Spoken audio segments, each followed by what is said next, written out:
and welcome to the Atlantic Council. On behalf of the Millennium Leadership Program and the Concordia Forum, welcome to today's event.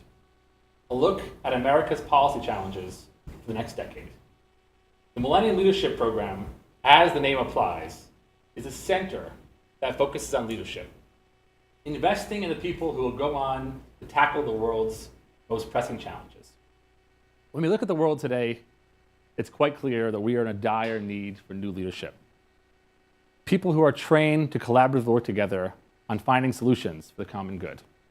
Whether it's the horrors of the war in Ukraine that we're all watching unfold right now, or the issues that the plenaries will focus on today. Disinformation, human rights, climate change. The challenges are clear, and the need for leadership is urgent. We're all in this together. We're all affected. So how can we build coalitions of leaders that we can trust to shepherd us into the future? We believe that the first step towards that change is bringing together diverse coalitions of people to bridge gaps that too often divide us. Hearing a range of voices and convening for dialogue to generate ideas that will in turn generate action. That's why we're so thrilled to be partnering with the Concordia Forum on this event. They are experts at this and have a long and successful history of community and coalition building.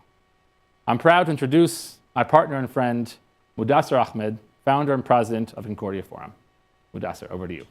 Thank you so much, Jonah, and thank you, the Atlantic Council.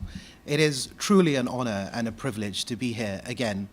I have had the distinct honor of being associated with the Council and the Millennium Leadership Program for almost 10 years now, and the fantastic work that they do around the world, bringing people together, having difficult conversations, really chimes in with the work of the Concordia Forum.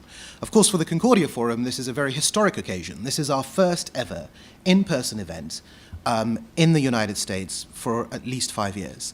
And today we're particularly privileged to be able to bring together such a wide range of people to discuss some of the challenges facing American foreign policy.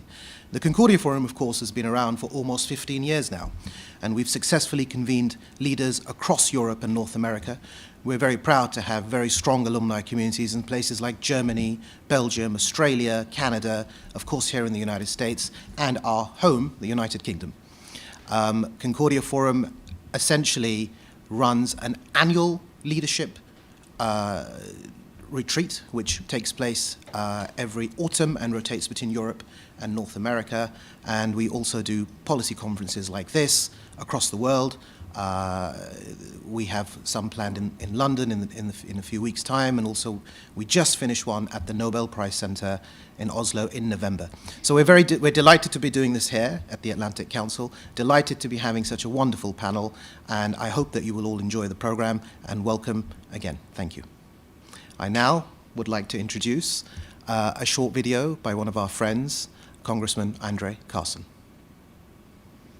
Hello, this is Congressman Carson, the representative of Indiana 7th Congressional District and the most senior Muslim member of Congress. I want to thank the Concordia Forum and the Atlantic Council for holding this very important symposium on America's foreign policy challenges for the next decade. While I can't be there in person, I'm honored to show my support for the great work of the Concordia Forum and its partners. I'm also grateful to all of my fellow elected officials who are participating in this great dialogue, including Chairman Adam Schiff, and my brother, Minnesota Attorney General Keith Ellison. You know, our community is incredibly diverse, but we are united by our shared commitment to improving this great country. That's why forums like this are so important. America stands at a crossroad, and COVID-19, climate change, and the invasion of Ukraine, and so much more show it. We have to make choices. But we have to work together to develop and implement smart and sensible, sustainable policy solutions. But I'm confident that the discussions here today will move us toward that goal. Salam alaikum. Good morning, everyone, and welcome. I want to add my warm words of welcome to all of the panelists, to the moderators, to each of you for being here, to all of you who are watching around the world. It is such a pleasure and an honor to be your MC for today. My name is Salma Hassan Ali, and I am with the Concordia Forum. You know, we're going to be talking about some very challenging issues that the world is facing today.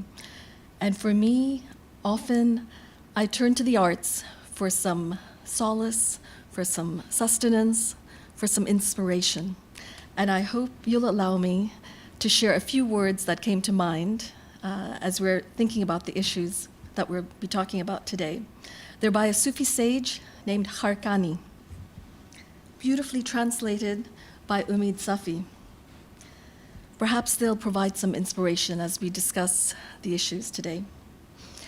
If anywhere in the world, from Turkic lands of Turkestan to the Arab lands of Syria, anyone has a finger pierced by a thorn, their pain is my pain. If anyone has a toe stubbed by a stone, that hurt is my hurt. If there's suffering in their heart and mine are as one. And with that, it is my pleasure to start the day with Plenary 1, Online Censorship, Hate Speech, and the Challenges to Freedom of Expression. And an honor to introduce Dr. Catherine Brown, who will be our moderator this morning. Dr. Brown is the president and CEO of Global Ties US, the largest and oldest citizen diplomacy network in the United States. She is also an adjunct assistant professor at Georgetown University's Center for Security Studies. Her previous positions include public policy manager at Facebook, Inc. She was in residence as a Council on Foreign Relations International Affairs Fellow, also served as Executive Director of the United States Advisory Commission on Public Diplomacy at the United States Department of State. It is a pleasure to introduce Dr. Catherine Brown. Thank you so much, Selma, and thank you to Montessor, thank you to the Concordia Forum, and thank you to the Atlantic Council. I'm honored to be here with you today to introduce the first panel, again, Online Censorship, Hate Speech, and the Challenges to Freedom of Expression. This plenary will focus on the high-stakes battle between states, citizens, and technology companies, where the rights of internet users have become the main casualties. This plenary will address these conflicting challenges and review how to minimize a wide array of online harms while getting the human rights balance right and not curtailing online freedom of expression by government or big social media firms. We're going to start with a keynote address from Alex Johnson and then move to our experts on the plenary session, on the panel. So first, I'm delighted to introduce Alex Johnson. He's going to be speaking to the U.S. War and Misinformation, Countering Online Propaganda and State-Sponsored Cyber Attacks. Alex is the Deputy Director of the U.S. Foreign Policy of Open Society Foundations and the former Chief of Staff of the U.S. Helsinki Commission for the 116th Congress. He was the first African American to hold this position since its establishment in 1976, and he's an expert on European human rights and transatlantic security. Thank you, Alex. Thank you, Dr. Brown. First, I would like to thank the Atlantic Council Millennium Leadership Program and the Concordia Forum for this essential event and privilege of starting our conversations today with a few provocative questions and reflections. Thankfully, I'm not here to answer all of your questions, and we have a phenomenal panel gathered here to do just that. I remember how the words burned, how the racial epithets seared my developing memory on the sports fields, in the classrooms, through the streets of my youth. Hate speech is not victimless, as we all know here today. Even with technological innovation, not much has changed. Whether it is deliberate disinformation or the chaos wrought through misinformation, state and non-state actors have found refuge in social media platforms and the new digital tools to wage covert war. The most tragic part is that the most vulnerable in our societies become the first port of call for such attacks. As such, our policy should center on those who are targeted, particularly the disenchanted, the divested, the disconnected, the othered, marginalized, or victimized in both virtual and real worlds. It is no coincidence that these are the same communities targeted by hate speech. It only takes a brief look back to the US presidential election of 2016 when I watched as family and friends who look like me forfeit their right to vote as they were convinced by sophisticated social media narratives arguing that this democracy was not for them. While this has happened for decades before, technology platforms have accelerated the capacity of those who wish to stifle the voices of others and those who seek to create a chilling effect against the expression of diverse identities. In that election, too many hateful words were considered political speech by tech platforms to avoid being perceived as skewed toward any one political party. How could platforms allow known misinformation and disinformation to be distributed to solely maintain a perception of political neutrality? We must not let technology be a catalyst for hate. Digital spaces mirror real life in that hate exists in both. In more than a decade working with the late Chairman Alcee Hastings and traveling to the Organization for Security and Cooperation Europe, or OSCE, Human Dimension Implementation meeting in Warsaw, one of the biggest human rights events in the world, I helped advance policy as a part of the US delegation that was often conflicted. We grappled with a domestic imperative to protect speech while countering the violence of hate speech. We found it difficult to debate other delegations with a definition of protected speech in the US that was too often overly broad in its interpretation, yielding space for hate speech to flourish. Our simple policy answer was to counter hate speech with more speech. However, that can only work if the other variables of message transmission remain the same. And we have seen that that is not true while algorithms and content moderation on some platforms have yielded increased asymmetry in hate speech. The question we should be asking in all of our discussions today is, are tech platforms meeting their obligations to society in terms of countering hate speech, misinformation, and disinformation? Are those efforts the same across different markets, languages, and geographies? How is hate speech treated must be consistent, or those who seek to do harm will adapt and find other opportunities. Also, as digital spaces are segregated by AI and machine learning, how are we preventing hate speech and the coordination of hate-motivated crimes? AI has proven insufficient at intercepting the codes and dog whistles used to mobilize the storming of the US Capitol, for example, with Confederate flags as recently as January 6th last year. It takes communities to be involved in content moderation, just like any other form of active citizenship. It is the same for fighting disinformation. We must deliver the full spectrum of our societies for effective oversight. Everyone needs to be involved. Some platforms have established oversight boards, but are they diverse enough? Are these oversight mechanisms purpose-built? And do they offer the due process for content that has been moderated? I'm sure another challenge that we will discuss today is a definition for hate speech. Can we reach a universal definition of hate speech that empowers international agreements? Can we bring daylight so that hate has no dark digital corners to hide in? We need a common denominator to build movements. In the context of global conflict today, we can't not mention the tragedy of the invasion of Ukraine. It has shown how hate speech has become increasingly weaponized for geopolitical means. Reports have indicated that General Vitaly Gerasimov, a chief architect of the Kremlin's chaos-generating information operations, was killed in combat in an invasion domestically justified in Russia as a fight against neo-Nazis. How could narratives like this gain so much traction among some demographics? Are state-controlled outlets being sufficiently identified on platforms to empower the media literacy of their users? Since the invasion began, the Kremlin has even sought to stifle independent outlets providing resources for victims in Ukraine. What we should take away from this conversation today is that as long as the business model for tech platforms is to target audiences and individuals with distinct and identifiable data, that model can be co-opted by state and non-state actors to nefarious ends. I applaud the Concordia Forum and the Atlantic Council for bringing us together today and look forward to discussing how we can mitigate some of these outcomes that hurt the most vulnerable. Our conversations today should be restorative to our societies as a whole. Thank you, and I wish you all a productive day. Thank you. Well, thank you very much, Alex. And we're now going to turn to our expert panel. And so I'm thrilled to introduce, first we'll go down the line. So I'll first introduce Graham Bukhari.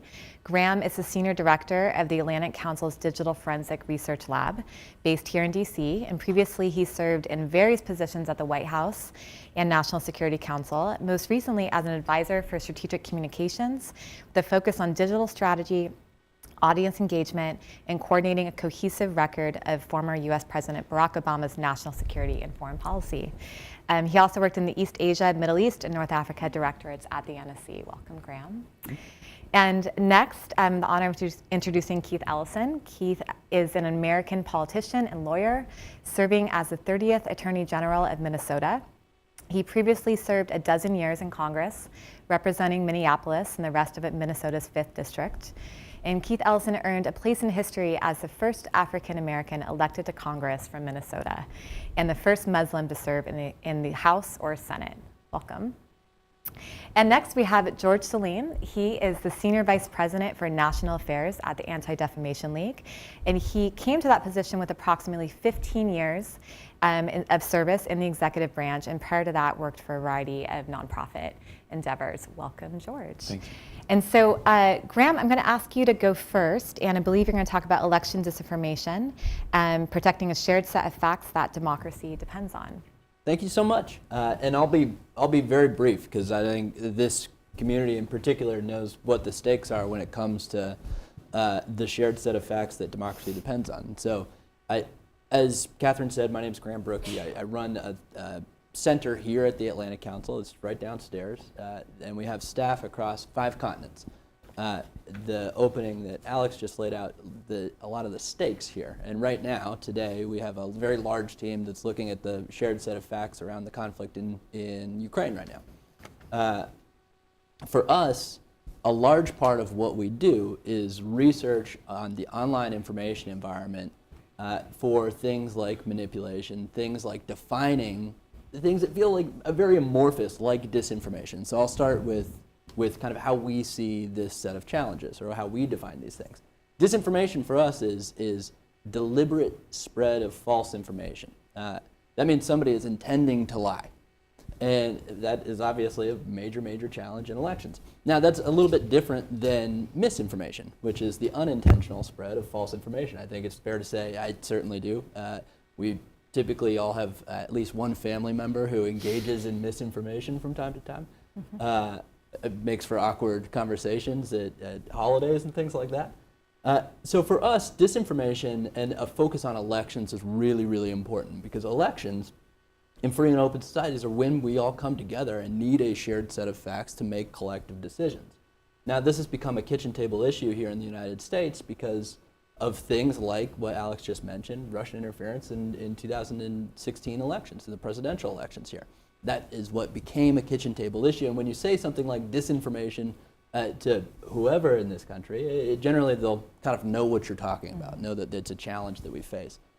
For us, it's one of these things where it's a catalytic vulnerability.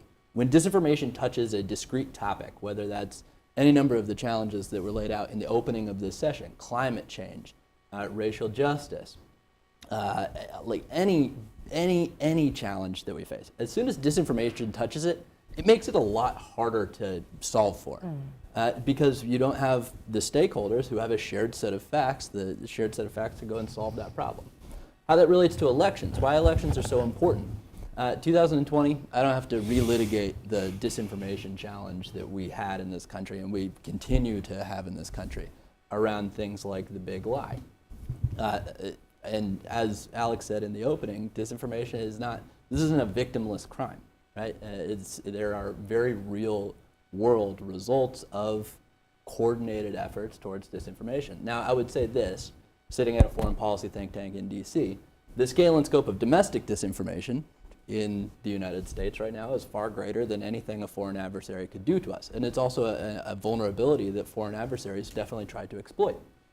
So what we did in 2020, how we set up to solve, or at least start to chip away and solve for this problem, is we started a thing called the Election Integrity Partnership. And a lot of the groups that deal with civil society, a lot of the research and academic groups, partners in media, sitting at this kind of unique space between government, media, and especially the technology companies that we've addressed in the opening, we got together and we said, what are we going to do about this? And we monitored disinformation about the elections. Now, disinformation on elections doesn't start just during the election cycle. Disinformation focuses on topics, especially in the lead up to 2020, where we have a supercharged kind of erosion of the shared set of facts around things like COVID, what the World Health Organization would define as an infodemic, which is, as they would define, an overwhelming amount of information, some accurate and some not, that leads to a situation in which it's really, really hard for people to make decisions or to figure out kind of what is factual in order to make decisions for their own kind of personal security, things like that. So COVID disinformation, the reaction to the overwhelmingly peaceful racial justice protests in the United States. So we had this situation leading up to 2020 where it was charged. And disinformation absolutely takes root. And for us, what we tried to do was monitor disinformation about not only the results of the election, but the process of elections, where, when, and how to vote. And we monitored this and tried to create some amount of resilience for the overall information environment. Now, I think we have a long way to go in that effort. Clearly, we're not done. We expected that, after a few sleep-deprived months of monitoring election misinformation, we would have a little bit of reprieve. Obviously, that's not the case in terms of monitoring disinformation that leads to radicalization, something that George has a lot of experience in. And it's an effort that continues to this day. So a lot of work to go. I think we've made a good amount of progress in how, at least having a shared understanding of what this challenge is among those committed to a shared set of facts. But this is just the beginning. And it'll have to continue with partners like these, partners like the Concordia Summit across the next generation of leaders that the Millennium Leadership Program is focused on building. So with that, I know that we have a lot to take care of. That's the basic overview of what we're doing, and I'll hand it back. It's a huge undertaking, Graham, so thank you for all that you're doing. And Keith, I'm going to turn to you. How have citizens use technology to tackle injustice? Well, let me start by saying that we have to acknowledge there is a shared responsibility to counteract the disinformation. It's not just the privately owned tech platforms. It's not just states. It's not just private citizens and users. There's also an important role for everybody, including state AGs. Mm-hmm. And I just want to say state AGs can do a lot because we enforce unfair and deceptive trade practice laws. And I believe pushing out false information in the area of business, commerce, or trade qualifies. And we should look at actions that we can take when we see concerted deceptive efforts to fool not just consumers, but really anybody. But the main thing is, this is not somebody's problem. This is all of ours. We all have to figure out how we get involved in it, and including here at this forum at the Concordia Forum, I'm so pleased we're having this conversation because it's putting something on our shoulders to do. And I appreciate your comments so much, and certainly, Professor, thank you. The other thing I want to say is this word lie. I think we need to examine it, because a lie is deception. It's untrue, but it also has moral baggage on it. And the people who are engaging in this deception don't see it that way. They see it as strategic. Mm-hmm. They're like, it's not lying for me to fool my enemy. And so we've got to step out of our moral box. Not that we should be immoral. We should always be moral and do what is right. But you can't assume that the people you're trying to address are operating on the same moral framework as you are. Mm-hmm. If somebody sees you as their enemy and out to somehow defeat you, then they don't see what they're doing as lying to you. So if you say lie and you think, oh, I'm going to shame them into not doing this, you're wrong, and you got to re-examine what you're doing. They're not going to stop. If somebody believes that in America, white Anglo-Saxon Protestant men are being replaced by everybody else, and that there's some finite amount of opportunity that's available, and that if I get a little, you get less, then that person doesn't see. They see you as as a problem that is non-negotiable. And I just think it's important for us to set that on the table because it'll help us approach the problem in a slightly different way. You can't just go to somebody who believes that and say you're lying and they're going to change. They will not change. So the other thing I wanted to talk about is that, clearly, as everything's been said is true, there's been this explosion because the technology allows us to accelerate. But disinformation's always been around. Lies are not new. I mean, people have been making up stuff and saying it forever.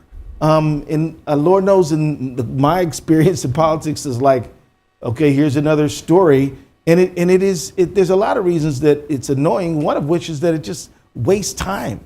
And one of the things that shows me is that when these stories are told, they're not always designed to convince you of their truth. They're designed to confuse you and create a false controversy. So if you take the area of climate, for example, it's well documented that the people who perpetuate, climate myths, they don't want you to believe that they're right and that there is no climate change. They just want you to believe that there's some doubt about the science, slow down, don't. And so that's really the goal, understanding that convincing somebody of the lie or the falsehood is not necessarily the goal, but is just to create a controversy to slow down, disrupt, undermine, weaken, so that we will have less of ability to move out with resolve. It's important to keep those things in mind. But I can tell you that what I think is at stake here, and I'll hand it over after I make this point, is that there are a fair number of people with power who are tired of representative democracy. We have to just acknowledge that. They're done with it. They would rather have a strong man with some elite friends just decide things for everyone else. That is the structure of Russian society today, as far as I can tell, with Putin and the oligarchs. But that's not the only one. I mean, look at Saudi Arabia, look at Brazil, at Bolsonaro. That we can just run the table. And in fact,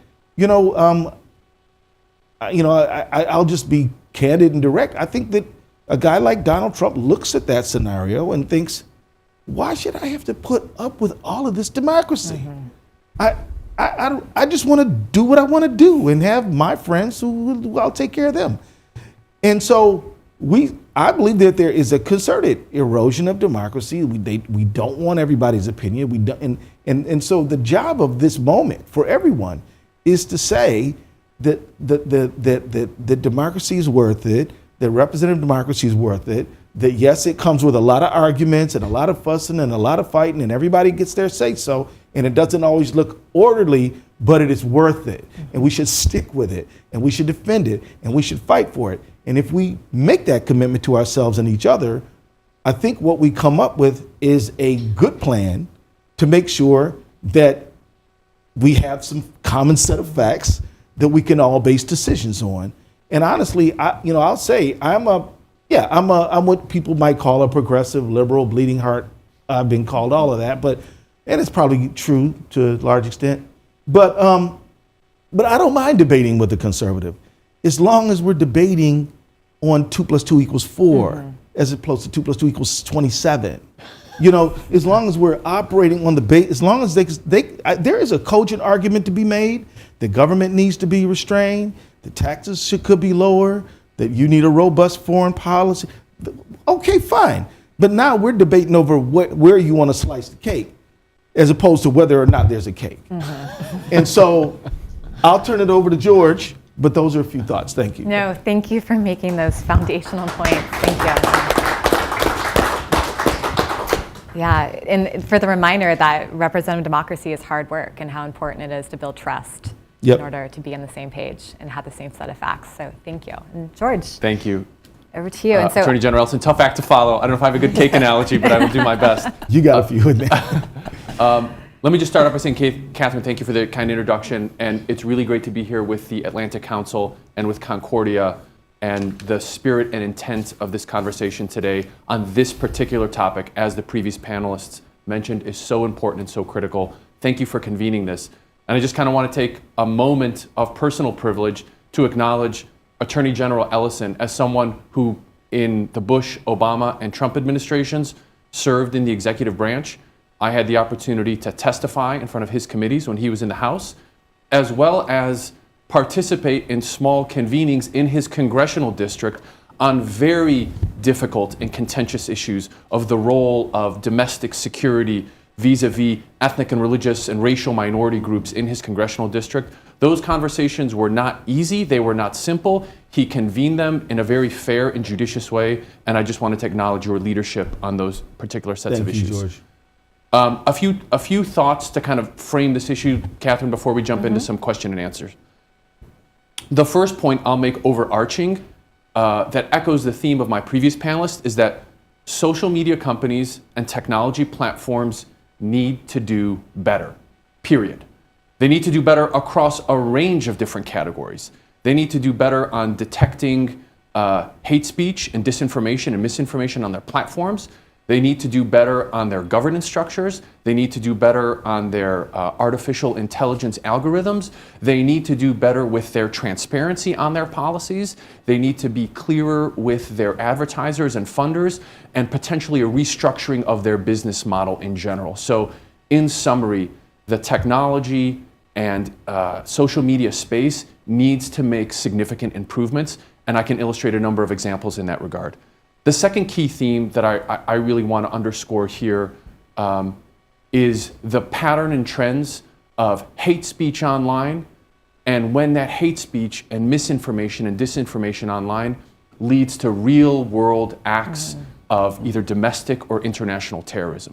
And there is lots of patterns and specific examples on that. And let me start with one and kind of start to open up this conversation. In calendar year 2021, last year, the Anti-Defamation League did an online survey of a whole host of folks, asking them when they received or perceived to be the victim of online hate or harassment. And so here's the canary in the coal mine as it specifically relates to the patterns and trends of anti-Semitism. Roughly a third of individuals who publicly identified in their persona as Jewish in some form or fashion identified as being the recipient of hate or harassment online on a social media platform. Nearly double that percentage of individuals who publicly identify in their online persona as Muslims identified being the victim of hate and harassment online. Likewise, nearly double the number, nearly 60% of individuals that publicly identified as African American identified being the victims of online hate and harassment online. So what we know is one of the oldest forms of hate on the globe, anti-Semitism, is often the canary in the coal mine. So when we see instances like individuals marching through the streets in Charlottesville, Virginia, with tiki torches chanting, "Jews will not replace us," that wasn't just a convening where friends called each other and said, "Hey, let's get together in Texas," or "Let's get together in Charlottesville in Southern Virginia, and let's hold a rally." There was organizing, there was mobilizing in the online spaces, and there was echoing of those messages online. That was in 2017. In 2018, we know for a fact, to Attorney General Ellison's point on lies and the impact that they can have, a gunman walked into the Tree of Life synagogue based on information that he said he could not tolerate to see online anymore. Attorney General Ellison mentioned the replacement theory. We see this common with domestic acts of terror, also with international terrorism. But what makes these particularly lethal is this element of accelerationism, which is, I'm not just going to wait to be replaced by black and brown people in this country. I need to do something now. We saw that in Charlottesville in 17.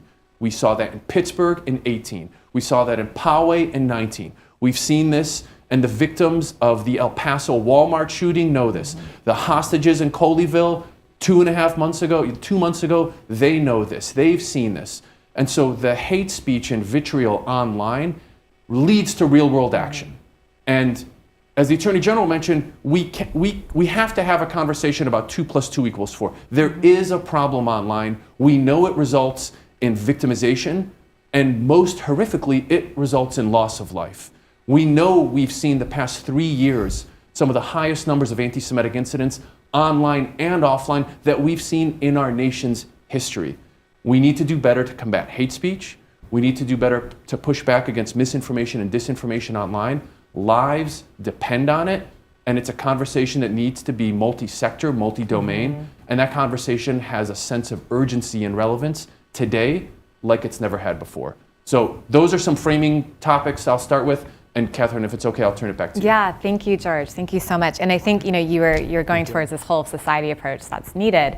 But I want to stick with the tech platforms because Alex asked this question during his keynote about are tech companies meeting their obligations to society? And each one of you talked about needing to work with the shared set of facts to move forward in this. But the tech companies, social media platforms in particular, are largely acting in this voluntary capacity to self-regulate. We've all seen the Facebook ads that they want regulation, and I'm hoping that we can go through a little bit more about what that role for legislation and regulation is. But I also want to come back to, George, your point about you have examples of how you think they can be doing better. I worked at Facebook. I know how hard so many of the people there work to try to improve it. So I do want to go through and get your ideas for those examples. But let's first start with what kind of legislation should be going out there? What should Congress be doing about this right now? And I'll start with you, Graham. It's always great to be in pole position on this question in particular. First and foremost, it is absurd in tech policy conversations in this country that we don't have a federal data privacy standard. That's table stakes. Full stop. We do not have a federal data privacy standard. A number of states are taking the lead on trying to figure out exactly what it means to have privacy online as a citizen, what your rights are. And until we have a federal standard, we're responsive to international bodies like the EU who have set standards for sure. But most of all, privacy is essential to free speech in a lot of places in this country, right? Especially for marginalized communities. So first and foremost, a federal data privacy standard. You see a lot of kind of momentum in Congress right now around both competition, large platforms being too large, not transparent, and not accountable enough. I think that'll probably result in something. You have a lot of momentum in Congress right now around transparency. That goes to some of the kind of spicier bills, let's say, that's a technical term, spicier bills, around reforming things like Section 230 of the Communications Decency Act that goes towards what content is allowed to be online or what platforms are accountable for in terms of what users post on their platforms. And sure, I think that the internet at this point is bigger than what Section 230 would have. I think it's like 2 clauses, 3 complete sentences. I think the internet is probably bigger than that regulation at this point, and so we've got to figure out how to do that. But I think it's also this question of balancing of rights, right? How does your right to say whatever you want, including patently false things, balance against my right, and in fact my need at this point for fact-based information to make decisions about my health, decisions about my standing in the world, my job, things like that. And I don't think we have a very good balance for that. I think there's a good amount of momentum, like I said, but we're nowhere near that. Yeah, well, I agree with all of that. Certainly from a Attorney General standpoint, we need greater tools to make sure that there's accurate information online. Quite frankly, it's not even just the overt lies. It's just the curation of content that we're dealing with. Recently, a group of AGs got together and said we need to look at TikTok because we have reason to believe that the way that they design their algorithms promotes not just stress and anxiety, but depression, suicidal ideation, and food and eating disorders. It's not that what is being presented is like untrue, it's the concentration of it, and it's the manipulation of the information, which drives a certain set of behaviors which are unhealthy and bad, but help TikTok make money. So the thing is that's we've got to get into that as well. And I think we have tools to do things about it now, but I think they're antiquated at this point, and we've just simply got to catch up. So I'll hand it to George. I would agree with that. And Attorney General Ellison, I will kind of make one point. I'd welcome your kind of response to this point in particular, which is ADL has worked very closely with Attorney General Racine here in the district and party to a number of these pieces of litigation and full supporters of that. But as we think about how to round out this conversation, the role of the criminal justice system and states attorneys generals doing more on this is a critical component. My fear is that it is too long in the timeline for immediate impact when we see private businesses like we see today ceasing their operations in Russia due to what they see as a moral issue that they need to take a stand on. Do we need a multifaceted approach that involves litigation, that involves private industry, that involves, technology and congressional legislation, as Graham pointed out, Section 230 reforms? Where in that, if I may ask you, where in that order does litigation by state attorney generals come into play? I think it's a critical part. I don't know if I could rank them, but I know that we can't be out of this, right? And here's the thing, AGs can often act quicker than U.S. AGs. We can be a little faster. We can be a little bit more nimble. I mean, it was state AGs that sued the U.S. Postal Service when the head of that agency was throttling mails to sort of undermine people voting by mail on ballots. And so, there's a lot of things, and we actually are in the middle of litigation as a team on a bipartisan basis on Facebook, on this TikTok thing we're doing, and many others, so we can work as a team across the country on a bipartisan way, often faster than the federal government. Now, the federal government is the big muscle. They got more resources than everybody, and so when they come in, it's a big help and it pushes things along, but they're often kind of slow. So I think that it's as quick to get an AG moving on a case as it is to have a conversation and get the staff looking at what our legal options might be. Fair. So Catherine, if I may just add one last piece to that point. A number of years ago, ADL historically is a civil rights organization. And civil rights organizations, in the most traditional concept, sue. They bring litigation against a real or perceived violation of civil rights or civil liberties. That's historically what civil rights organizations do. What ADL did is kind of break from that norm a little bit. We created a center of technology and society in Silicon Valley to do work with technology companies, not just to be on the front end of the criminal justice side on legal measures that can be approached, but also on making the fundamental way in which policies and programs by social media and technology companies evolve and get better. And so we do audits and scorecards and reports and analysis in a way to show companies like a Facebook, like a Twitter, like a Reddit, et cetera, where there are gaps in their system. When we pull sample data of tweets or of posts on Facebook, and we can show that misinformation, where that horrific anti-Semitic trope, where that xenophobic statement, reached tens of millions of people, that's important, case examples for companies to use as test cases to figure out how do we prevent this, because we see the real world impact, as I mentioned earlier. Yeah, no, that's fantastic. And thank you for the reminder too, that this advocacy work is needed at the grassroots local level, at the state level, and at the national level. I could just mention, this is the point that I think all of us agree on. You cannot localize responsibility in only one place. Right. And nobody can say it's not my job, it's over there. It's everybody's job. Congressional, front end approaches. I think, look, most companies, they don't exist to perpetuate false information. Of course. Yeah. They exist because they have a business model, and maybe even they want to, open up the world a little bit. I mean, it's not all dollars and cents. Part of it is, I started this company because I wanted to share information and create a platform where we can facilitate greater communication. Front end conversations often will work. Now, companies, let's be honest, tend to resist. Yes. People telling them what to do. But when they're afraid that they're going to get a bill passed or going to get sued, sometimes they get quickly more reasonable and say, maybe some of those front end solutions are better than I thought.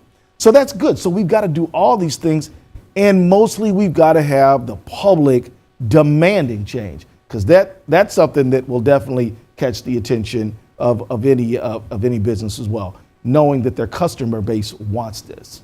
So. No, thank you so much for that. We have 4 minutes. Uh-oh. We've got a big topic, which is Ukraine. And so I want to make sure that I get to that, but this has been a really rich conversation, so thank you. So I just wanted to go down the line for all of you, looking at this horrific invasion of Ukraine the last 2 weeks. How do you see past trends in disinformation being utilized for this conflict, and what are we learning right now that is new? And I'll start with you, Graham. I know you've been very close to this. Yeah, of course. So we have teams. This has been. We've looked at the information environment. We've monitored the conflict in Ukraine for since 2014, 2015. So right now, today, we have the meeting just before this session was with our staff that is still in Ukraine, based in Ukraine. I won't say where at this point, but also staff that is based in Tbilisi, Georgia, Warsaw, Poland, Riga, Latvia, Brussels, and here in DC.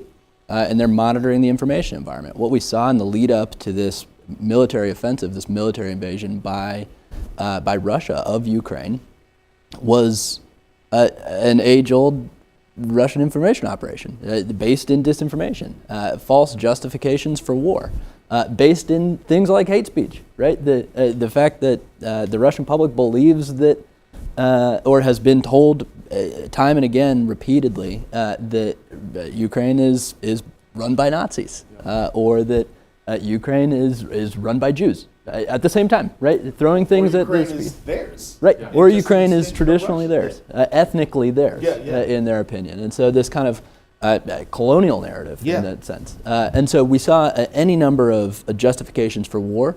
I expect that debate on that disinformation will continue to play out. We're also looking at the online information environment to verify war crimes. Targeting of civilians, targeting of schools, hospitals, civilian infrastructure, using Holocaust memorial sites, and the use of munitions that are illegal, cluster munitions, vacuum bombs, things like that. And so you see disinformation have, to a point that we've made earlier, have a real world impact. Disinformation used to start a war. And we're seeing that play out right now in real time. Can I just say that everything that you said, Graham, is spot on. Let me extend a thought that, look, there's a lot of folks who are in power around the world who would love to use this model to take territory. Mm-hmm.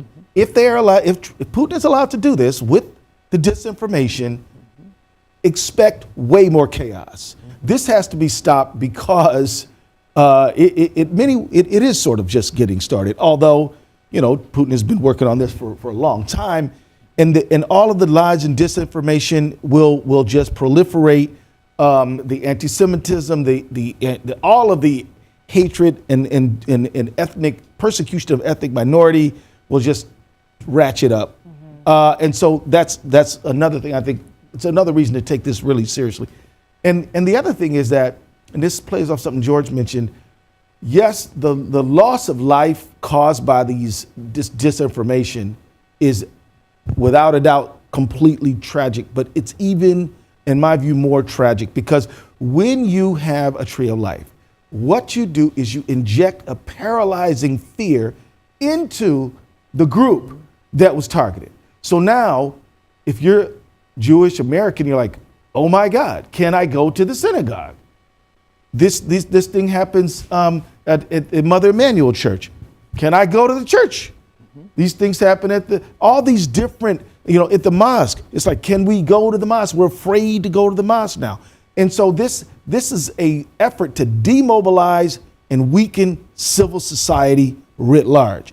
And then they walk into it and say, now this is part of the effort, because at the end of the day, these fascist-minded people, which I think they are, what they're seeking is power.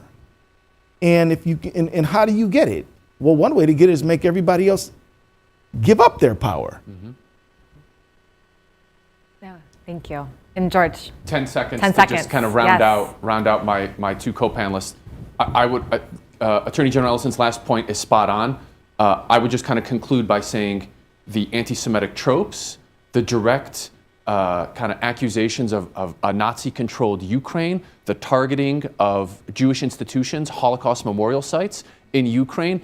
I mean, the recording of these incidents is happening worldwide.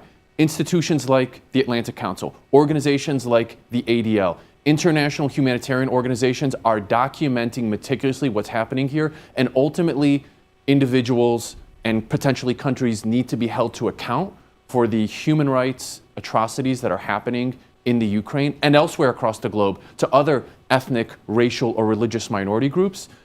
We live in an information age that can be an incredible force for good. We also live in an information age where we see that force and that ability can also be used for evil. We need to be on guard. The initial signs of evil we've seen come out of the information space in this current Russia-Ukraine conflict.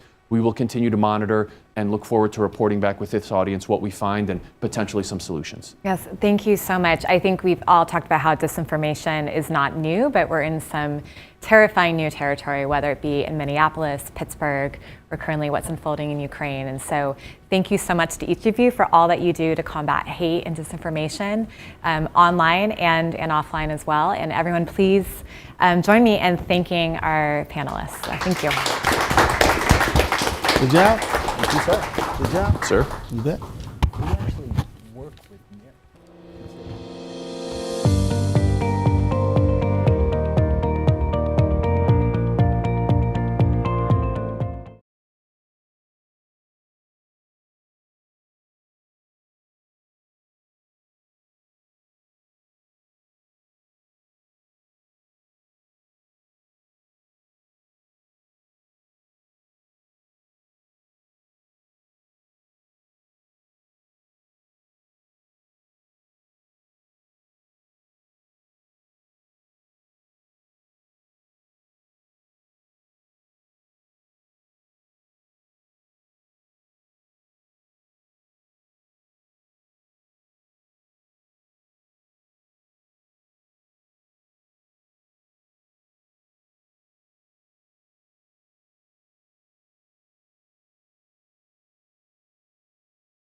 Good morning, everyone. It is such a pleasure and an honor for me to introduce a special plenary session, a conversation with Keith Ellison and Congressman Adam Schiff. Keith needs no introduction, but just briefly, he is a politician and a lawyer, and he serves as the 30th Attorney General of Minnesota. He previously served for 12 years in Congress, representing Minneapolis and Minnesota's 5th District. As we know, Keith led the prosecution team that won the conviction of Derek Chauvin in the murder of George Floyd, and he earned a place in history as the first African American elected to Congress from Minnesota and the first Muslim to serve in the House or Senate. Such an honor to introduce my friend, Keith Ellison. Thank you. Thanks. Great to be here. And let me introduce my friend of many years, Adam Schiff. You know, folks, let me just tell you, it's impossible to understand the United States Congress without knowing something about Adam Schiff in the last few years. Adam Schiff has been at the very center of so many critical issues affecting the very foundation of our democratic society. For one, he has been the chair of the Intelligence Committee, a committee which is critically important. Some of the information they share can be public, much of it cannot. They meet in this thing called the Schiff, and it's a lot of secret stuff. But let me tell you, you can be comfortable knowing that Adam Schiff is leading the ship from that vantage point. But also, Adam Schiff's work in looking at the impeachment and the information regarding the behavior of our former president. Things that the president said and did had to be called to account, not on a partisan basis, but on a fairness basis, on a truth basis. And Adam Schiff did that without fear of favor, as every good prosecutor does, and did it in a way that the entire country, I believe, is very proud of. And he also took the time, because of COVID, to write a great book. I have a copy of it. I'm about halfway through it. It's fascinating, and I recommend it. It's called Midnight in Washington: How We Almost Lost Our Democracy and Still Could. And Still Could. I give you Adam Schiff, everybody, please. Keith, thank you so much. Great pleasure to join you. And thanks to the council for having me. I really look forward to our discussion today. Keith, should I start out with a few observations about Ukraine? Would you please? I was going to go right there, and nobody knows more about it than you do. So take the floor. Thank you. And thank you also, Keith, for your remarkable service in the Congress of the United States as Attorney General. You are a model public servant, and it's really a great honor to call you friend. Thank you, my friend. I guess where I would start, perhaps as a parochial matter, is with the intelligence. Prior to the Russian invasion of Ukraine, as you all know, the administration made clear what we were seeing in intelligence channels, and that was that Putin fully intended to invade Ukraine, that this would be a massive invasion, that they would attempt to encircle the capital city of Kyiv, that they would had plans to install a puppet regime, and that they intended to use false flag operations as a pretext for war. It was just a remarkable thing, I have to say, to see the administration make the decision to declassify such important and sensitive intelligence. But I think it was a really important use of intelligence, because it exposed for the world the premeditated nature of this war against Ukraine.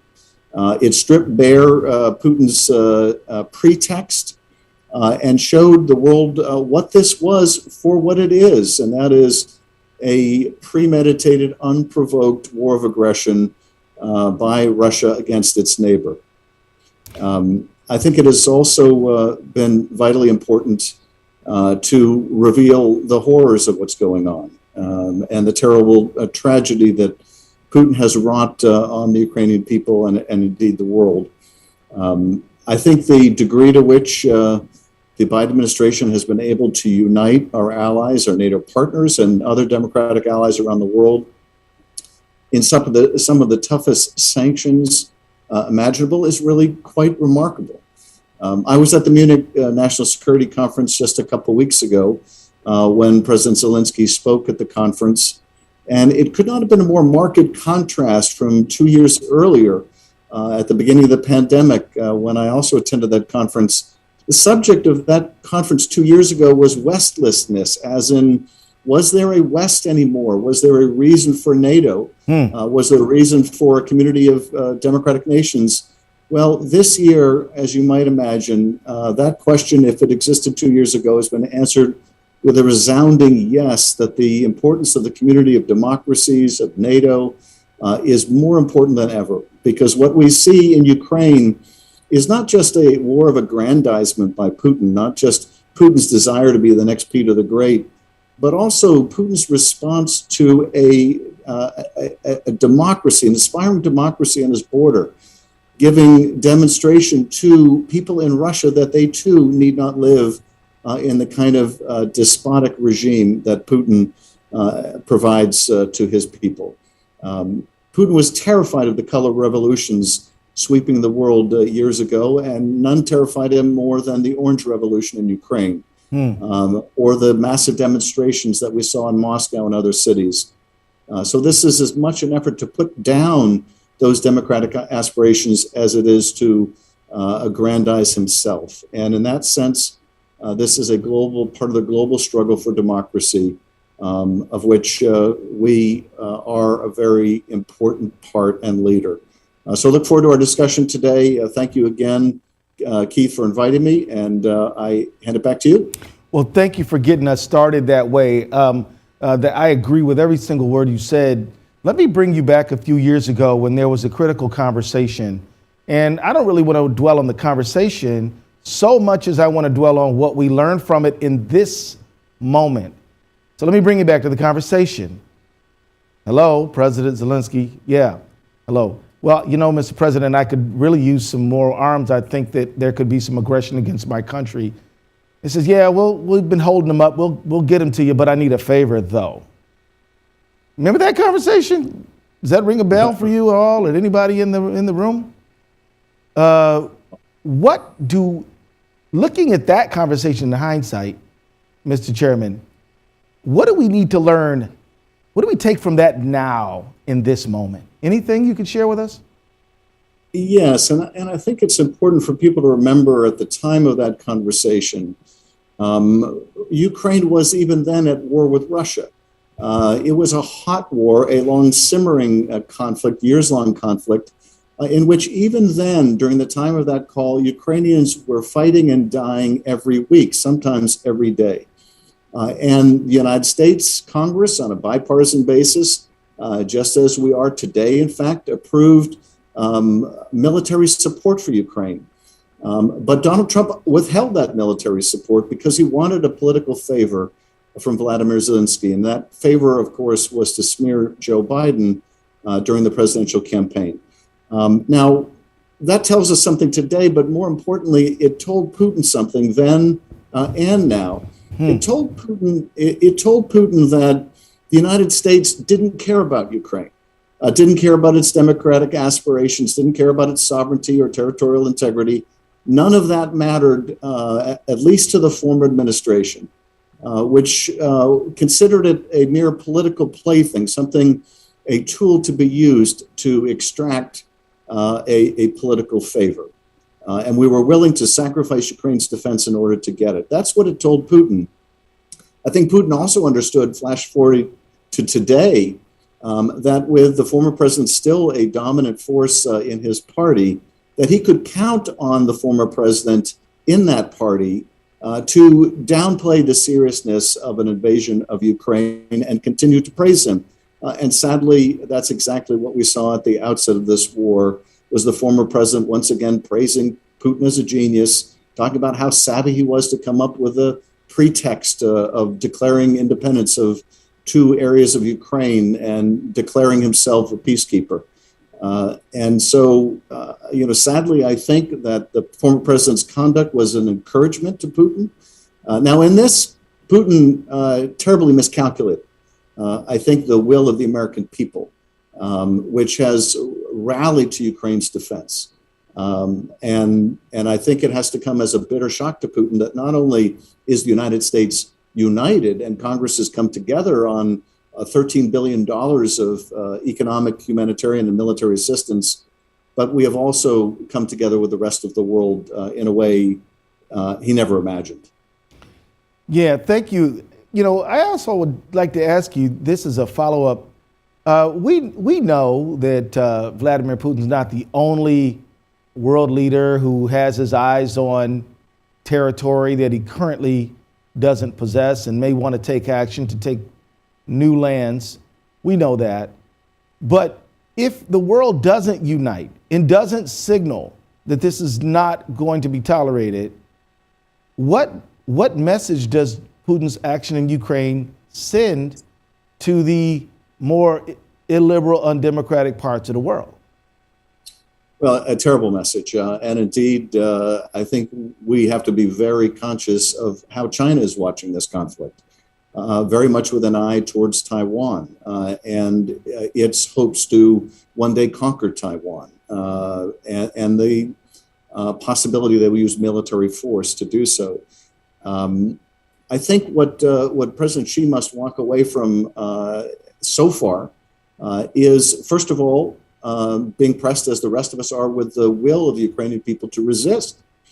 And should he think that the people of Taiwan would greet Chinese military forces as liberators, Ukraine demonstrates that that is not the case. But more than that, the degree to which the world quickly united with these punishing sanctions, I think has to have a chilling impact on Beijing. And among those sanctions, I think what may be most important is what we are in the process of doing right now. And that is banning Russian oil and gas imports into the United States and working with Europe to wean Europe off of Russian oil and gas. And the reason I point to that in particular is China's economy is much more intertwined with our own. If we employed the same sanctions on China that we're employing on Russia, it would have a much more impactful effect in the United States.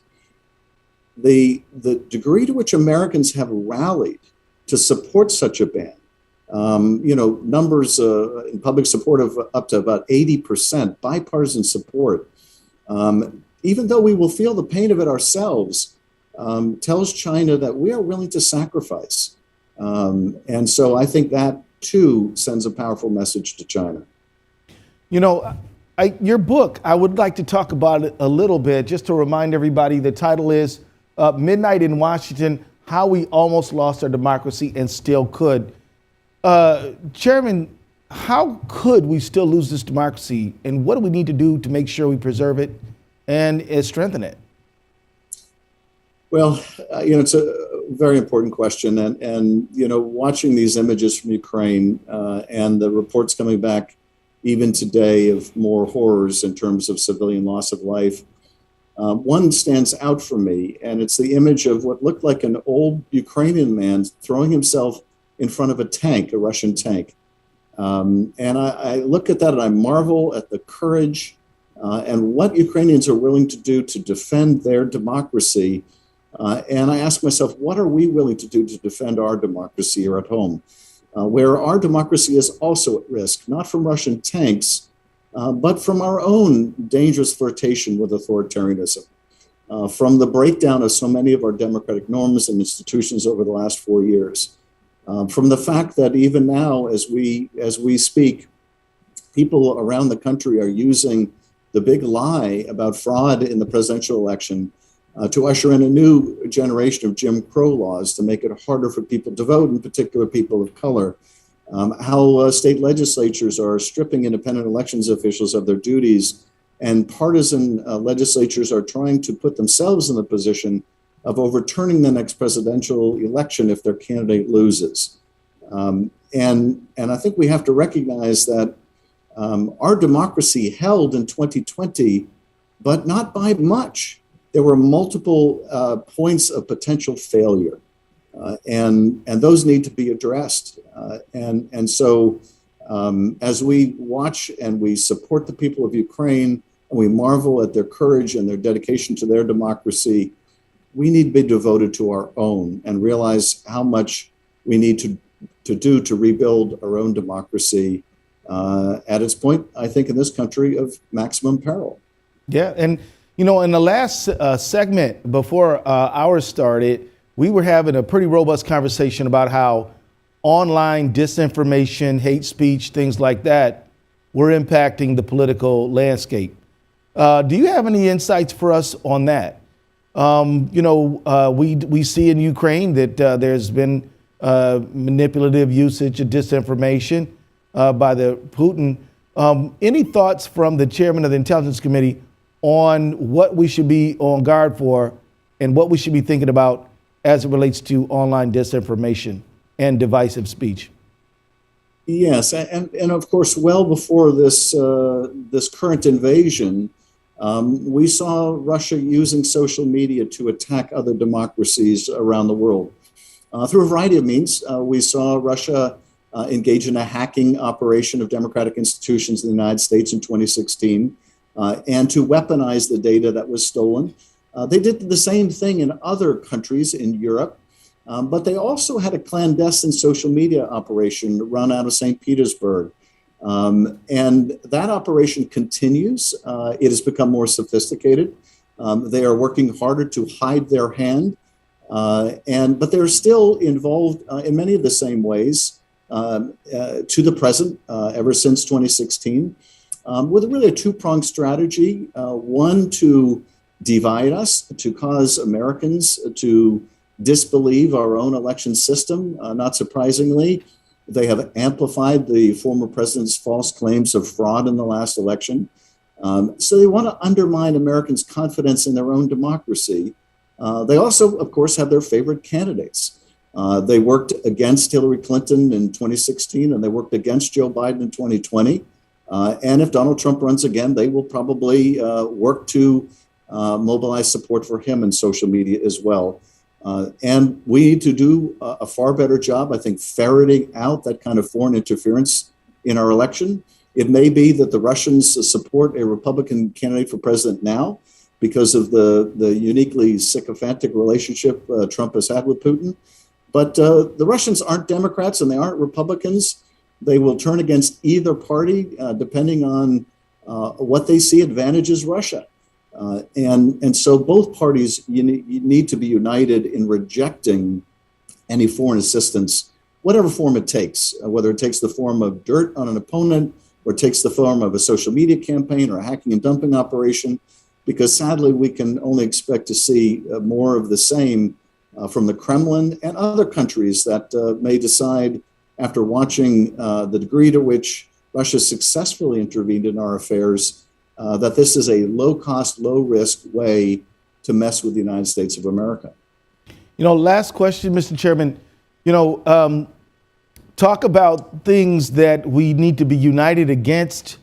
One of the things that we're seeing in our society and across the world is hate and division. In the United States, we've seen attacks on Tree of Life, synagogue people, worshipers murdered. We've seen attacks at Mother Emanuel. We've seen attacks at the mosque in Bloomington, Minnesota, which was bombed. We've seen this promotion of hate. And quite honestly, as we look at what is unfolding in Ukraine, we know that there's a lot of division there as it relates to anti-Semitic messages. And on the other hand, they're being attacked, being accused of being Nazis too. What is the role of division, hatred, ethnic chauvinism in the attack on democracy? We all know it's morally wrong, but is there even a larger aim to divide us, and a strategic aim perhaps? Well, yes, and first of all, thank you, Keith, for your work in Congress to fight hate and your work as Attorney General to both use the instruments of your office to combat hate crimes, but also the bully pulpit of your position to speak out on these issues. I think by virtue of two really revolutionary forces, the globe has been reshaped. One is the effect of globalization and automation, which has resulted in profoundly disruptive economic forces, but also the way we get our information now on social media through algorithms that know our likes and dislikes, what we share and don't share, and a medium in which anger and fear travel with virality. Those two revolutions and how the world works have provided the most fertile soil for the rise of despotism, for the rise of a kind of xenophobic populism that exploits divisions along racial and ethnic and religious and other lines. And so, yes, we're seeing a very skillful use of these ancient animosities and bigotries to mobilize people, to get them to hate. The extreme propaganda that you mentioned that the Russians are using against Ukraine, calling Ukraine Nazis, this is the effort by the Kremlin to dehumanize their Slavic neighbors. I don't think it's going to work. The Russians and Ukrainians have a long history, familial relationships with each other. Many Ukrainians speak Russian. Many Russians understand Ukrainian. And it's not going to be easy for the Kremlin to portray Ukraine as engaged in some kind of a genocide against the Russian people. But nonetheless, this is the playbook of despots, to try to turn people against each other because they have nothing affirmative to offer. Right. Of all of the horrific sights, Keith, in our own country on January 6th, for me, being on the floor that day, watching the footage outside of our chamber as it was being ransacked, was the image of these Confederate flags and Auschwitz t-shirts, and the realization that this insurrection wasn't just about Trump's false claims of election fraud. Right. It was also right. a white nationalist insurrection. Yeah, well, let me say thank you for joining us. Unfortunately, we're at the end of our time, but I feel we could talk for a long, long time. But I just want to say thank you. Let me just tell everybody assemble. Please pull your hands together for Chairman Adam Smith. And I'm telling you now, you should get his book. You should absolutely get his book. It's excellent. And I'm telling you, in 50 years from now, when school kids are reading about this moment in American history, they're going to read about the heroic work of Chairman Adam Smith, how he stood up when it was tough to do so. And so thank you very much, Mr. Chairman, and have a great day. Thank you, too. Great to see you, Keith.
everyone, and welcome to our second plenary on challenges facing Muslim communities in the West.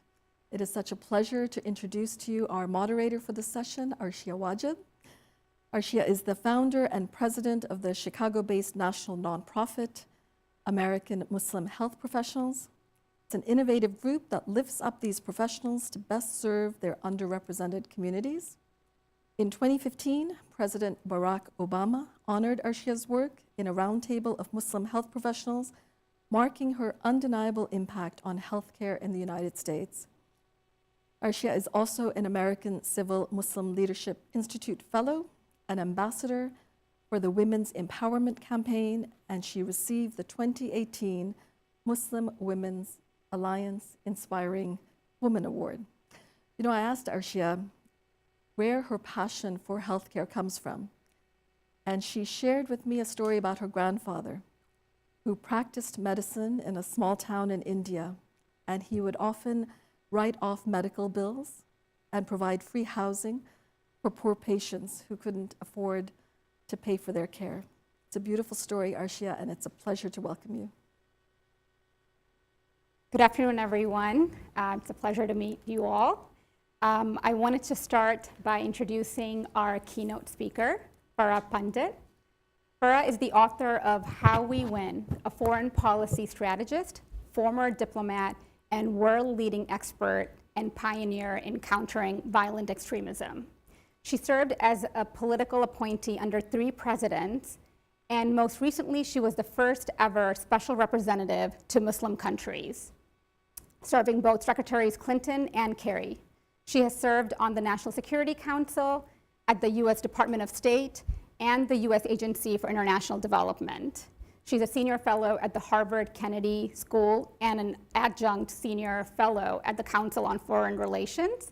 In fall 2020, the Muhammad Ali Center named Pandit the first ever Muhammad Ali Global Peace Laureate. With that, please join me in welcoming Farah Pandit. Good afternoon. It's a pleasure to be with you in person. Thank you to the Concordia Forum and the Atlantic Council for the invitation and for the foresight in curating today's event. The topics and themes could not be more important as we are, once again, witnessing huge changes in the human landscape of societies, policy, and priorities. Yesterday was International Women's Day. I want to quote someone who knew a thing or two about design and landscapes. The late Iraqi-born British architect Zaha Hadid commented to The Guardian on the beauty of the Iraqi landscape. Quote, "Where sand, water, reeds, birds, building, and people all somehow flowed together has never left me," she said. And she continues, "I'm trying to discover, invent, I suppose, an architecture and forms of urban planning that do something of the same thing in a contemporary way. I started out trying to create buildings that would sparkle like isolated jewels. Now, I want them to connect, to form a new kind of landscape, to flow together with contemporary cities and the lives of people." As we reflect on her vision, there is a connection to the shifts we are witnessing now in our world and the need for all of us to design, create, and build in different ways. It's an honor to have an opportunity to share some thoughts about Muslims in the West, those that live as minorities, and especially those generations that have grown up in the long shadow of 9/11. Millennials, Gen Z, and Gen Alpha make up more than 60% of the world's population. They are digital natives, the individuals that Mark Prensky describes as being native speakers of the digital language of computers, video games, and the internet. Within these generations and these generational shifts are cultural shifts as well. Each of these generations obviously have a different sense of themselves and their world because of things like technology, politics, and culture. These are the generations that are vitally important to understand and to cherish. Some of you in the room today are from these generations. Some of you have, like me, seen life before and after 9/11. and understand the seismic shifts in tone, expectation, and safety. This remains the case today. America is a stark example. A 2020 Institute of Social Policy and Understanding poll found that in the United States, 60% of Muslims reported personally experiencing religious discrimination, a number that has remained steady over the last 5 years. Additionally, when looking at the perception of Muslims, the Pew Research Center asked Americans in 3 separate surveys in 2014, 2017, and 2019 to rate religious groups on scales ranging from 0 to 100, with 0 representing the coldest, most negative possible view, and 100 representing the warmest, most positive view. Muslims were consistently ranked among the coolest, alongside atheists. These shifts are not just about a certain religion, gender, or race. These shifts have exposed the societal sinkholes in the West and demand innovative repairs.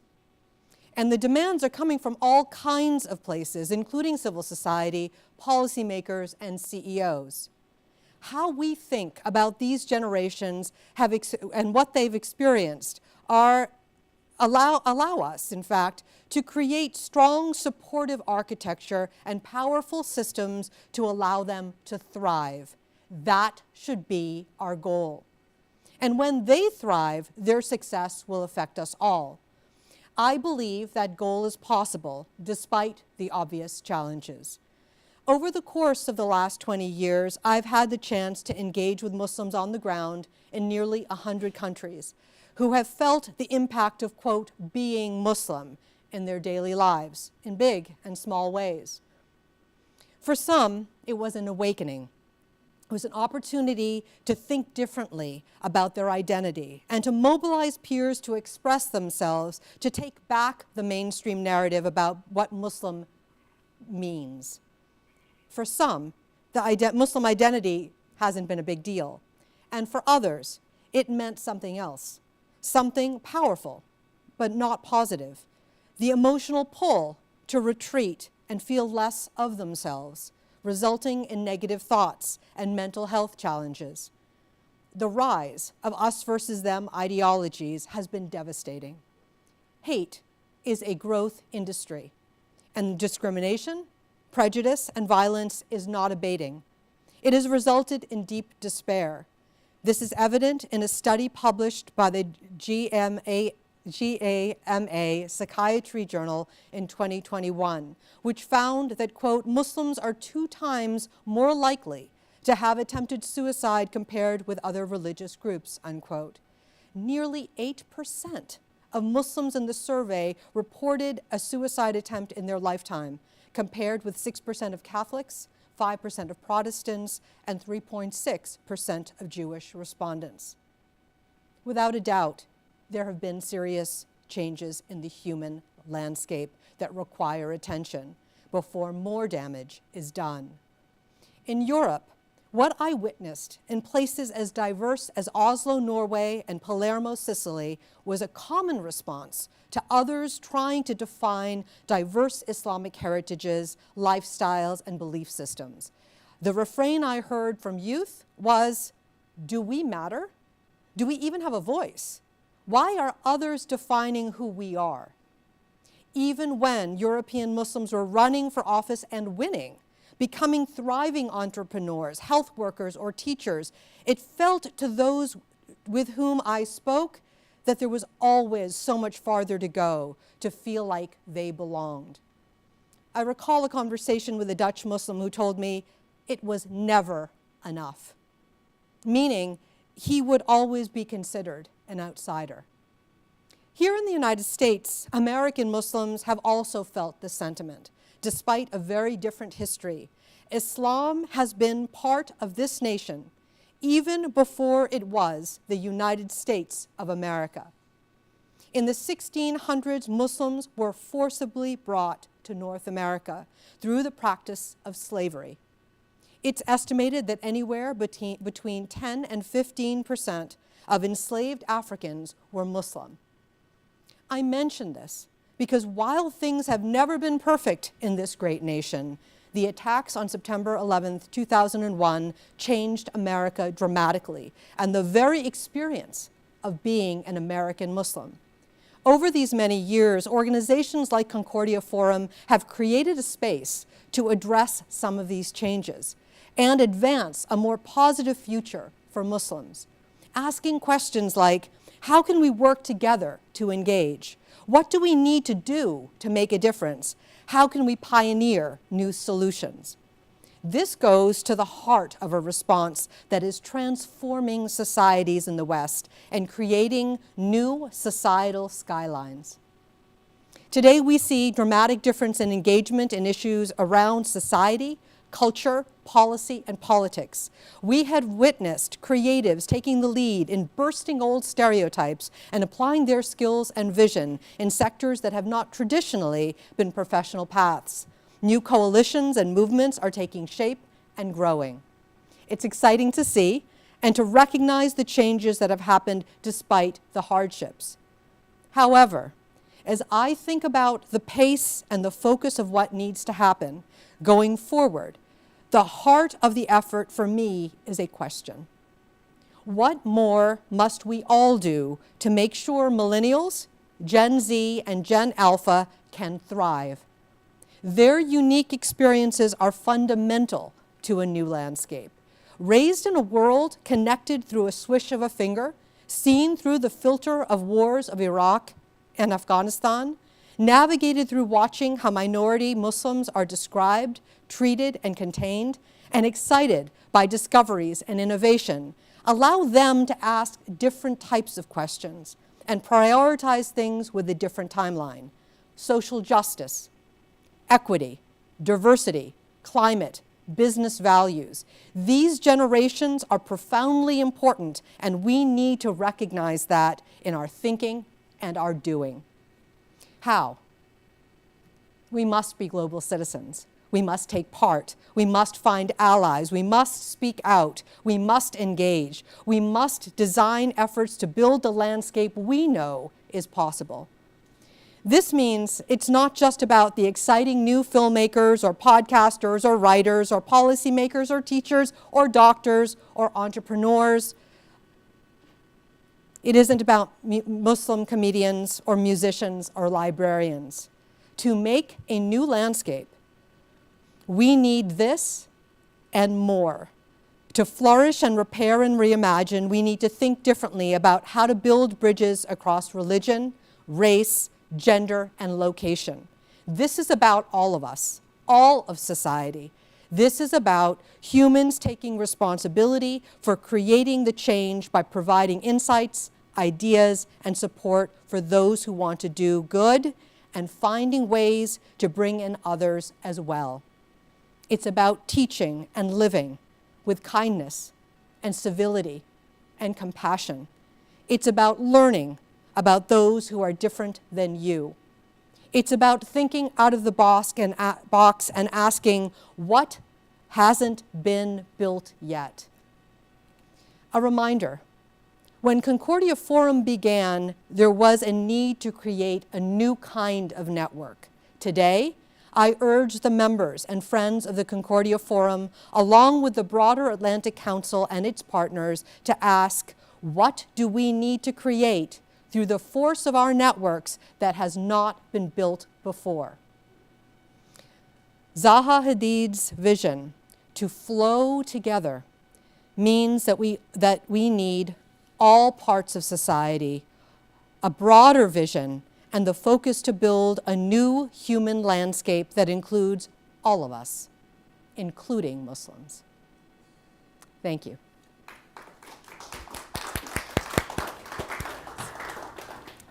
Thank you, Farah, for delivering a very powerful keynote. 9/11, rise in Islamophobia, intersectarian conflict, bullying and discrimination of women wearing hijab or men with long beards, war and conflict in Muslim countries. These are just some of the challenges facing Muslim communities in the West. Our panelists today will address these issues and provide insight on the path forward. So with that, I would like to introduce you to our first speaker, Salam Al-Muriati. Salam is the president and co-founder of the Muslim Public Affairs Council. He is expert on Islam in the West, Muslim reform movements, human rights, democracy, national security, and Middle East politics. He has spoken on Islamic interfaith issues, democracy, human rights, and conflict in the Middle East, Balkans, and Transcaucasia. And he also testified before the House of Representatives, a committee on Homeland Security. With that, Salam, I'll give you the floor. Thank you, Arshia. Thank you, Concordia, for this very important conversation and panel. And I agree, Farah Pandit delivered a very powerful opening set of remarks, and a lot for us to talk about. I want to first, when discussing challenges that are facing Muslims in the West, I think we have to look at both internal and external challenges. And while much of the discussion here is talking about the external challenges, as the Quran says, we will not find change. God will not give you change until you find change within yourselves. And so, what are the changes we need to make internally for us to be better prepared to deal with the challenges externally? And there are many, but I think in general, since we're talking about future generations of Muslims in the West, young people in general, millennials, Gen X, Gen Zs, and so on and so forth. What do they think? And are we communicating with them? I think those are the two questions that we have to ask ourselves first. In general, when discussing these issues with this demographic, there's a feeling that there's no space for them in our community. There's no space for them in our mosques, for example. That they feel alienated, and that in general there is no concern for their issues, or at least there's no real action for their issues. So when it comes to social justice, do we understand the language of social justice when dealing with this demographic? They also feel that there's too much judgmentalism in our religious space, that they are judged by the way they look, or the way they think, or the way they act. And we all know that when we were young, we wanted people to give us that opportunity, regardless of how we were a bit, how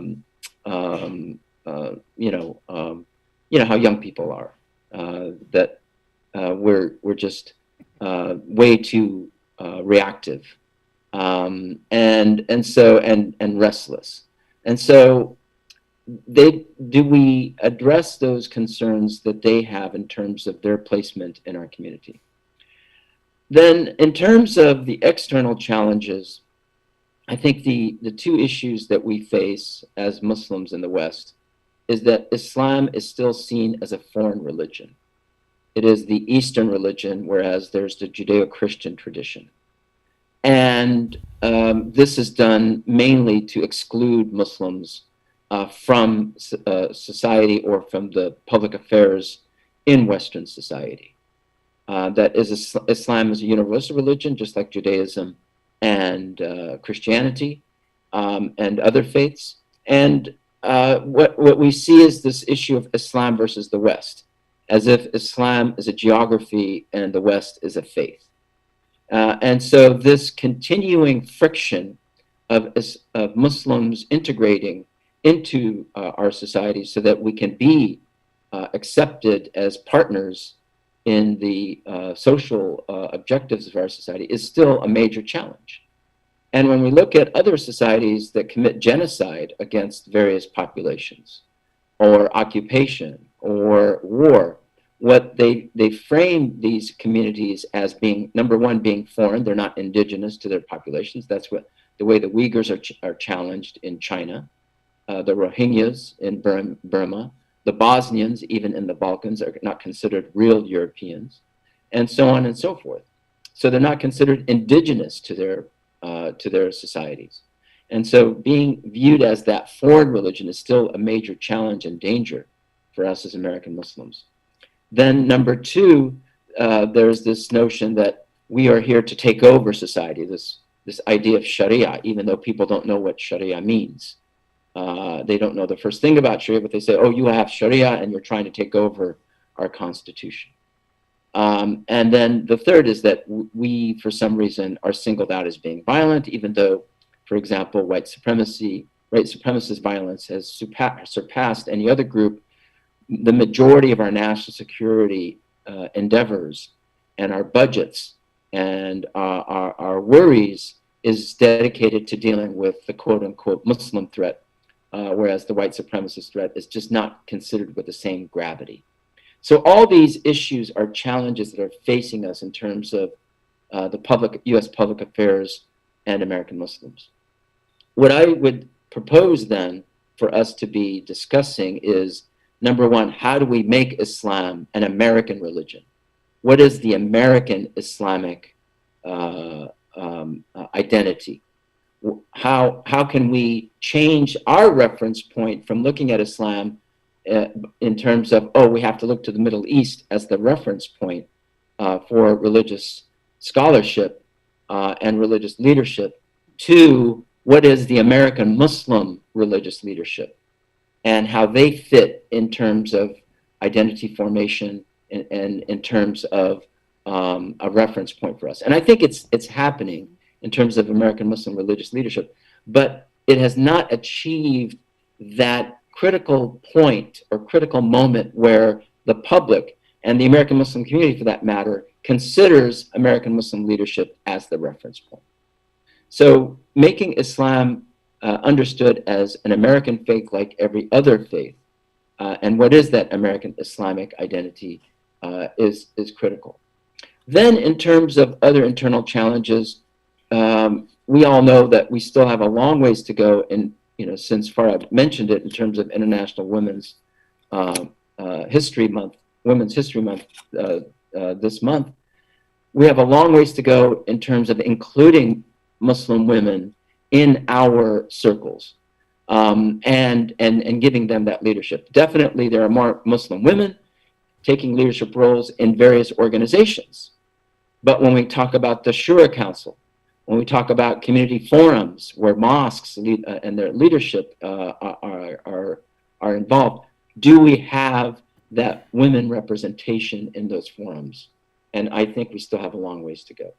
So addressing the youth and in terms of their interest and creating a space for them internally, Muslim women issues, I think those are the two main internal challenges, and dealing with a lot of U.S. policy that singles out Muslims in terms of threats and counterterrorism policies. I think those are the external challenges that are facing us today. At the end of the day, we are going back to what the Quran has taught us, and that is it's all about human dignity and defending human dignity. Are we defending human dignity for every population, such as the people of the Ukraine? And how does that impact us as American Muslims? Are we defending human dignity for those that are also persecuted by Muslim majority countries? These are issues that are in the minds of many Americans.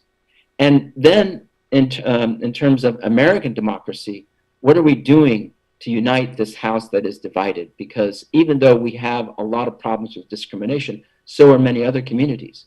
So the issue really is not about discrimination of any community, but about the health, the public health of our democracy. Are we working for the freedom of every American in our country and for the human dignity of every American in our country? Thank you.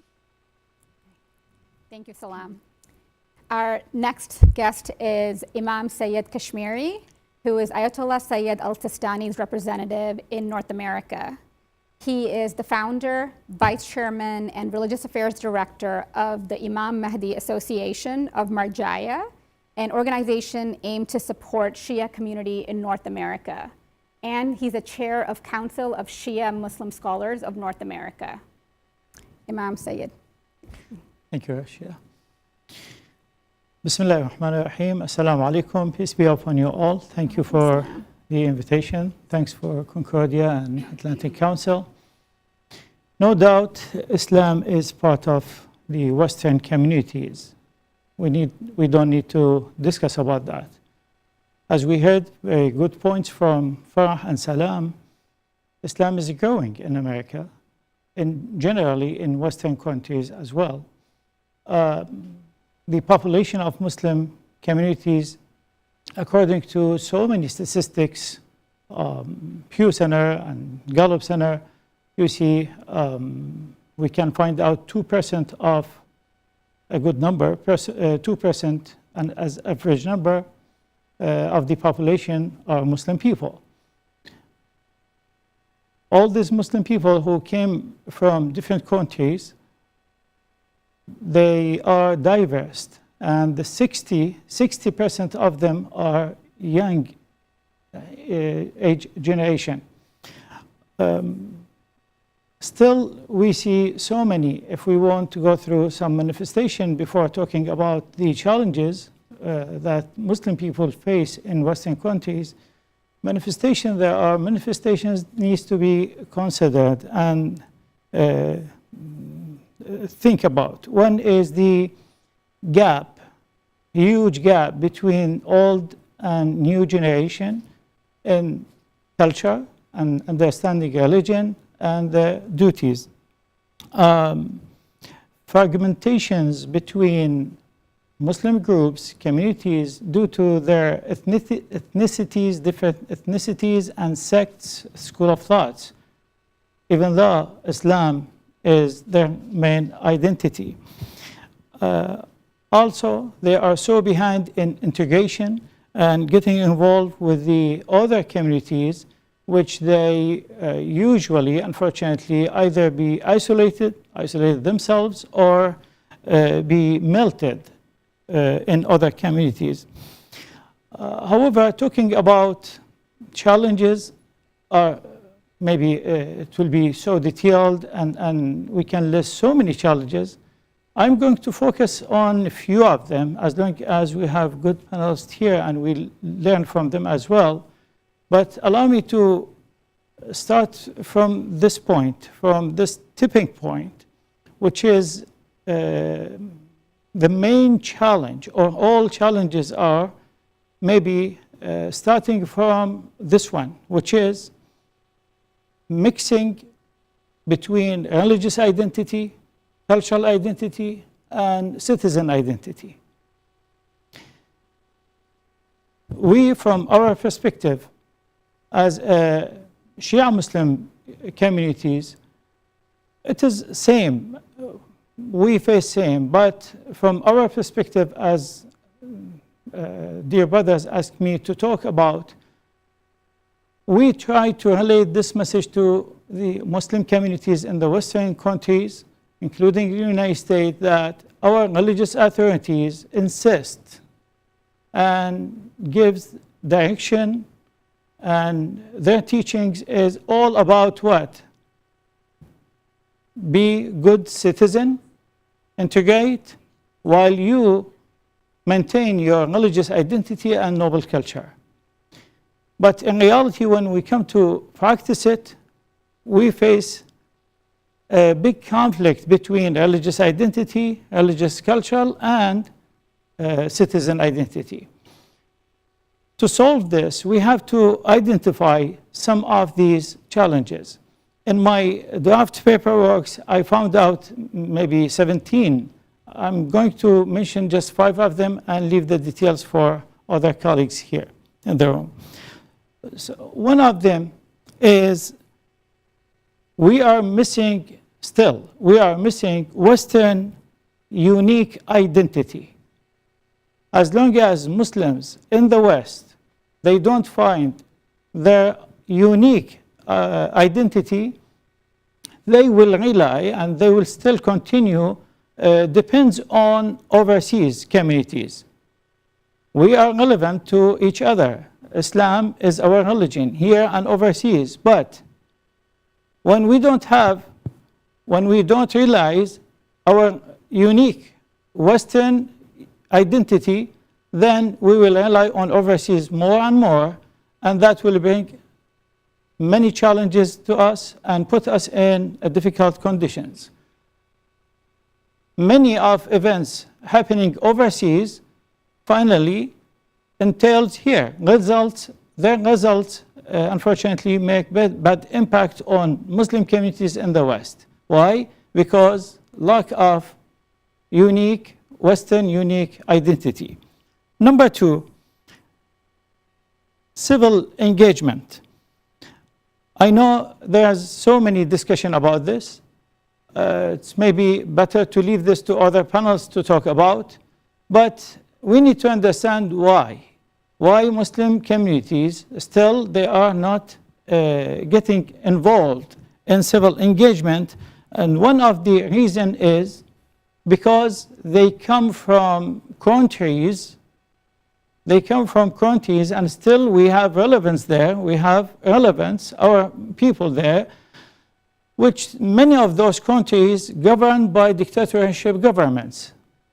If the Muslim communities in Western countries, they try to do some civil engagements and become involved, getting involved in political engagements, definitely their families, their relevance there in their own and their mother countries will be under suffer, under oppressions. And that needs to be discussed as well.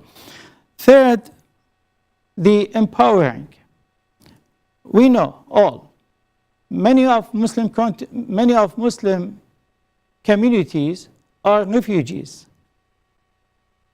Over 40% of current Muslims in the West are refugees, not born here, not convert. And refugees, unfortunately, when we welcome them here, they be neglected and they left it alone without any empowering, any enough and strong programs or initiatives to help them to be strong and practice their citizenship in a better way. For example, healthcare issues, job issues, economically and domestic violence, bullying, and discrimination, and also as known Islamophobia. Refugees and Muslims who come to this country, and we welcome them, we try to help them, we try to give them a new opportunity. It is not enough, it's good, but not enough. They need more support, they need programs, initiatives to empower them. The last one, I like to focus on religious teachings. As we heard about hate or discriminations or what Islamophobia trying to do, everything. When we put our fingers on any important or sensitive topics relevant to Muslim communities in the West, we want to fix it, we want to maintain it, we want to work on it. Finally, it goes to teaching. And because the main identity of Muslim communities is their religious identity, then we have to think twice about from where we have to generate and instruct our religious information. We have big lack in scholar preparation. We have still we have no Islamic college or Islamic university in Western countries to provide Muslim community good scholars, good teachers, good instructors. Thus, still our communities try to bring scholars from overseas, try to bring translators from overseas, try to bring teachers, academic teachers from overseas, and because they are from overseas, because they are not engaged with the Western cultures, their teachings comes with ideology, and that ideology not necessarily will be helpful for our community here, and specifically for our new generation. With this, I leave you to continue your engagement. Go ahead. Thank you so much. Thank you, Imam Sayyid. Our next speaker is Dr. Dabiel Montessor.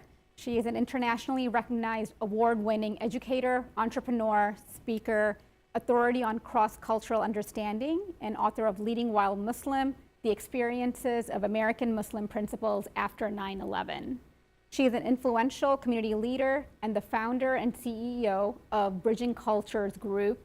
Dr. Montessor is also an advisor on cultural and religious diversity issues, the board president of the Muslim Community Network, and also sits on the board of Yemeni American Merchants Association, Therapy and Learning Centers Preschool 21 and 21, and the New York City Department of Education Diversity Advisory Board. With that, Dr. Montessor. Thank you so much, Arshia, and assalamu alaikum, peace and greetings, everyone.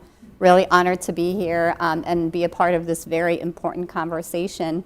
I was tasked to speak about challenges in getting involved in urban politics, specifically for American Muslims, but I always say what we need to do with challenges is also find opportunities. So what I'm about to share will most definitely also be offering some opportunities that we must, as American Muslims, be able to see as important things that we need to address as we do this very important work. As a practitioner, educator, as well as bridge builder and community engagement practitioner in New York City, across the state, and nationally, there have been a lot of trends that I've seen over the years that really have been a huge challenge for our community. First and foremost, many American Muslims lack the understanding of how important it is to be engaged politically. They don't see how high the stakes are for our community to be engaged, and what does that engagement mean. In addition to that, there is also a lack of candidates who give our community the credence that they deserve. And what do I mean by that? There are many candidates that are outside of our community that are running, particularly in very high populated areas with American Muslims, and it's always an afterthought for them to engage our community. And so why does this happen? It's because of our lack of engagement and them seeing us as important stakeholders in this process. Another point is the lack of courage to demand a seat at the table. We have a large population of the American Muslim community that are not politically engaged. We have people across the country that are, but we must surpass the number of what we have today. And we do that through political engagement, making sure that everybody sees themselves as important stakeholders in this. Another aspect that also drives people from being civically engaged is also when we see how foreign policy plays out during political cycles, during situations that happen overseas. And many American Muslims who are engaged see how these things play out and feel a sense of betrayal by the unfair and unjust way that other countries are being treated, specifically their home countries. And so this is, a dichotomy that we have to face and think about how do we address this. And the one way that we need to address this is the only way we are going to make any change back in our home countries is by being politically engaged in the United States and building a political force, building a political base to be able to influence foreign policy. Another aspect that I also wanted to talk about is we need a mind shift. And that mind shift is basically stating that we have a voice and our vote matters. And only when we do that are we going to be able to basically deal with these challenges. What we need is to encourage American Muslims to volunteer on campaigns. That's a start. And we're seeing that movement across the country with many of our millennials and Generation Z, et cetera. And the more that we support them and the more that we engage them in this process, what we are doing is actually cultivating the next generation of leaders who will one day be representatives from our communities, who will one day run for office. And the only way that you can do that is you build that experience. In addition, what we need to do is also push candidates who are running in our local vicinities to hire people from within the American Muslim community. Last night, there was a forum that I had engaged with a political official in New York City who is running for office, a very high office, I won't say more than that. And the first thing that was brought up in the conversation as a welcome and opening was basically saying, I've had the great experience to meet Muslims in the aftermath of September 11th. I worked very closely with them. I appreciated them denouncing terrorism, and I worked with them, and I will continue to work with them to make our country safe. That triggered me. 22 years later, that should not be the conversation or the welcoming remarks. The welcoming remarks should be, I am so proud to see a large American Muslim community in my state, and I will work with you to address the needs and concerns of your community, and you are a valuable member of our state that we want to hear from you. What are the needs and the concerns, and how can we partner with you to make our city and our state great, so that way we can all be stronger together. So I'm still processing that event, and this candidate will hear from me, trust me. But why do I bring this example up is because we need to push them to have American Muslims on their campaigns. If she had an American Muslim staffer who was coaching her and helping her understand the American Muslim community, her opening may have been very different than that. And that is right now a priority for us. This is the opportunity that any candidate coming in front of us needs to understand. Do you have staffers on your campaign? And what is your plan to have American Muslims in your cabinet if you win? So these are really important things that we need to start shifting in our minds to make sure that we are getting candidates to take our issues seriously and take our community seriously. We have talent. We just need them to tap into it. In addition, I also want to say another opportunity is to rewire ourselves in delivering tangibles for our community and making sure that it is a non-negotiable with any candidate that sits in front of us. We need to make sure that our community gets a piece of the pie. And what do I mean by that piece of the pie? That piece of the pie is basically funding. Funding for our nonprofit organizations, funding for our companies that are doing groundbreaking work, and making sure that they are seen and recognized as valuable assets in this country. We also need to make sure that religious accommodations are adhered to. And I'm not just talking about the workplace, but in our food sourcing. What do I mean by our food sourcing? There are people that are dealing with our food that are not from the American Muslim community or understand what halal certification is across this country, who are handling our food without the proper halal certification. And it is our priority right now as American Muslims to engage in that dialogue of how halal certification should be and who should be serving that food for us. I learned a lot through this pandemic of what halal food means and how it should be produced and who should be handling it. And it is our right as American Muslims to make sure that vendors that are getting contracts from the federal government, the state and city governments, are adhering to these religious guidelines, but most importantly, empowering our American Muslim small vendors to be able to provide this. So how do we do this? Right? Challenge, opportunity. We do this by making sure to promote American Muslim vendors, making sure that we are highlighting those people who are doing groundbreaking work to actually support our communities. But most importantly, and this is something that I'm very passionate about, is also holding President Biden accountable to conduct the independent, to conduct the disparity study that he talked about for Arab Americans. He talked about hiring a commission or putting a commission together that was actually going to look at the disparities of Arab Americans. When we look at how the Arab American community is comprised in this day and age, the majority of Arab Americans are Muslim, but yet they are not seen as minority-owned businesses. And so the dialogue and the conversation for all of us to empower Arab American Muslims to be able to compete for contracts and to be able to support and provide the opportunities for our community has to happen. And the only way that we could do that is enforcing this and asking President Biden to make this a priority. This was a priority on the campaign. It needs to be a priority that is delivered for our community. Lastly, it shouldn't just be on the federal government. This has to be a dialogue that we also have with our state officials and our city vicinities. And what we've done in New York City is we've made this a non-negotiable for every level of government in New York, that we wanted them to do a disparity study to show how Arab Americans are disenfranchised.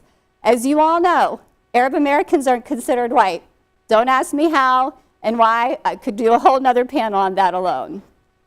But the time has come for us to help our government to understand that though they have this designation, they certainly don't have the white privilege. And the time has come that we need to change that.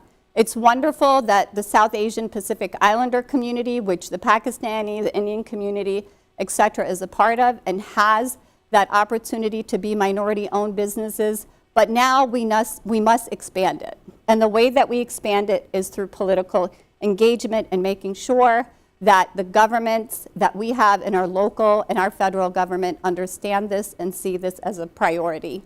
And again, I welcome the opportunity for questions, and thank you. Okay. Thank you, Dr. Montessor. Next, we have Safir Rab, who is a business strategist, community activist, and former advisor to Barack Obama, serving on his transition team in relation to public diplomacy. His career has involved promoting social enterprise as well as working with ex-convicts and other vulnerable people on issues such as addiction recovery and building low-income housing. He's also CEO of Interculture, a strategic consulting firm that advises businesses, governments, corporations, and foundations on cultural competency. With that, Safir. Thank you, Asha. With God's name, the merciful benefactor, the merciful redeemer, greetings, everyone. Good to be here at the Atlantic Council, and thank you, Imam and Doctor, for your good remarks to start this off.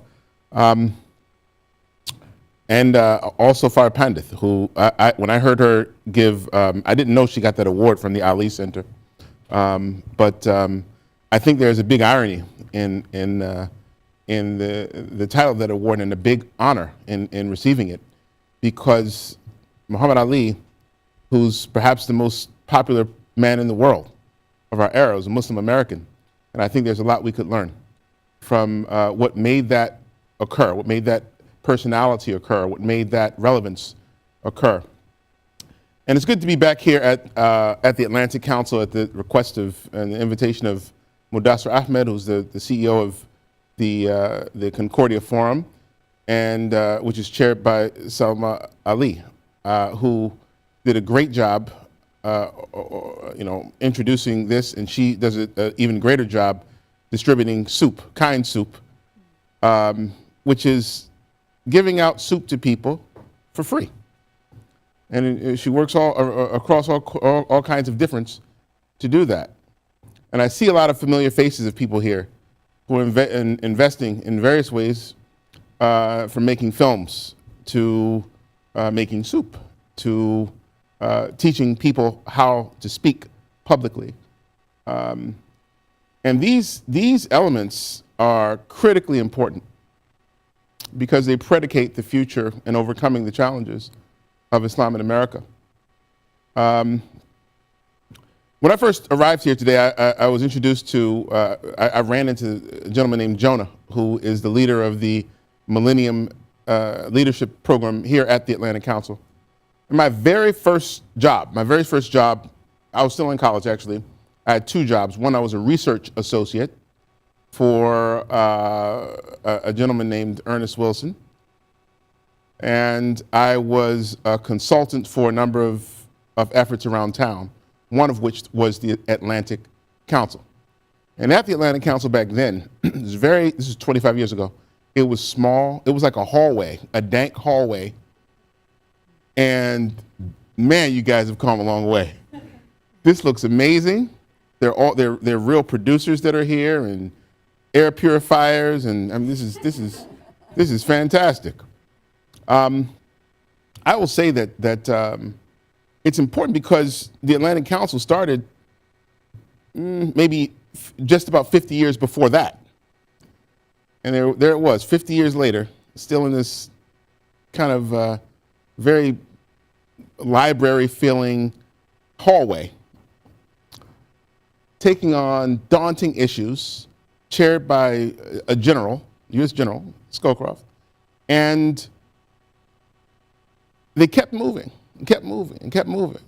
And now you see something that is a result of continual work.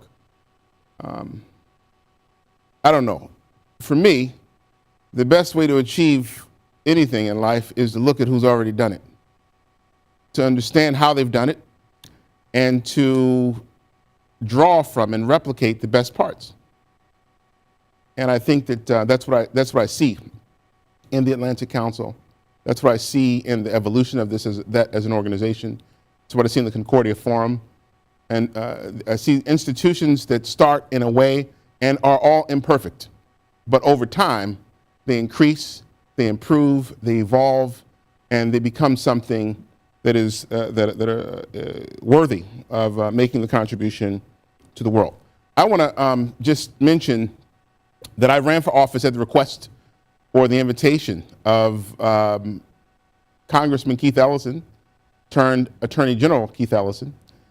And I think he was feeling a little remorse that he left Congress to become an Attorney General, which is maybe even more impactful, I believe. He was able to prosecute those guys who murdered George Floyd and win, and he did a great job. But I think that that was a remarkable experience for me, because I was able to work across all sorts of difference. And the challenges in that campaign are akin and similar to the challenges about the Muslim community for the next 10 years. The challenges focused on the fact that people are hungry, the fact that people are depressed, especially since they're home and COVID has done a whammy on us all. The challenges are associated with addiction and making certain that the little wino or person doesn't have something to eat in their belly. Kind works, shout out again.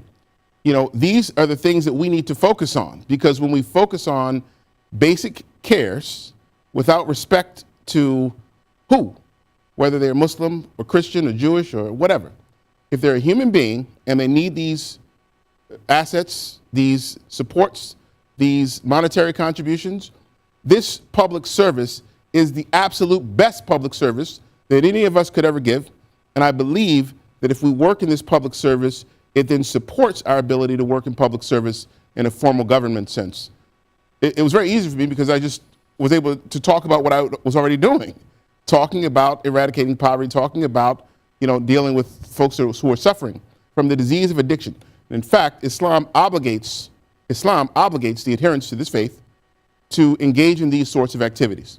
So, you know, I believe that we should be competing across faiths while we work across difference to solve these problems in the community.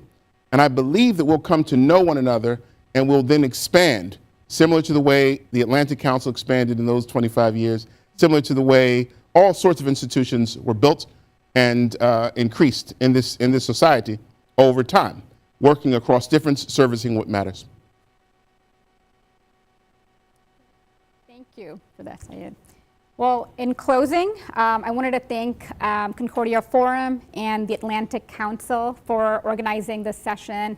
And thank you to all our panelists and our keynote speaker for sharing their insights on a very important topic, which is, challenges facing Muslims in the West. And thank you all for attending the session today.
Good afternoon, everyone, and welcome to our third plenary on Afghanistan after the withdrawal, the way forward for Pakistan, the US, and the OIC.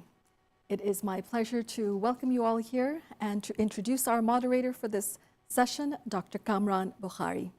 He is the Director of Analytical Development at the New Lines Institute and a National Security and Foreign Policy Specialist at the University of Ottawa's Professional Development Institute.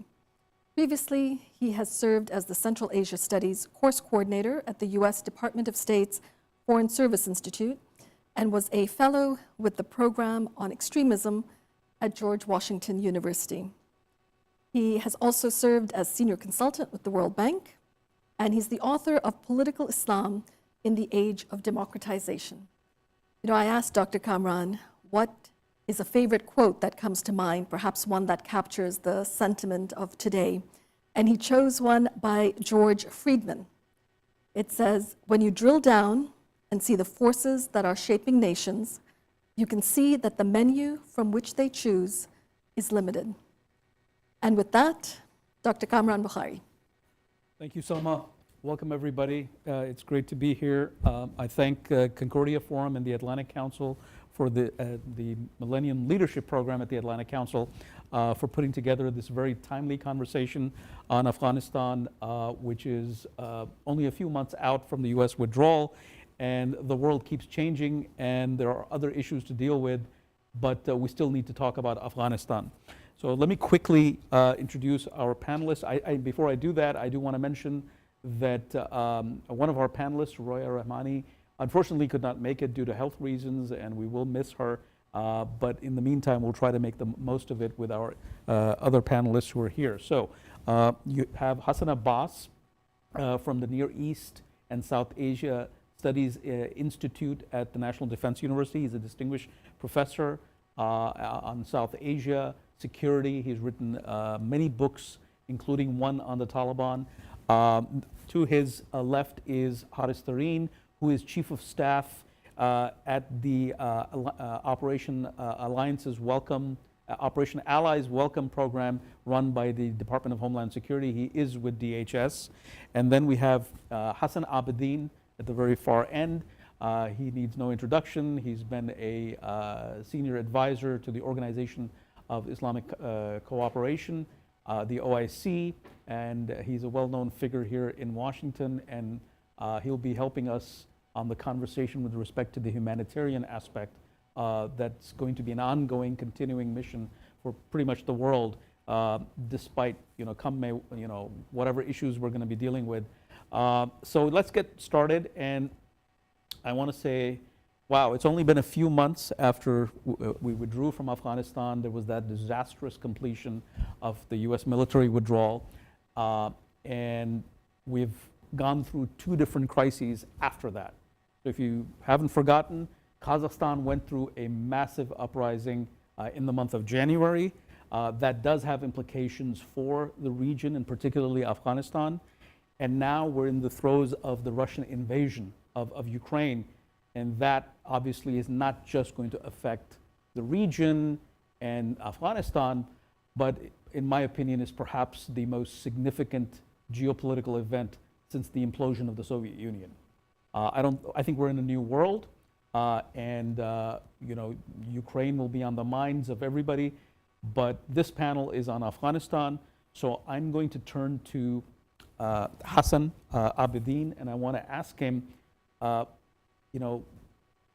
tell us what is happening at the, well, actually, pardon me, I'm going to start with Haris over here. Forgive my, momentary loss, because we had a speaker and I had a script, and now we're going off script. So I'm going to turn to Haris. Haris, tell us what's happening on the ground in Afghanistan. There are so many moving parts. There is this Taliban government that's trying to take shape. There are the millions and tens of millions of masses coping with this new reality. There is the West and the world is struggling to reach out and help the people without recognizing the Taliban government. There are certain governments that are more closely working with the Taliban regime than others. But tell us what's happening on the ground. What are you hearing from your sources and contacts? Bring us up to date, because I think between Kazakhstan and Ukraine, a lot of attention has been divided. Right. Thank you so much, Kamran. Thank you to the Concordia Forum and the Atlantic Council for hosting this important conversation. I'm here in my personal capacity, so I'm not here representing the U.S. government or the Department of Homeland Security.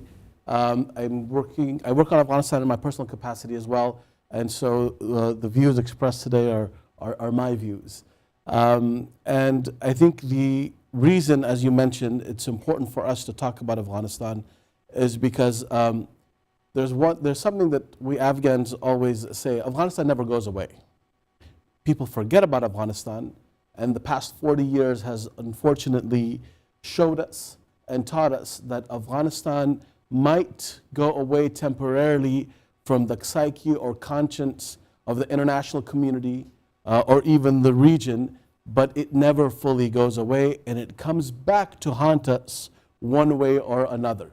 That is the reality of Afghanistan's geopolitical significance in the region and internationally as well. So having this conversation 6 months after the U.S. withdrawal is important, as you mentioned, because there are other priorities taking place around the world. What I will do is, in response to that question, I will look at three different parts, address three different parts.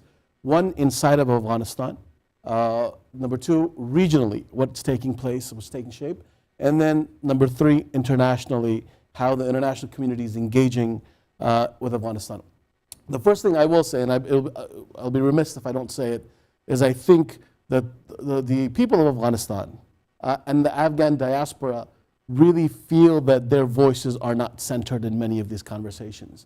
And part of even the title of this panel about Afghanistan and Pakistan and the OIC and the international community response to it is reflective of that. A lot of Afghans feel that their voices are not centered, their wishes are not centered, their aspirations are not centered in many of these international forums and conversations, and that the whole process that played out over the past 5 years was devoid of authentic Afghan voices, women, civil society groups who have been fighting on the ground over the past 2 decades to build a democracy and to build a voice for many of the constituents inside the country. And so that is a common sentiment that is present inside of Afghanistan and outside as well, as amongst the diaspora, and I'd be remiss not to say that. But inside of Afghanistan, as you all know, over the past 6 months, you've seen the situation is extremely difficult. There are a few components. There's, of course, the Taliban, de facto government of Afghanistan at this point, that is struggling in multiple ways, financially, economically, militarily even, diplomatically, to establish legitimacy inside of Afghanistan. Number one, with its own people, to be a legitimate voice for its own people, and then to be a legitimate representative of its own people outside of Afghanistan. That is a struggle that is not going to be easily overcome because of international financial restraints and constraints, because of the international community's hesitant approach towards the Taliban promises that have been made. The Taliban have made certain promises. They have not necessarily lived up to those promises, and the international community is being extremely cautious in how they engage the Taliban. So, number one, there's a crisis of legitimacy. And when there is a crisis of legitimacy inside of Afghanistan, that is going to, of course, be reflective of the international community and the region. So, inside of Afghanistan, you've got the Taliban, you've got fledgling opposition in certain regions of the country that is trying to take shape now, especially after the winter months, that really does not have the type of support that they're looking for. You've got a civil society that is struggling to find its place. Afghanistan, with all of its struggles over the past 2 decades, was the freest civil society in that region. A free press, a very robust press, civil society groups, organizations, funded by international communities, funded by Afghans. So a civil society that was extremely robust over the past 2 decades has now suddenly gone completely silent. And they're struggling to find their voice. So this is why you see women who have been out on the streets, you've seen activists be out on the streets, and they're struggling to have a voice that is being heard outside of their very small circle. So there is now a crisis of legitimacy inside. So that's inside of Afghanistan. Regionally, the neighbors, we can, definitely. Let's do that. I want to also get back, follow up with it. If you could drill down a bit on these various sectors that you've identified, the people, the opposition. So in your opinion, quickly, what do you see as the Taliban succeeding in trying to at least consolidate power? Legitimacy is far away, right? But in terms of consolidating power, and the related question to that is that what kind of opposition or resistance do they face in terms of them trying to consolidate power? So the Taliban have been somewhat successful in consolidating security power. So they've been able to really since it hasn't been overnight. Over the past couple of years, they've been able to take not only the capital and the major cities, but they've been able to take the provinces, localities, and they really have, security-wise, in most of the country, about 85% of the country have been able to secure militarily and security-wise, and are putting together, their number one priority at this point is actually putting together a military force, is putting together a standing army that will be able to rule over the country. They have, the second priority for them is to be able to minimize any type of resistance. So we see this now in Kabul, we see this in Mazar, we see this in Herat, and we see this in Kandahar, where they've actually started a house-to-house search process, where they're going and ensuring that they take any type of weapons, that might be even light weapons, that might be in people's homes. These searches of homes have been extremely intrusive, and they're night raids essentially. They go in at night, they'll do a search, they'll take weapons, they'll take certain documents. And so their second priority is to ensure that there is no real resistance that's able to kind of rise up from within the major cities around the country. So that's what they are trying to do. Their number one priority has been to security and a military establishment. Now, I think for most of the civil society groups that are functioning, they're figuring out what their approach is at this point. There is no clear way forward for many of the civil society groups. It really is, how do we engage the reality of a de facto Taliban government? It's the reality now. How do we engage that reality? How do we keep international pressure and eyes on the situation in Afghanistan? And that has been a bit of a struggle. I think there's Afghanistan fatigue. That is a reality in the international community. There's Afghanistan fatigue, and now with Ukraine and other issues that are going to be continuing to develop, Afghanistan will take a back seat. And so that the eyes of the international community have been on Afghanistan for the past 5 months. I think that's slowly withering away. And as that withers away, the civil society groups within the country will also have a more difficult time when it comes to funding, support, and that spotlight that's extremely important. But that doesn't mean that they will stop. Because over the past 2 decades, those civil society groups have been quite robust, especially women's groups, even religious groups. They are continuing to resist in whatever way, shape or form that they can. And it could be, it's civil, anything from civil disobedience, a level of engagement with the Taliban, a level of engagement with regional powers, of course, Pakistan, Iran, and then the Central Asian countries as well. So those efforts will continue inside, but it is not clear what posture the Taliban will take towards that. Whether it will be a heavy-handed posture. If it is a heavy-handed posture, I think we're going to see a lot more arrests. We're going to see a lot more disappearances. If it is not that heavy-handed posture, then I think we're going to see some level of engagement and not inclusive governance, but we will see an engagement governance that might take shape in Afghanistan. Thank you for that. And I'm going to circle back on those points that you made, but I want to turn to Hassan Abbas. Haris just talked about or sketched a picture of the strategic situation. I'd like you to drill down into that. We have in the title of the panel, you know, the implications for Pakistan and the OIC. But I think Haris made a good point that it's not just Pakistan, there's Iran, there's the Central Asian states, there's Chinese.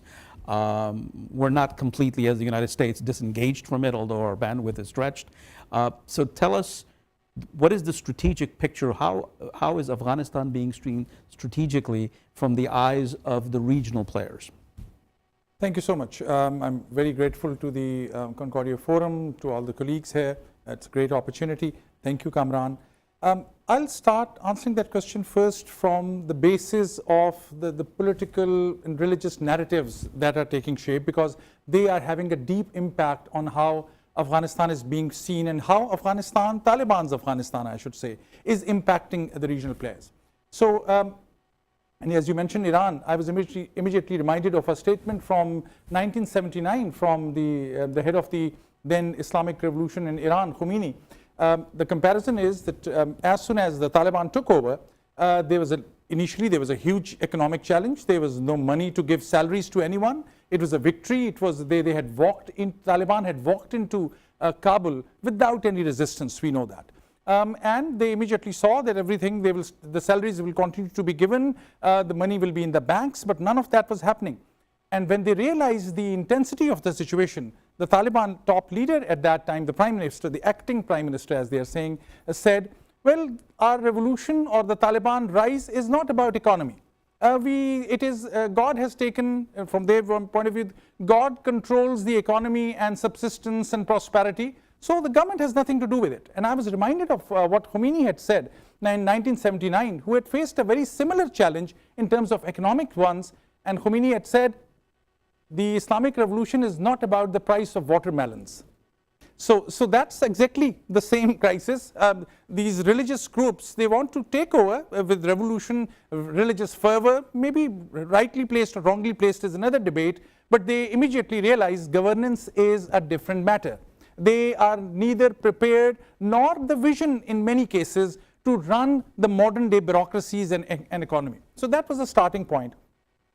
Secondly, Afghanistan's political religious discourse, which is linked to regional power play as well, has transformed. Two examples. For example, yesterday we saw on this Twitter space Sirajuddin Haqqani coming up because he's interior minister. He had to go to lead, to actually be the chief guest at the passing out parade of the police academy. So he had to show his face finally. And because we only had a side picture of him on our FBI website as well. So this was the first time. He was forced to, because the whole debate about politics, about religion, even for Taliban's Afghanistan, has moved to the social media world. Anas Haqqani and others, on daily basis, they're coming up with their tweets because they know the discourse, whatever their old dogmatic view about religion or the religious practices was one thing. Now they are operating in a global world, and unless they are making some sense, whether it is a total deceit or total play or part of it is real, they know that the real debate is on the social media platform.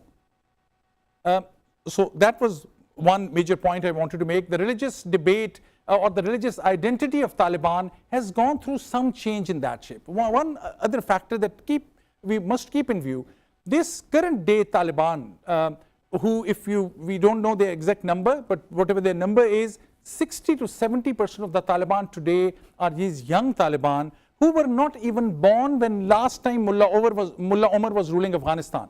This is a new generation which has the iPhones in their hands, and they are not have degrees or certificates from any religious seminary. So their worldview about religious discourse, political discourse, sectarian discourse is very, very different. I'm not saying it is very progressive or liberal. I'm saying it is very different. It is not a consequence of, or it's not something that can be immediately deducted from the old Sunni, Hanafi, Deobandi school of thought that Taliban are linked with. This brings me very briefly to the regional context. The version of Deobandism, if I may call that, which is a 19th century product in South Asia,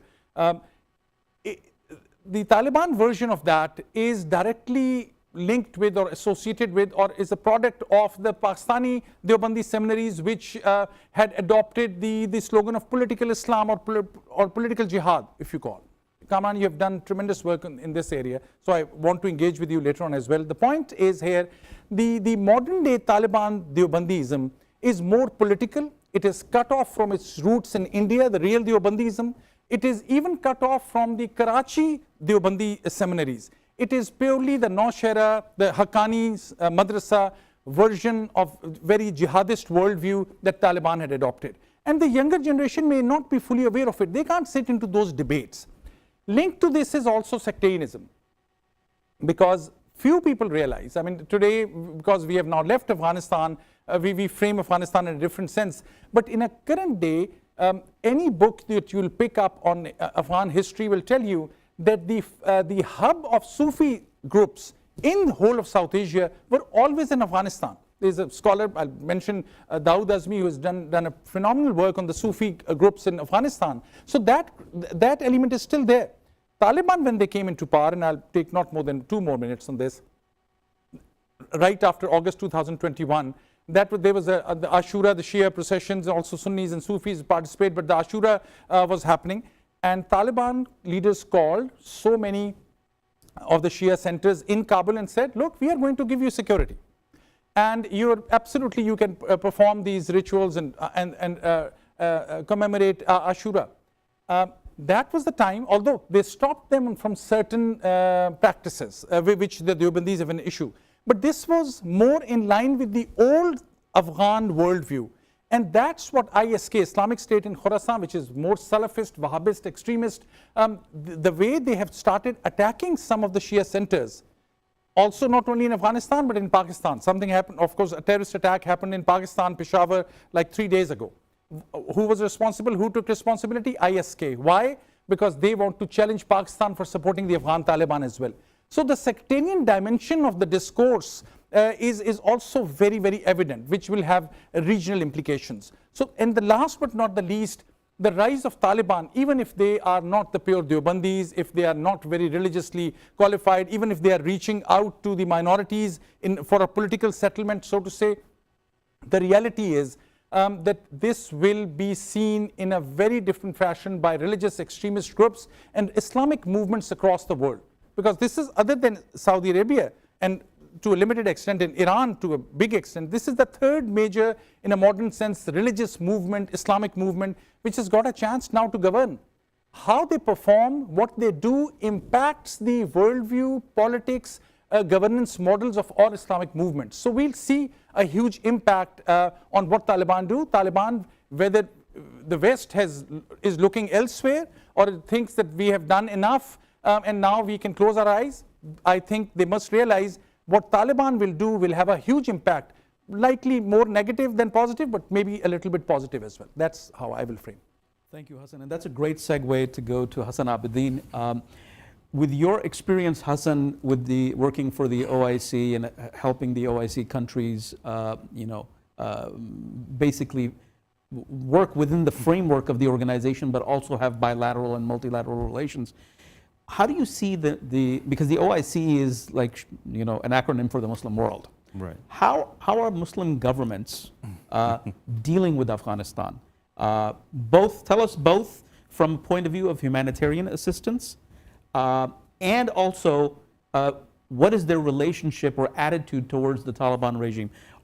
Some of them are obviously quick to embrace for whatever reason. Some of them see threats that they need to neutralize. Some of them see opportunities. So give us a rundown of that, again, from a strategic level. Thanks so much, Kamran. And first, let me acknowledge Jonah Fisher and the Atlantic Council and thank everybody for their help in organizing this wonderful panel. And I'm stepping in my personal capacity, and we had hoped to have a senior official from the organization actually speak. but they're actually on the ground in Afghanistan at the moment. So I think I'll be speaking about some of the work they're currently doing, but also step back to see what they have started earlier in December 2021 to really take stock of the situation on the ground.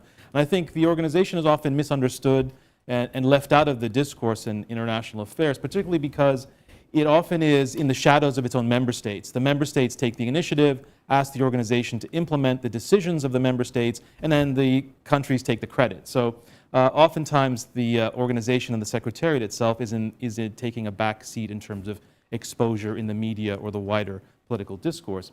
But I think Afghanistan shows the need for that to change. And in December last year, the OIC held an emergency foreign ministers summit in Pakistan, in Islamabad. And I think they brought together not only the member states, the 57 member states who are also members of the United Nations, but also international partners, the United States and the EU, to try to find solutions to help Afghanistan in this critical period. And one of the things that they decided immediately was to establish a humanitarian trust fund, because that was clearly a need that was urgent and required, international cooperation and attention. And alongside that, they also decided they needed to have a coordinating official or officer. And so they, at the same time, appointed a special envoy of the OIC for Afghanistan, and that's Ambassador Tariq Bakhit, who is currently engaged in intense diplomatic efforts in Kabul this whole week. And I think that shows the level of the interest of the organization to take that seriously. But at the same time, the Secretary General himself is on a tour of African nations who are also contributing to the OIC's larger trust fund. And Nigeria just announced a $1 million donation yesterday to that trust fund. And I think that's really where other countries are going to be looking to deposit not only their contributions, but also to see the OIC steer through the humanitarian crisis. And I think with the pullout of the United States and the absence of other international actors on the ground, the OIC is now in the spotlight. It has to deliver. This is their opportunity. This is their moment to shine. And I think this is really where all international efforts that are going to be brought to the table will play a critical role. Now, politically, going to the second half of the question, I think the organization is going to be meeting in a couple of weeks' time again in Islamabad for their full session of the OIC Council of Foreign Ministers meeting. And in that session, they will be taking stock of what's been achieved since December, so they're rapidly responding to the ongoing situation. Some member states, as you rightly pointed out, quickly acknowledged the Taliban regime.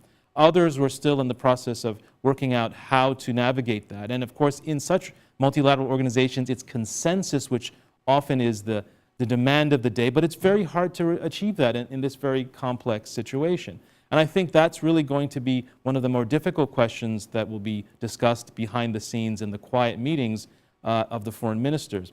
But the OIC has also realized that it can't do this alone. It has reached out to the United States. The U.S. Special Envoy for Afghanistan, Ambassador Tom West, is also a partner in this process, as well as the wider international community. Just earlier in the week before traveling to Kabul, the OIC Special Envoy was in Indonesia, meeting with the ASEAN Secretary General, talking about ways to combine humanitarian assistance, training, and also learning from best practices, because Asia also has a tremendous amount of humanitarian crises, which ASEAN has responded to. So if OIC and ASEAN can cooperate and learn lessons from each other, that can be deployed in critical areas like Afghanistan. So I think the organization, under the leadership of a very recent Secretary General who's just taken office a few months ago, so I think that offers a new perspective on an organization which is often less seen in the international space. But I think under this new leadership, there are real opportunities to see a more present, more involved, and deeply contributing to the international scene OIC in the coming months and years. Well, thank you, Hassan. You made a good point about noting that the United States is involved with the OIC, even though it's not doing the heavy lifting. So I want to turn to Haris, and I want to say, from your vantage point, working as Chief of Staff at Operation Allies Welcome, and we understand that there's only so much you can tell us because you're speaking in your individual capacity. How much of USG effort is sort of behind OIC? And is Washington saying to OIC, well, you take the lead for this humanitarian assistance while we work on other avenues like the UN, international NGOs like the Committee for the Red Cross, et cetera, et cetera? Just give us a sense of where is USG in this process. And after that, I'd like you to talk about how, A, the Taliban are viewing this engagement and the opponents of the Taliban as well. Sure. So I won't. I'm not going to try to speak for the U.S. government and how, in the State Department, and how they view their relationship with the OIC. That's a very complex conversation, and who takes the lead and who doesn't. I think those are. I think there's a few trends that we see that are unfolding. There is a realization that this has to be a multilateral approach, that Afghanistan can no longer just be a one government, a one capital of the world, just a NATO-led mission. I think that was one of the lessons that was learned in the past 20 years, that there has to be not only international consensus building, there also has to be regional consensus building. And I think anyone who works on Afghanistan now is understanding that there has to be regional.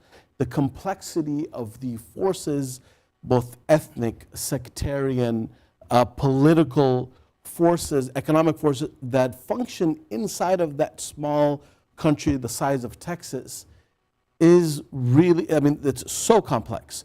So you have to have regional buy-in, right?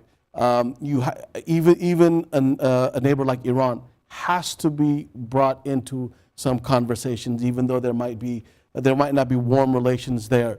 So it's too complex Afghanistan's too complex to approach from just one capital, one city, one international organization. It has to include the OIC. It has to include the major capitals, the EU, which will continue to be a major donor in Afghanistan and will continue to fund education, women's programs, development. The EU continues to make that commitment. Regional forces, of course, Pakistan, the Central Asian countries are extremely concerned about security in Afghanistan at this point, right? As was mentioned, the Taliban takeover in Afghanistan can have an impact in the whole region. The jihadist Islamist forces in the region are watching it very, very closely. And if you, as you know, Kamran, if you listen to the chatter that is happening in social media, in those spaces, you have seen a reinvigoration of those forces over the past 20 years that received some setbacks.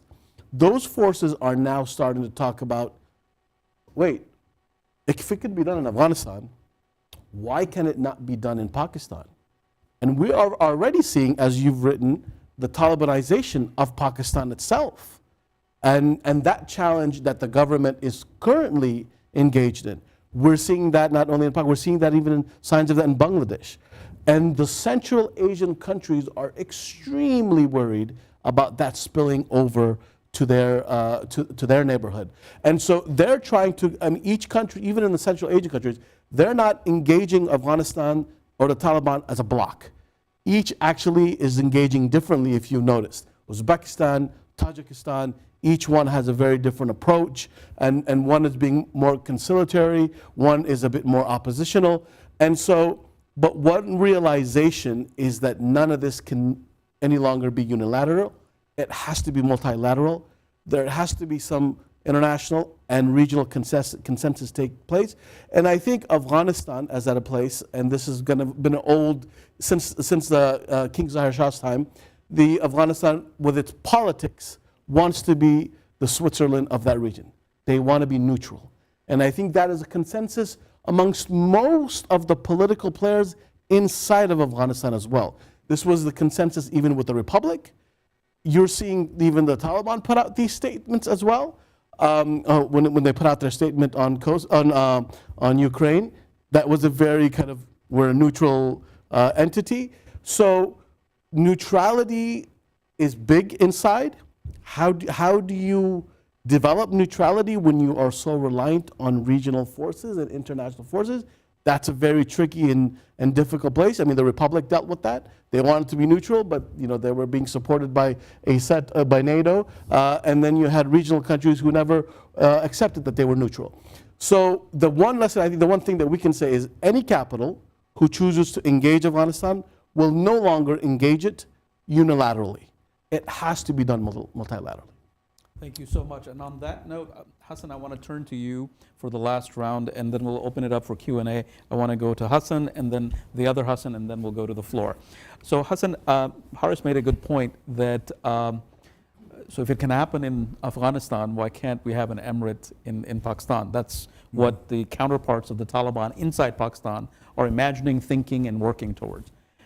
We're seeing the Taliban behave as in a very adversarial way to the Pakistani state, a state that they've had long strategic ties with. So it's no longer the Ghani government or the Karzai government saying, we don't recognize the Durand line, the Taliban don't recognize the Durand line. So what are the implications for Pakistan on that? And while you're at it, and I know you follow Iran very closely as well, what is the Iranian approach to the Taliban? It looks really complicated. It's difficult to sort of discern what is it that they're trying to achieve. They're hosting them for meetings. They're sending caravans of food. There are visits from both sides. So give us a sense, because geography matters, and these are the two countries with the longest borders with Afghanistan. Thank you very much. And I must have mentioned early on that I speak also on my own behalf, not on behalf of the Department of Defense. Yes. Excellent points from both my colleagues, Haris and Hassan. Allow me to build on this and respond to your question directly. We know about the extremely problematic and negative role that Pakistan played in terms of supporting Taliban all along. And the expectation, as you rightly mentioned, was that now Taliban should be in Pakistan's pocket, but that's apparently not the case. And that's not the case also, because there is no one Taliban. So this is the one mullah brother in the world with whom we negotiated in Doha under Zalmi Khalilzad, that's one group of Taliban who are in important position. They were all demoted as the kind of number two in their different ministries. But then there are Kandahari Taliban. The Kandahari Taliban always had issues with Pakistan. And some of the problems on the Durand line that we are hearing are from those Kandahari Taliban. The ones which are closest to Pakistan are the Haqqanis, who actually the Ministry of Interior, they control through Siraj Haqqani, they control through Mullah Yaqub, Defense Ministry. Pakistan's foreign office, with all the due respect, is actually operating as the foreign office for Taliban today. Whether it is seeking money, it's seeking recognition, trying to globally represent them.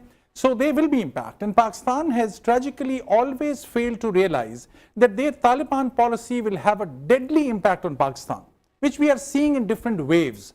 The radicalization of the Pakistani society in certain areas is a direct product of the Pakistani state decisions when it comes to Taliban and many other groups as well.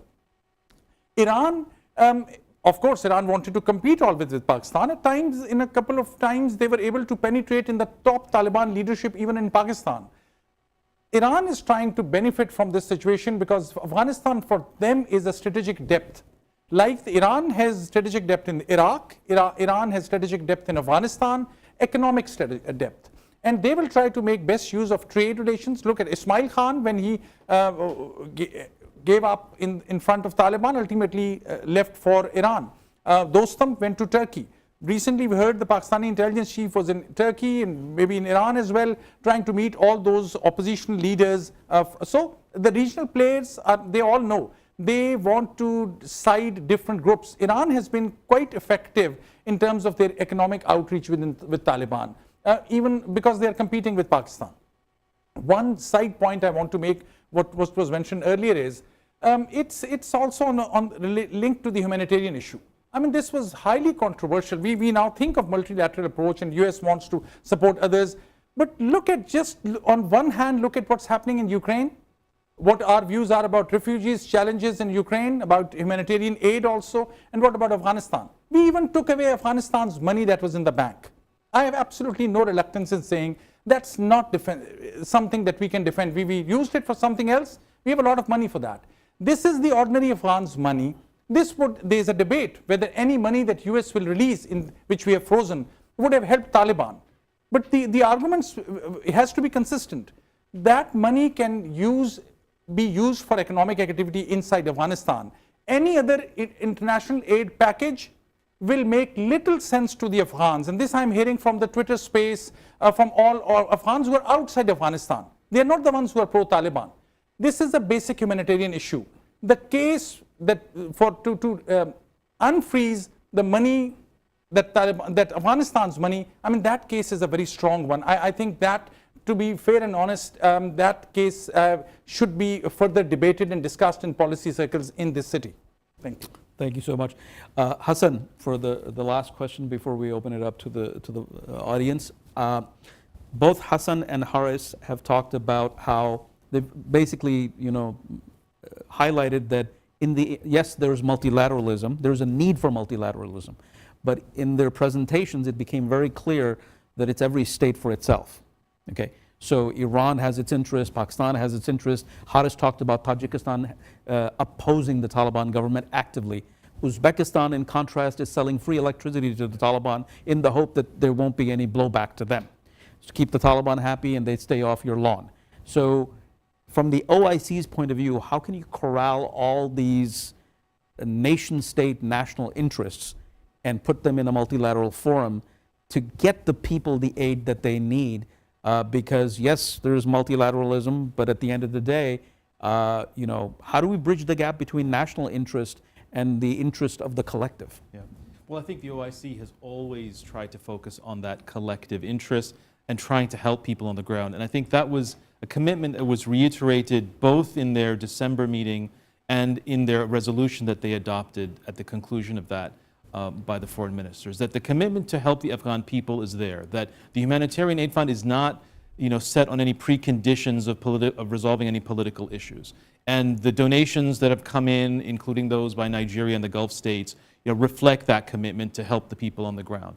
But the larger question of which countries will agree to work with and won't work with, we have to understand that we're coming off of a couple of years of very turbulent geopolitical changes.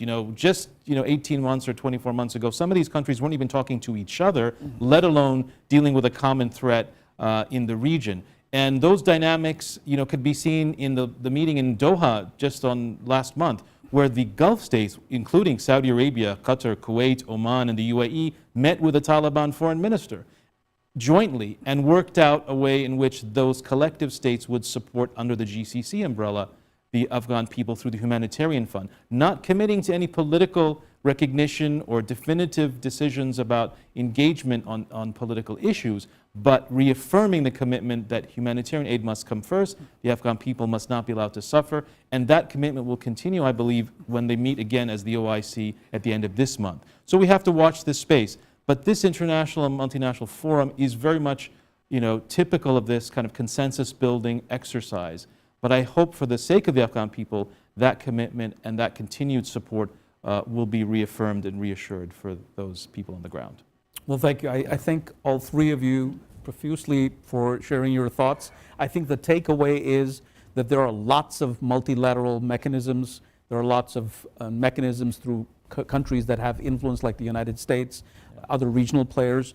What you need is the political will, and there is a way to help the Afghan people, and they don't have to suffer. So with that, I'm going to open it up to the audience. Please. We're not able to take audience questions. We're not able to take audience questions. We're not able to take out all the audience questions. So I think we've run out of time. I'm sorry about that. But I hope you learned and this was informative and you enjoyed this panel. Thank you so much.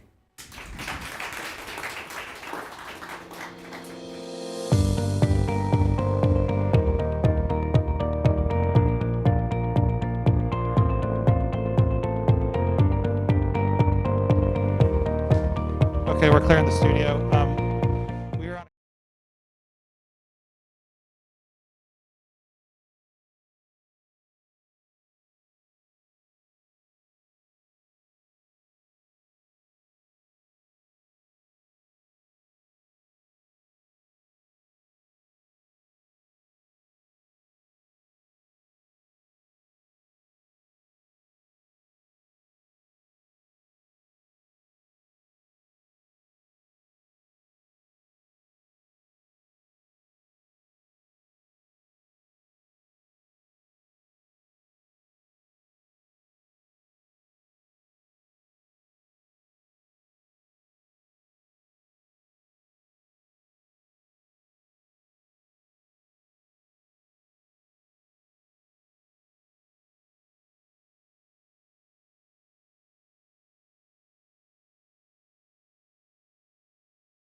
afternoon, everyone, and welcome to Plenary 4. The topic is Engaging New Resources and Allies to Tackle Climate Change. And our moderator this afternoon is Reid Blakemore. He is an Associate Director at the Atlantic Council Global Energy Center, where he focuses on oil markets, geopolitical risk, and energy security. He's responsible for program development and strategy, as well as the GEC's Global Energy 2050 modeling project, and Shifting Gears, the Future of Transportation and the Geopolitics of Peak Oil Demand project. Prior to joining the Atlantic Council, Reid held positions at the International Institute for Strategic Studies, US, and the United States Senate Foreign Relations Committee. Thank you so much, Reid. Thank you, and it's my pleasure to welcome everybody here again to our session, Engaging New Resources and Allies to Tackle Climate Change. Now, I'll admit that I perhaps have a bit of a mild bias when it comes to this, but given our focus throughout the day on America's energy policy challenges for the next decade, I'm personally hard-pressed to find a challenge that is more significant and complex than the fight against climate change, and in particular, the value that community building can bring to that fight. I think it's an even more auspicious time to be having this conversation around how cooperation and community building can support that effort, particularly because of the current crisis in Ukraine. It's underscored the importance of resource diversification and the potential human costs of inaction, while also following a year where, with a global pandemic and what the consensus building that we saw at COP26, I think we're continually reminded of exactly how powerful cooperation and community building can be to mitigate and provide solutions for either of those efforts. So, more work needs to be done in this space, which is why I'm glad we're having a conversation today with a panel of fantastic experts to discuss how we can continue to catalyze new communities of influence and alliances in order to meet climate goals, while also really leaving no stone unturned as we seek out the resources that can contribute to our net zero future. Our panel today includes Glenn Schatz, Chief Revenue Officer at Block Power, Janan Mohajir, Senior Director of Special Projects at Interfaith Youth Corps. And then joining us from Zoom is Dr. Ibrahim Özdemir, Founding President and Professor of Philosophy at Hassan Koloncu University in Turkey, as well as the founder of the Forum on Islamic Environmental Ethics.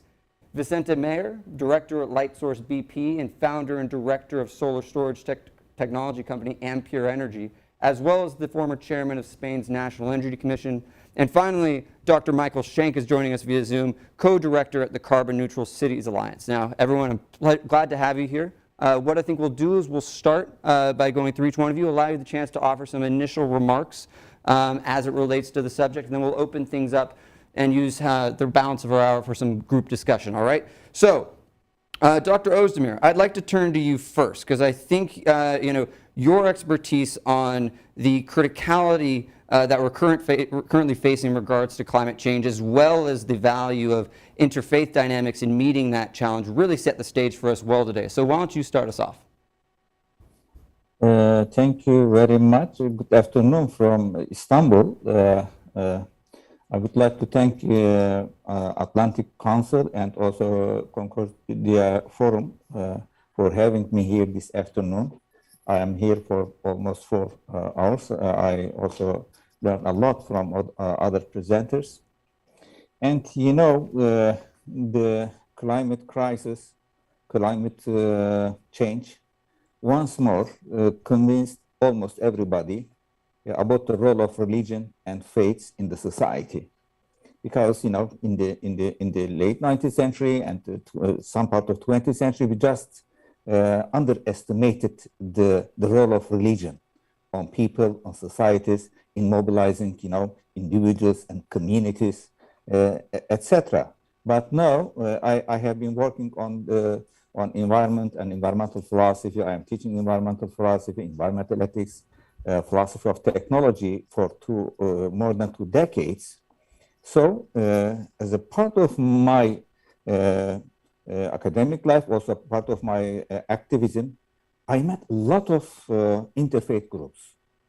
See, we just discovered time by time to once more to understand the role of religion and faith on society, and also on communities, and also how it can affect our lives.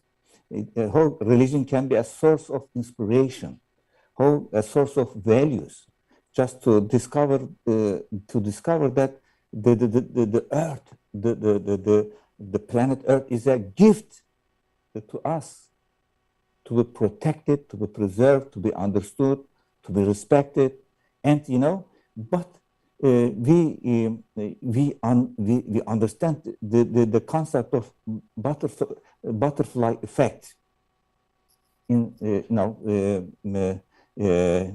by the time. As you know, it was coined by Edward Lorenzo in 1960s, but now as the crisis in East Europe, we can see any crisis, political, ecological, climatic, has big effects for the rest of the world. So we have to understand the real dimension of climate change on the one hand, and how faith groups can make a difference. Just last week there was a big gathering, big meeting in Nairobi by UNEA, United Nations Environmental Assembly is gathered in Nairobi, and many faith groups from different countries, different communities. We joined our forces, our experiences, and we share the best examples how we can make a change in our societies. And on the other hand, there is the initiative, Abrahamic Religions for Environment. It is a project. It is in the MENA region.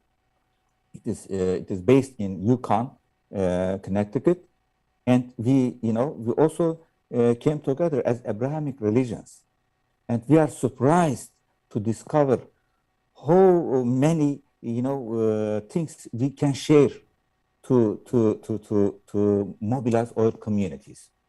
So I think it is. I really appreciate you. I just want to thank you to just also to listen on climate change, also to give a voice to the religious communities, faith groups, and also also philosophers. Not only we cannot expect everything from politicians to solve all problems. And on the other hand, there is a very good examples. There's a Catherine Halho. It is a scientist. It is a American scientist from Texas University, professor. She made an incredible contribution to convince people, both as a scientist, but also as a as a member of a faith, as a Christian. So it is the same time we have to join our forces with the scientists, with the politicians, with all other groups to make a change, to mobilize people, to change their values, to change their conception patterns, and also all other activities with the planet Earth.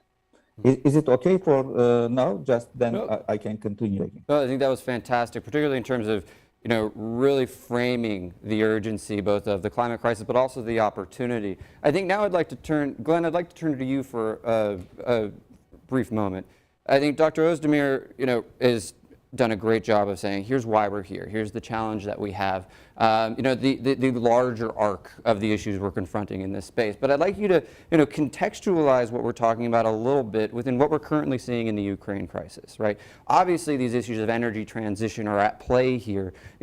From your seat, what is the interconnections between what we're seeing in Ukraine, what we're seeing in European markets currently, and this broader need to pursue energy transition and meet the climate crisis? Yeah, thanks, Reed, for framing it that way. I think that there's an interesting way of looking at energy. We tend to look at it as global markets, but in reality, all energy decisions are local. And then when we talk about the energy transition, it's a hyper-local decision process. It's someone looking at making a change to their house, installing a heat pump, a solar panel, increasing weatherization, things that impact the home. And then it's the utilities, right? It's the state regulators, it's the public utility commissions, it's the local governments.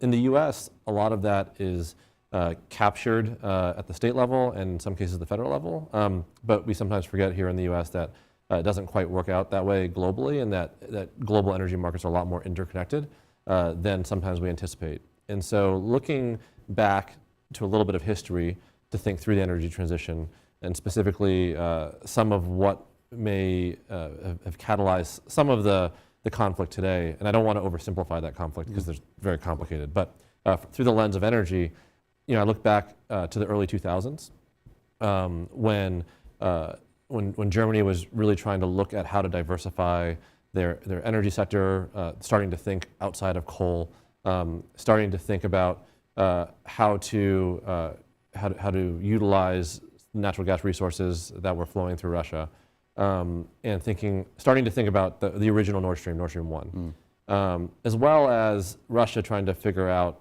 their place in the world with respect to energy, and looking at some nascent movements in Ukraine, specifically the Orange Revolution in the mid 2000s, and then almost a decade later the Maidan protests.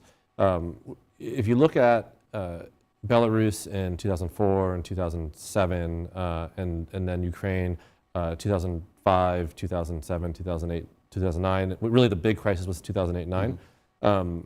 It was really this realization of how exposed Europe was to the decisions that were relatively local in Ukraine. It was combinations of organized crime, geopolitics, state-on-state negotiations, but the folks that were left exposed were Eastern Europe, specifically the Balkans, where 80% plus of their gas was coming from pipelines that went through Russia or through Ukraine.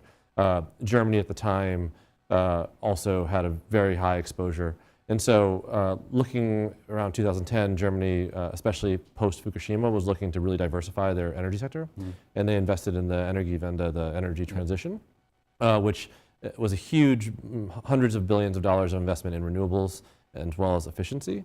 Unfortunately, what that ended up doing was reducing their reliance on coal and nuclear, but not necessarily gas. And so the amount of gas they were importing from Russia post Nord Stream ended up being relatively consistent and was actually on tap to go up with Nord Stream 2.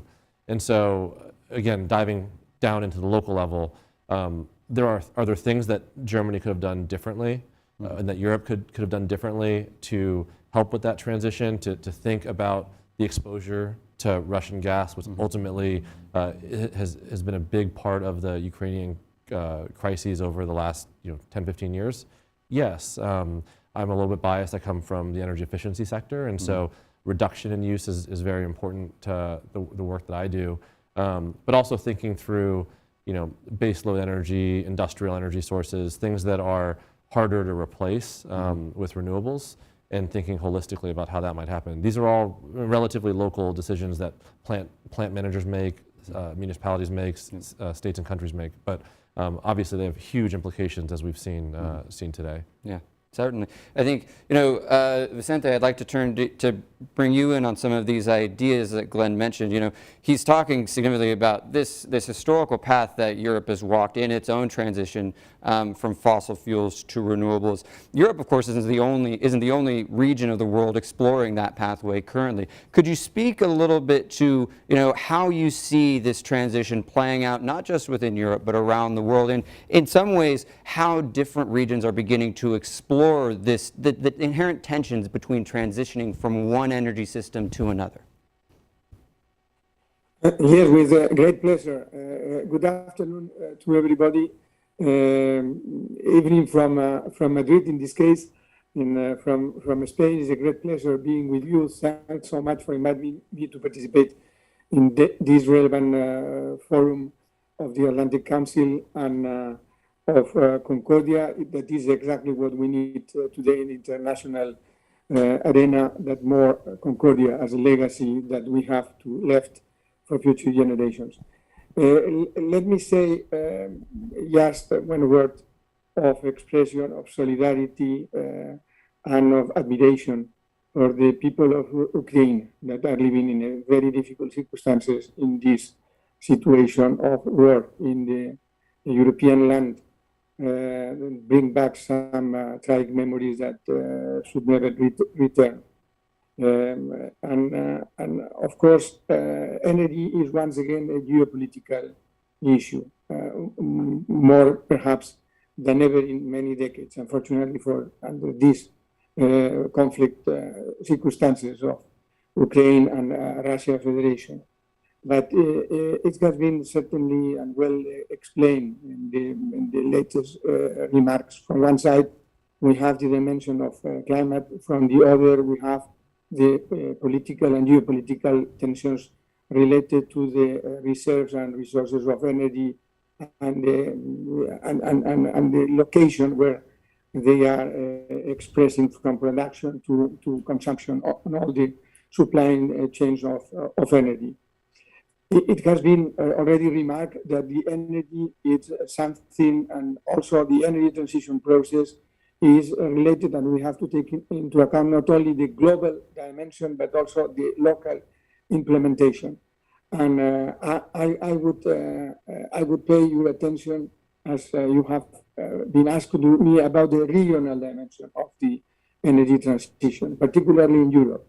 We could not forget that the actual European Union, founded at the end of the Second World War in the early 50s, in the 51, as a consequence of the Treaty of Paris, is founded upon energy. 2 to 3 founding treaties are based upon energy. At that time, of course, steel, iron, and coal were the most important energies of the European energy mix. And immediately after, 6 years afterwards, in 1957, as you all know very well, in the 2 treaties of Rome, we placed again the energy at the core of the European Union Foundation with the atomic energy, of course, for the purpose of peace and development and the industrialization of Europe at that time, with the spirit of reconstruction of the European economical society. And since then, in Europe, we have lived in different stages, and I would like to put forward the efforts that has been made in the mid-80s of the last century with the accomplishment of the internal energy market.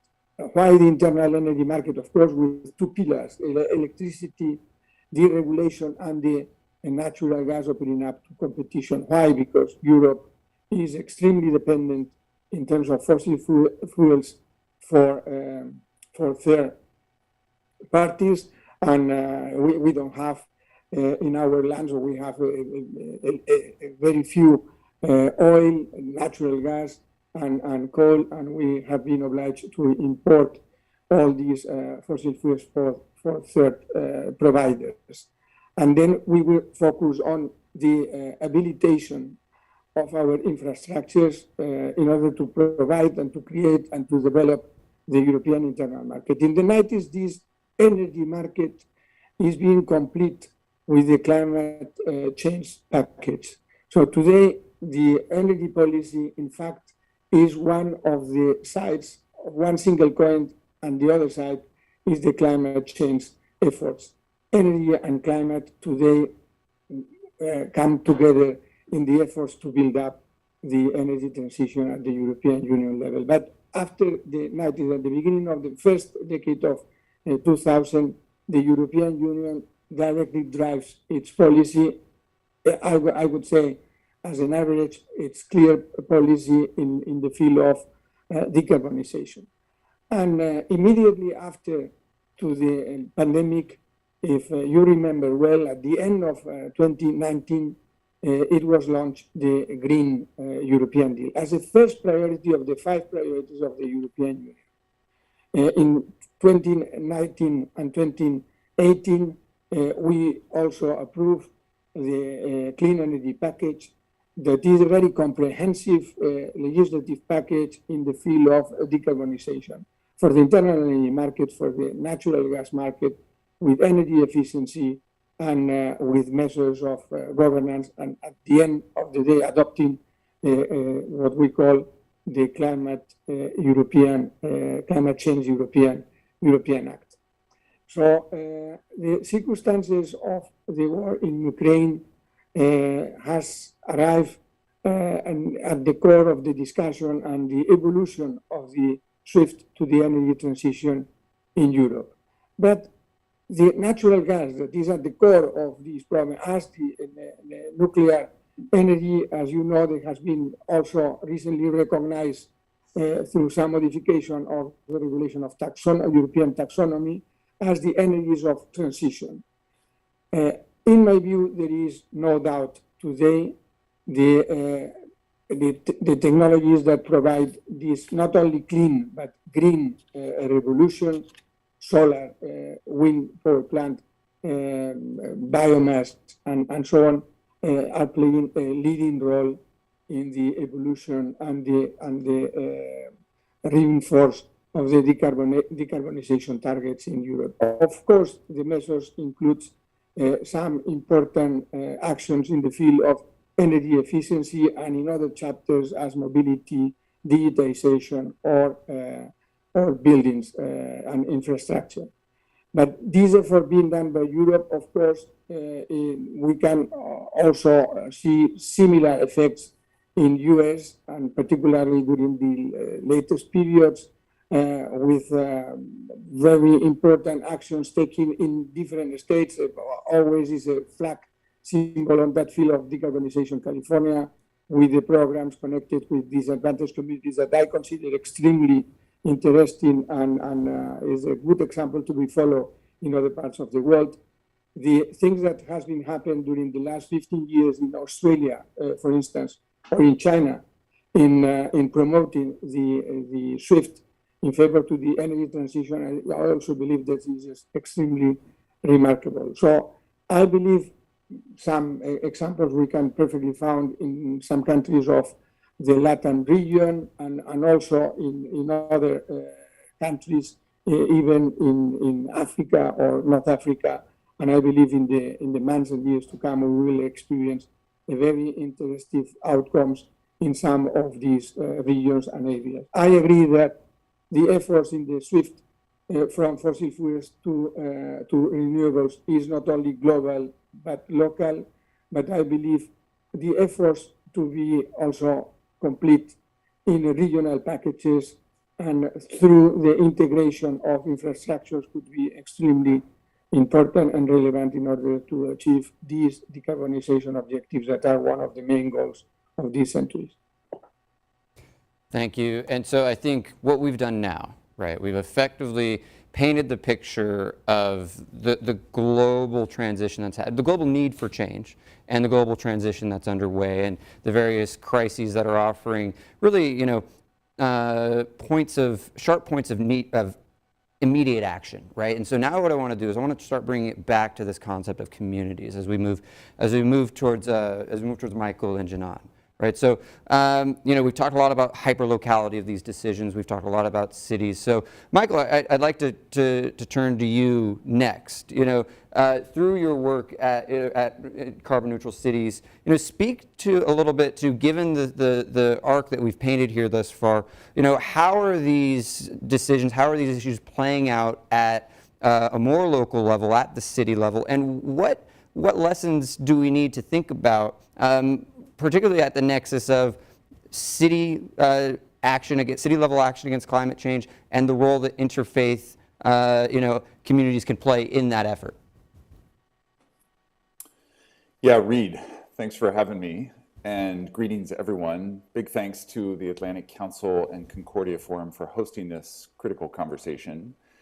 So we know the climate urgency is now. So no arguments on the data, no arguments on the science. The real question is, as this panel has posed, is what are the new resources and allies? So I love that framing because we do need new resources. We do need new allies in this work. I'll give 3 quick examples from 3 areas of work. So first, Carbon Neutral Cities Alliance, we're a global nonprofit. We represent cities all around the world that are decarbonizing their systems ASAP. And they're trying to green the transition as quickly as possible in their cities, whether it's transport or buildings or waste, you name it, they're working on it. And so it's exciting stuff.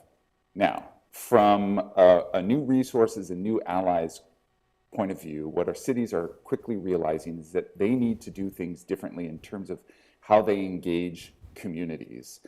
So originally, I think cities and nation states, but definitely subnational actors like cities, thought that, well, if we just enacted a climate action plan, if we just rolled out new policy, that we'd be able to decarbonize quickly and we'd be able to green this transition immediately. Well, that's clearly not the case. We're seeing pushback from communities. And so this top-down approach of just communicating the climate action agenda isn't working. And so cities are realizing, okay, well, how do we reorient and pivot towards a people-centered approach, really putting people at the fore of this work, co-creating, co-designing the work. And so it's a people-centered approach now that we're seeing in cities. You're seeing a lot of our cities in the Carbon Neutral Cities Alliance rolling out citizen assembly processes, appreciative inquiry processes, processes that allow citizens to co-create the sustainable future with the city versus being told by the city, this is what we're going to do. It's a very different approach. Takes a little bit longer. It's an important trust-building approach because we're seeing also across our cities, similar to nation states, that trust in government is quite low. And so our cities are realizing, wow, okay, well, how do we focus on an equitable, inclusive process in co-creating and co-designing this sustainable future, and how do we do it to also rebuild the trust that has been waning over the years? So that people-centric approach we're seeing in our cities all around the world, and it's exciting. I'm helping with that. I love doing this work. It is a rethink on how we do government at the subnational level, but it's an important one that will ultimately get the work done. Okay, two more examples, one with a different hat on. So I teach a graduate course at NYU at the Center for Global Affairs there on sustainable development. It tracks closely with the Sustainable Development Goals at the UN. My previous job at the UN Sustainable Development Solutions Network was building out advocacy around the SDGs globally. And so what we're seeing in the sustainability space, it's very exciting. Again, thinking about new resources and new allies, where are they, who are they? We're seeing a breaking down of silos, importantly, in the sustainability space, so that other sectors, other industries, other philanthropies, other funders are getting involved in climate where they didn't previously get very involved. One example, global health. You're seeing global health communities get much more involved in thought leading this intersectionality between health and climate. It's there, we know it's there. And so we're seeing the breaking down of silos in the SDG space and the sustainability space, which importantly frees up new resources and new allies. And in the middle of this pandemic, we're seeing also an overlap of efforts in fighting pandemic-related crises and planetary crises, because we're seeing overlap in, for example, our food systems and how we get our food and how we treat animals and their habitats, and how that puts us in danger of more pandemics in terms of factory farming or wet markets. So you're seeing new resources, new allies crop up because of this intersectionality. Lastly, final hat, I teach a class at George Mason's Carter School for Peace and Conflict Resolution in DC, right across the river there. And there's a big focus now in the conflict community, the security community. This goes back to Ukraine, Reed, how you teed up this conversation. We're seeing new resources and new allies get involved in this conversation because we're only going to see more resource wars. We're only going to see more displacement, demobilization, like mass mobilization in response to extreme weather, in response to food insecurity, in response to water insecurity, droughts, heat waves, storms. These will move people quickly, and they'll soon become climate refugees. And how countries respond to climate refugees and these resource wars is going to really define foreign policy going forward. This will dominate foreign policy. We know the security departments, the defense departments of the OECD have recognized this important threat to national security. But as we see more mobilization, more climate refugees in response to extreme weather or resource wars, how we respond to that is going to be critical. So we're seeing, thankfully, new resources, new allies devoted and invested in this space, more programs cropping up, certainly in DC, more think tanks in DC focused on this, which is a really important part of even the Atlantic Council's work and Concordia's work going forward. So for me, this is an opportunity to invest those necessary resources and allies in these spaces. And just three quick examples from my own experience. So I'll just leave it there and pivot back to you. That's hugely useful. And now I think I want to turn, last but certainly not least, to Janan. bring us home, what is the role of faith here? And what does that role particularly mean for the community building that we've talked about over the course of the past several minutes? Yeah, thank you so much. So I work at Interfaith Youth Corps, which is a national nonprofit that works to build an America where people from different religious communities, religious traditions can come together to bridge deep difference and also create a shared life together. Mm-hmm. And our senior fellow, Ibrahim Abdul Mateen, who's also the author of the book called Green Deen, which is a great book on Islam and the way that it relates to climate change, says often that climate change is not just a political or a communal or a local problem, but actually it is a problem of existence. It is a problem of how we live in this world together. And in that way, it is always deeply connected to faith and faith communities. What we see today is whenever there is a crisis, a moment of crisis, whether it is a moment of climate crisis, whether it is a moment of a different kind of crisis, whether it is a question of fighting back against racism, whether it's a question of thinking about COVID and vaccine hesitance and vaccine hesitancy and vaccine acceptance, religious communities always play a pivotal role in being part of the solution. They're where the power of community organizing sits. Those are the communities where people come together and are able to bridge the differences between them and are able to harness collective power to address the issue that is facing them currently. To tell you a really personal story, so my younger brother is a chef, and he was training at a restaurant in Napa Valley during the huge wildfires that happened a few years ago. And I remember getting the text from him at like 5 in the morning, showing me the wall of fire in front of his restaurant where he was told to evacuate very quickly. And he's from Chicago, he's not from Napa. And him and his wife, who was then six months pregnant, had to quickly pack their belongings and leave. And they had the option to do that because they have resources and they have a family who supports them. Many of his coworkers were not able to do that. And the places that they went to seek refuge in the face of this issue was really the local church communities that were providing safe spaces for people to go to, that were providing a place where people can go for the night, that were providing a place where they can access medical care or food or whatever else they needed. And we see that happening again and again in communities here in the United States, but also across the world, where faith communities can really, they have the power of network, and they are inspired by their commitment to their spaces, to their cities, to their towns, to the people that they serve, and their neighbors to be able to answer that call. So we see that happening not just in a way where a Catholic church is only responding to Catholics, right? A Catholic church is actually responding to everybody who lives in their community. And we see that happening again and again. And that is a place where we can really harness the power and bring this conversation to the very pivotal space that it needs to be in today. Another aspect of this that I'll add is that a lot of young people of faith traditions who are called by their faith traditions are also a huge resource for us in this conversation. As part of IFYC's alumni community, we have a number of young people who are really at the forefront of fighting against climate change. One example that comes to mind is a young woman who is working for the Catholic Climate Covenant and really mobilizing young people to really think about what their contribution can be and how they can be stewards in this conversation. We have another young person who is part of the Good Earth Quaker team and is thinking about how they bridge across difference to really think about making climate change something that is a central space where young people can have a contribution, because they're the stewards of the future, right? They're the ones who are going to be living into this earth. And I think part of what we need to ask ourselves right now is how can we continue to bring this conversation to local communities in a way that communities can really bring together their collective resources so that the local church and the local mosque and the local synagogue and the local temple can really think collectively about how they can serve their city and be part of the solution in fighting back against climate change. And when we can do those in a way that really highlights, that's already happening. So I'm not going to say it's not happening. That's already happening. I think what's important is to highlight those folks, to figure out how to take that to scale and bring it to other communities across the world as well. Surely, I think it's where the power of community organizing sits, something you said. It's an incredibly important framing, actually, to think about this problem. And I do want to bring in on this idea of interfaith dialogue. Dr. Özdemir, I'd like to bring you in.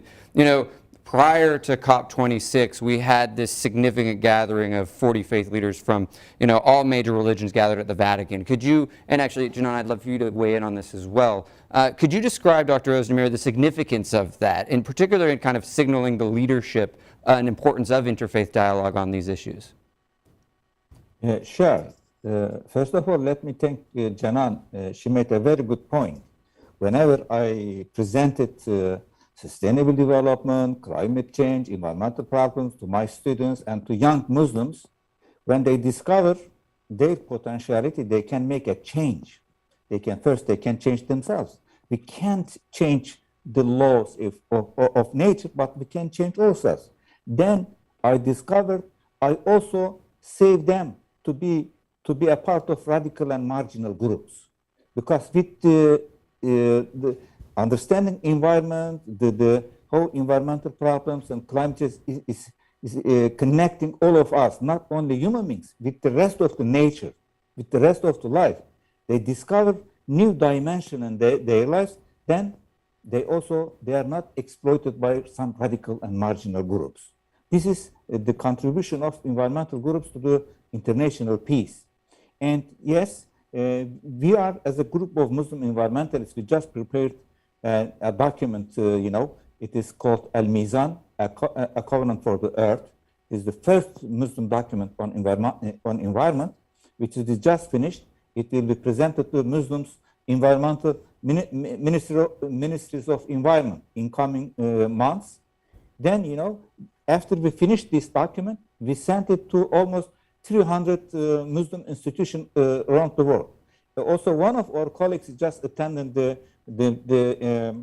interfaith meeting in Vatican, and we also presented there the gist of our document. So we just discovered, as the member of different faiths in Vatican, also in other gatherings, this is why we translated the Pope Francis encyclical Laudato Si into Turkish. Why? Because at the end of this encyclical, there is a call for members of all the faiths. This is why we prepared this Al-Mizan document, So the very nature of environmental problems, climate change, enforce us, as my colleague said, to discover new resources, new ways to talking to each other. So I think with this we have a big potential to change people's attitudes towards energy. For example, in the Al-Mizan, we will suggest all mosques to be green mosques. So we have to change their perception of energy, and also to invest in renewable energy, and also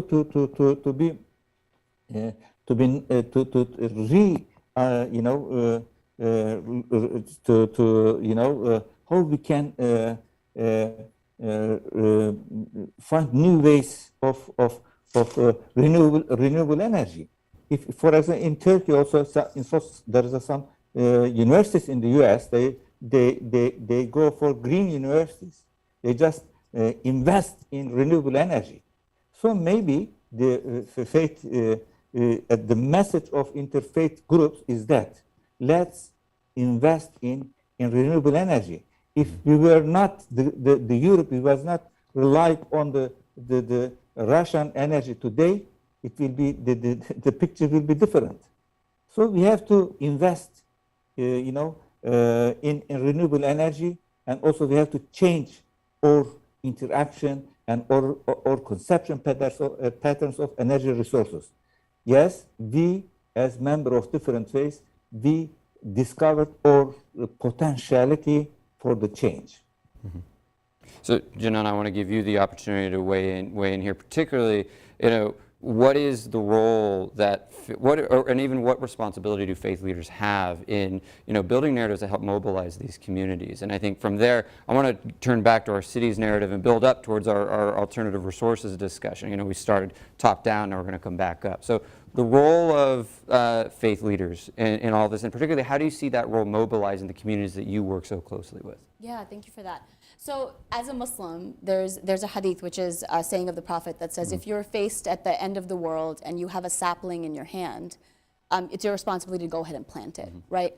And that's just for me, my personal faith and the way that I think about this, and that we are called, even in the face of extinction, that our responsibility is to still plant that sapling, right? A lot of faith communities have that connection to their belief systems. A lot of faith communities are motivated from a deep place of shared responsibility for the space that they're inhabiting here. And the important thing is, how do we collectively think about that and bridge some of those faith communities to do this work together? So one example of this I'll give in Chicago is Inner City Muslim Action Network, Imam, is a local organization in Chicago. It exists on the South Side, which is also my home. And the South Side is, a very economically depraved community. In some spots. It is a food desert. There are many food deserts where there's not access to local grocery stores, there's not urban gardens, there's not access to fresh food. And this organization that's been around for about 25 years has really sort of had that conversation over the last 25 years and now has, created urban gardens, created a local farmers market where fresh produce is available for the community to come and purchase. But not only that, but also that the community invests in that space. They invest in those gardens. They invest in those local, hyper-local initiatives, so that they are both contributing to the cause and they are benefiting from the fruits of their labor, literally, right? And those are really sort of hyper-local examples of how this works and how faith communities can really come together and make a difference. So now let's jump in. Glenn, working through your work at Block Power, how do you harness this this significant amount of initiative that's being taken at the community level to build your carbon neutral city? So I'd love to turn to you, and then Michael, I'd love to have you weigh in on this as well. Yeah, I really wanted to, before we started zooming out, talk more about the community organizing. Block Power is a for-profit company, but we actually our business model is based on community organizing. Our founder started off as a community organizer. In fact, after this panel, I'm going up to New York to do some refresher training with Industrial Areas Foundation, which started back at the Yards in Chicago, which is, it's an organization that tries to draw power from houses of worship, schools, and other local communities. And we have found at Block Power in the work we do to sell building electrification and renewable energy projects, you need that trust, and trust frequently comes through houses of worship. And so extending what we're doing in New York City to other cities, we typically do start with anchor institutions like schools and houses of worship. And in fact, using this community-based model, we were actually hired by the city of Ithaca at the city level to electrify the whole city and to decarbonize the whole city by 2030. But again, starting with very low level, on the ground, talking to religious leaders, houses of worship, local community organizers.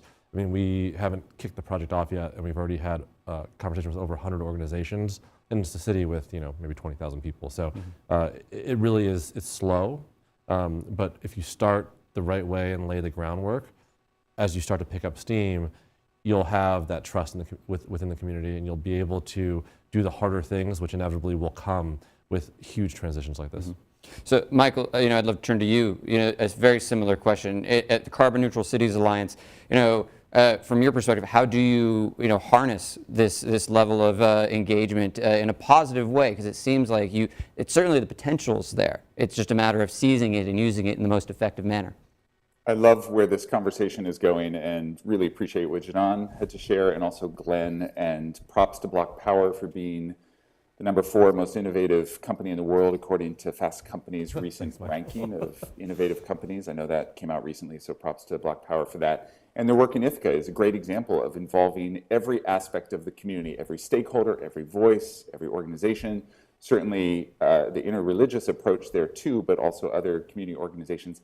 Our cities are newly embarking on that agenda too, involving every stakeholder in the community, again, in co-creating and co-designing this future, because it has to be done with them, again, because trust is low, and so we need to involve them in the process. I just want to say personally, growing up in the Amish Mennonite community, my father was a Mennonite preacher, and both grandfathers were Mennonite preachers, and as folks may know, in the Amish Mennonite community, there's a big focus on self-reliance and not being a part of the world.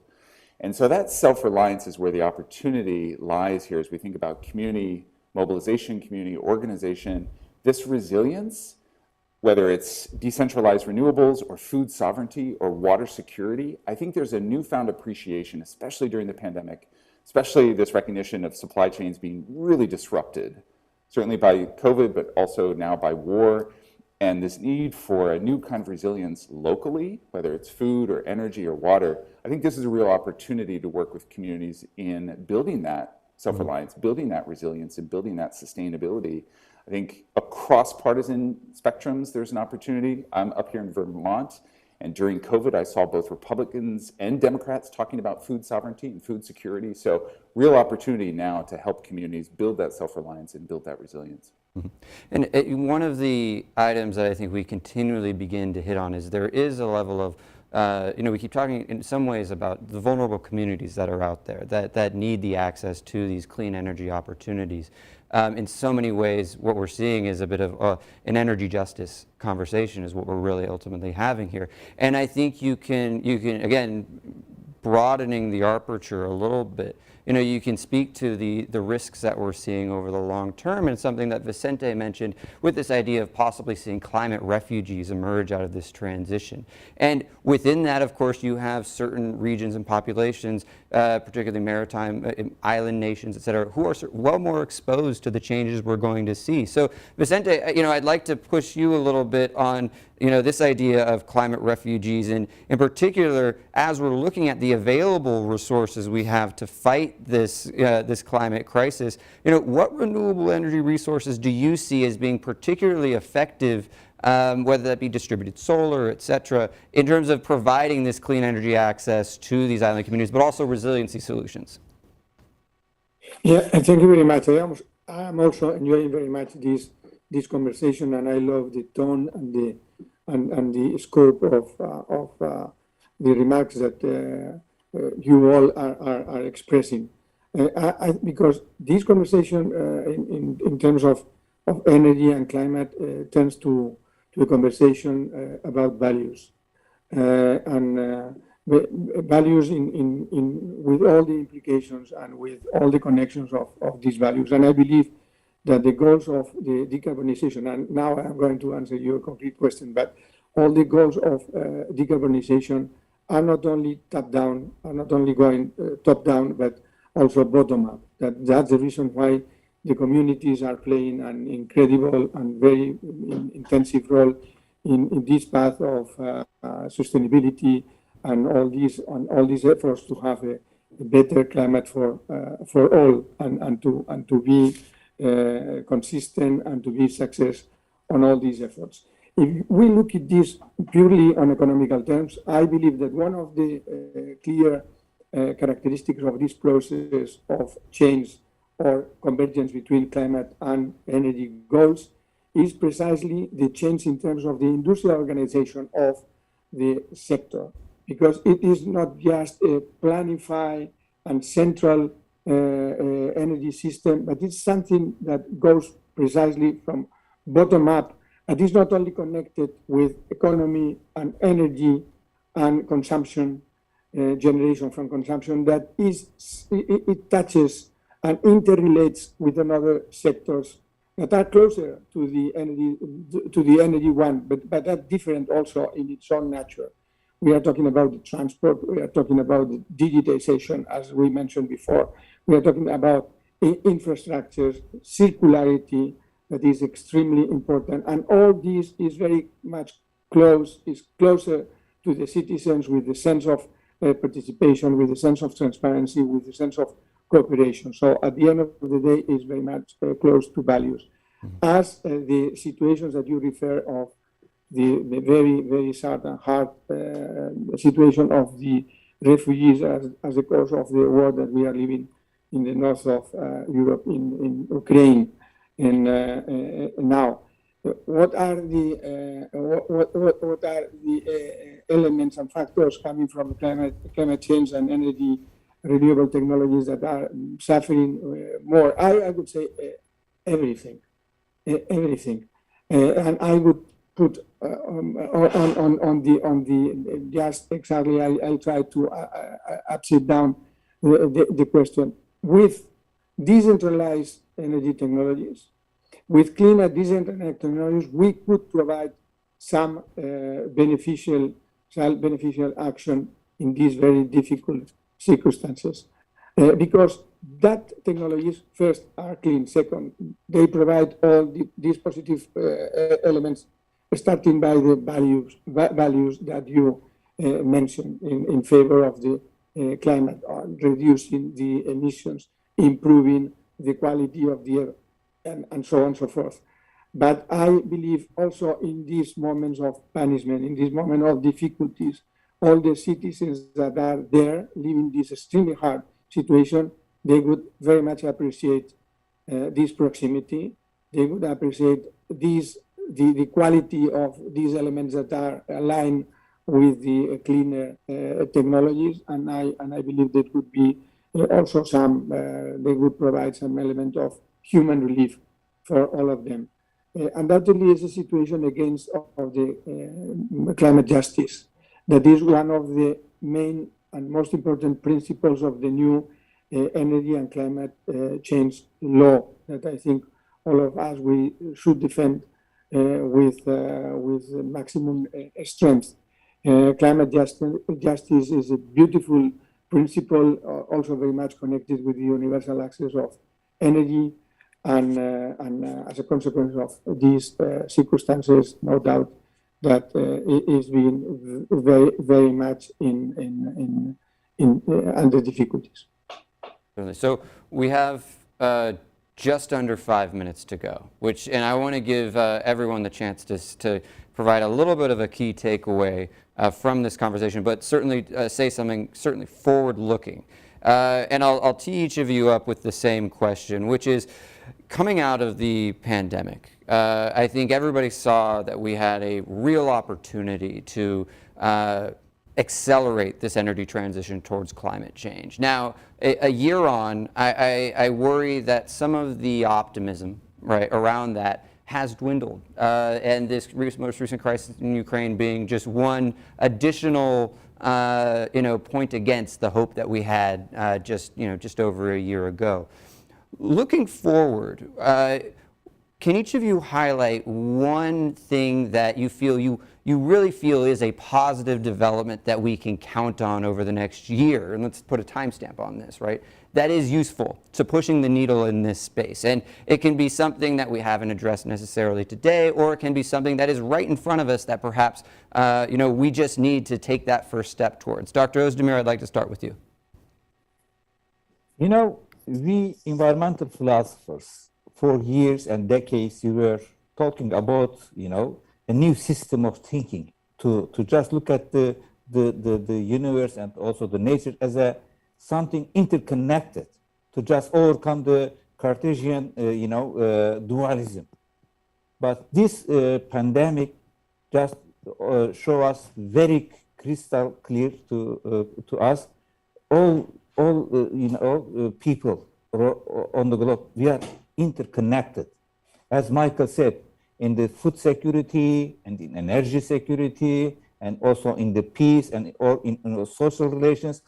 If there is something happening in some part of the world, you cannot say it is a far away country, or as you American says, it is overseas issue. No, we discovered our interconnectedness. No, this is for the first time in the human history, so many members of different religions and different faiths, they are coming together, and they have the same concerns. Let me just remind the golden rule: don't treat others as you wish to be treated. This is all member of all faiths. We just agreed on this principle, on this golden mean. So I think now in the future, in the near future, there will be more Muslim, young people like Janan and others. They will come up with new ideas, visionary ideas. You see, they will come with innovations. So I am very hopeful about the future in this regard. Very good. Glenn, we'll turn to you next. One opportunity that you see on the horizon that we should be looking forward to. I mean, as an entrepreneur, I always look at uncertainty and volatility as a chance to do something cool. I would say that all the countries and manufacturers that have the capability to look at the uncertainty around the future of energy from Russia, to use it to invest in increasing production of air source heat pumps, heat pump water heaters, renewable energy sources, all of these things. Now's the time to just put a lot of money into it and help Europe, but also help your own domestic manufacturing capacity. It's very well said. Vicente, I'll turn to you next. An opportunity that you see very much on the horizon that we should be really looking forward to in regards to the climate crisis. Well, thank you. In the context of this beautiful conversation, I would say that clean energy, green energy, it's closer to the values of peace and to the values of concordia. And to my mind, energy, peace, climate, all should belong to the same universe, this global universe. And I have the full conviction that young people understand this very well. You mentioned the recent very hard episodes that we live all together, the pandemic, now this hard conflict. And I believe that the general feeling, particularly from young people, is that they will look and they will very much appreciate an horizon of concordia. And the energy is absolutely necessary in any society, but not at any price. Energy should be connected with sustainability and with these values that we have mentioned and underlined, because it's very much connected with the living. And energy is for life, and for a better life, and for a better space where we live in our communities and in our societies. Michael, I'll turn to you. Opportunity you see. Yeah, well, I won't mention renewables because Glenn and Vicente already mentioned renewables. There's a big focus on renewables now, which is good. Hopefully we seize this opportunity to make the transition that we need to make fast. So I won't focus on that. I will say in the food and fashion space, especially in the food space, there's newfound awareness in terms of more sustainable, climate-friendly diets. So I'm thankful over the past couple of years we've seen new awareness in food. We need to see that same awareness in other industries like fashion. We're getting there slowly but surely. But I will say very quickly to Ibrahim's point about Catherine Hayhoe, she's one of my favorite climate communicators.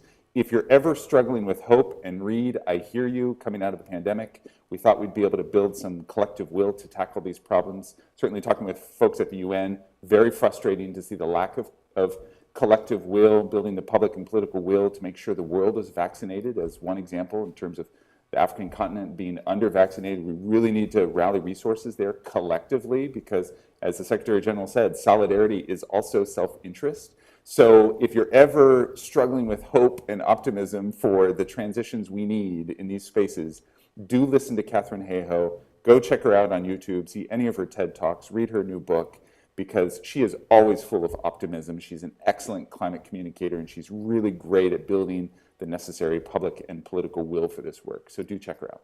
Awesome. All right, Janan, I made you give the last set of opening remarks, but that fortunately means you get the last word here. So over to you. One opportunity you see on the horizon.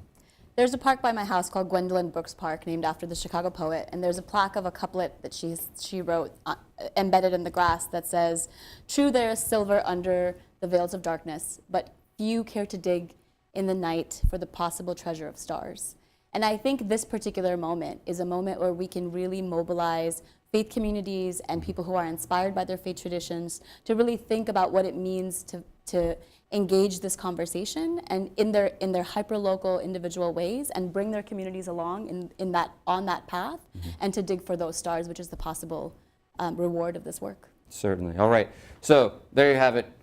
A lot of work to be done, but a lot to be excited about still. Talking about hyperlocality, community engagement, all of these things are things to be excited about. Thank you to our panelists for joining in this afternoon. Thank you to our audience, both virtual and in person. And with that, we'll sign ourselves off for this session. Thank you for joining us. Thank you.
afternoon, everyone, and welcome to our final plenary for today.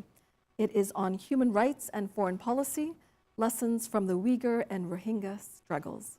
And it is a pleasure for me to introduce to you the moderator for this panel, Mr. Arif Haider Ali. He is the co-chair of Deckert's International Arbitration Practice.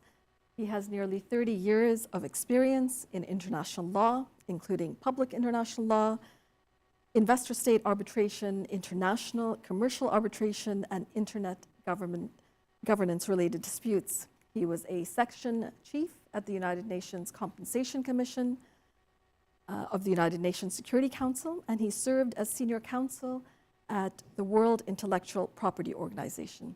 And just a couple of months ago, he received an incredible honor of which I'm very proud. He received the Financial Times Most Innovative Legal Practitioner of North America. It is a pleasure.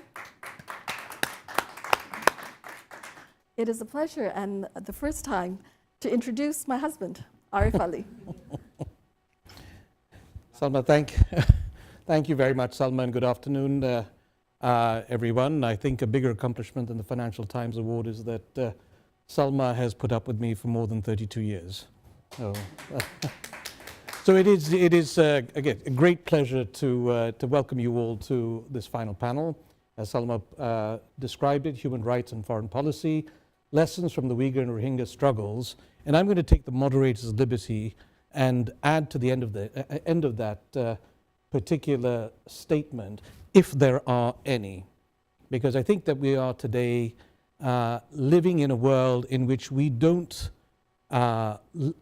learn from the foreign policy initiatives, some would call them mistakes, that are made from the human struggles that are taking place, and that there is a certain duplicity in the manner in which national agendas and foreign policy agendas are played out. And so I think the focus of this panel very much will be on, are there any lessons to be learned from the Uyghur and Rohingya struggles? And to kick us off, we have as our keynote speaker, Azra Zaya. And it really is an incredible honor to be able to introduce Azra, who was sworn in as Undersecretary for Civilian Security, Democracy and Human Rights by Secretary Tony Blinken, Secretary of State Tony Blinken on July 14, 2021. On December 20th of 2021, Secretary Blinken announced Azra's designation to serve concurrently as the U.S. Special Coordinator for Tibetan Issues. From 2019 to 2021, she served as President and CEO of the Alliance for Peacebuilding, a nonpartisan global network of more than 130 organizations, working in more than 180 countries to end conflict by peaceful means. She's had a distinguished career as a Foreign Service career officer and now in the position of Undersecretary, which again makes us incredibly proud as a Muslim community. Azra has served as Deputy Chief of Mission and Charge d'Affaires in Paris, Principal Deputy Assistant Secretary and Acting Assistant Secretary in the Bureau of Democracy, Human Rights and Labor, and just a list that is incredibly impressive. It goes on, and I don't want to take up all the time of the panel with her incredible accomplishments, other than to say that she speaks Arabic, French, and Spanish, has received many awards from the United States government, and is a recipient of the French Légion d'honneur. So Azra, gives me great pleasure to have introduced you, so the floor is yours. Thank you for that kind introduction, Arif. And I'd also like to thank the Concordia Forum and the Atlantic Council for the invitation to discuss with you all lessons learned advancing human rights in U.S. foreign policy. I'm equally honored to be associated with such distinguished panelists with us today.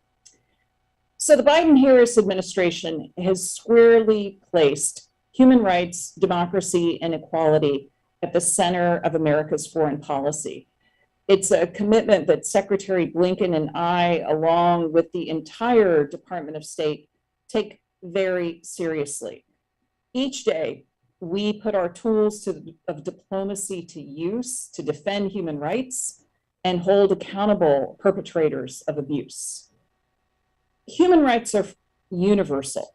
This means that all people are entitled to these rights, no matter where they're born, where they live, what they believe, whom they love, or any other essential human characteristic. Standing up for human rights everywhere is in the United States' interest. So our work defending the full spectrum of human rights for everyone is absolutely integral to my role as Undersecretary. This is especially evident in light of the ongoing genocide and crimes against humanity committed against predominantly Muslim Uyghurs and members of other ethnic and religious minority groups in Xinjiang, China, as well as the ethnic cleansing and other human rights abuses and violations committed against Rohingya in Burma. The United States is redoubling our efforts, including with our allies and partners, to defend human rights wherever they're threatened and to promote accountability for those responsible for severe violations of human rights. We took one important step toward this goal this year by rejoining the UN Human Rights Council. Having a seat at the table ensures that we can promote and defend human rights and protect American interests. Our support for human rights internationally is a shared enterprise that requires working with our partners and allies across the globe. The United States has a long history of working closely with multilateral organizations, and we're determined to continue that tradition, including with multilateral fora such as the OIC. Multilateral cooperation is an indispensable way to address conflict, to coordinate humanitarian responses, recognize and defend human rights, and prevent and confront terrorism, while striving to build more equitable systems of participation worldwide. States seeking to assert their own narrow authoritarian interests over our collective responsibility towards each other are challenging the rules-based international order, which has developed, defined, and defended our contemporary ideal of human rights since the end of World War II. Together, we must stand firm and prevent that from happening. Look no further than the powerful multilateral response to Putin's brutal, premeditated, and unprovoked war against Ukraine. Countries around the world have imposed sweeping sanctions on Russia, delivered strong rebukes of Russia at the UN General Assembly and Human Rights Council, organized humanitarian aid to support millions of Ukrainians, and are supporting a wide range of efforts to document violations and promote justice and accountability. Our commitment to working with the OIC is no different.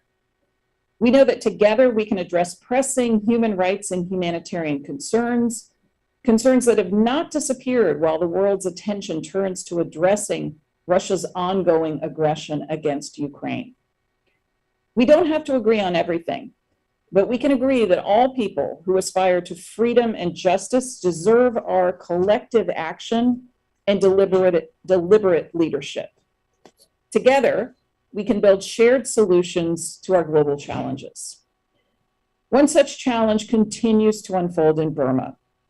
I commend the steadfast courage demonstrated by the people of Burma in opposing the military coup. They continue to make their voices heard in the face of the military's horrific violence and oppression. The United States strongly supports the people of Burma as they work to overcome this crisis, restore Burma's path to inclusive democracy, pursue justice, and achieve lasting peace. Those leading the military coup in Burma are many of the same individuals responsible for previous human rights violations and abuses, including atrocities against the Muslim majority Rohingya and members of other ethnic and religious communities. These groups have suffered for decades at the hands of the military's brutality. Many among these communities were already vulnerable before the coup, and now they face heightened risks of additional atrocities and other violations and abuses. We appreciate all that the OIC has done on behalf of Rohingya, The OIC has played an important role in keeping international attention on this issue, including at the United Nations.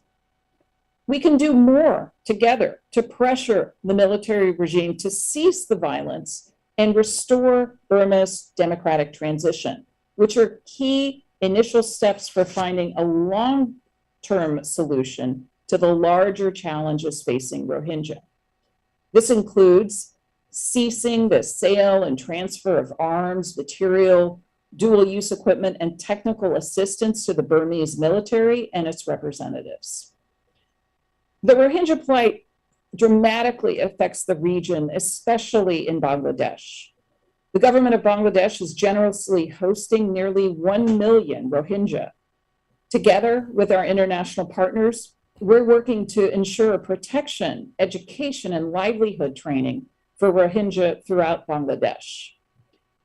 The United States remains the largest donor of humanitarian assistance in response to the Rohingya plight, having provided more than $1.6 billion in aid since August 2017 for those affected by the crisis in Burma, Bangladesh, and other countries in the region. We also recognize past humanitarian assistance provided by the OIC and encourage your continued support.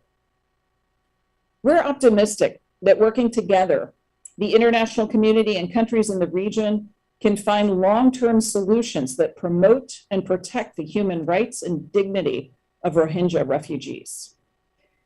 In the same spirit, we should work together to press the PRC to stop its ongoing genocide and crimes against humanity against Uyghurs and members of other ethnic and religious minority groups in Xinjiang.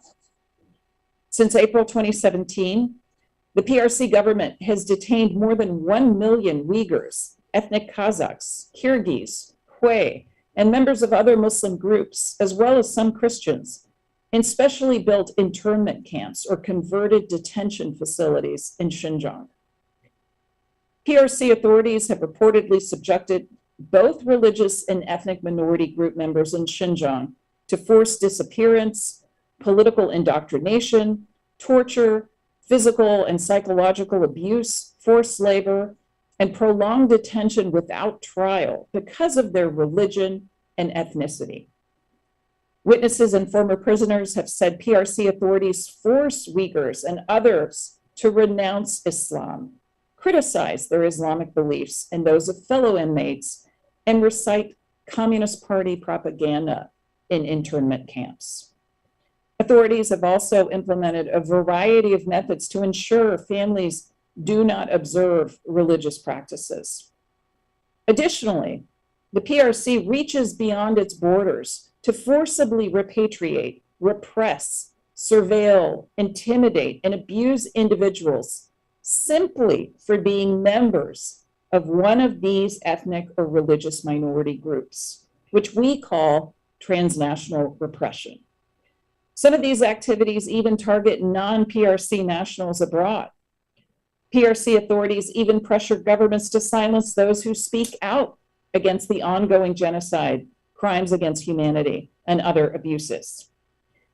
The United States continues to call on the PRC government to release all those arbitrarily detained and end its draconian and brutal policies to persecute, forcibly indoctrinate, and intimidate its own citizens in Xinjiang and throughout China.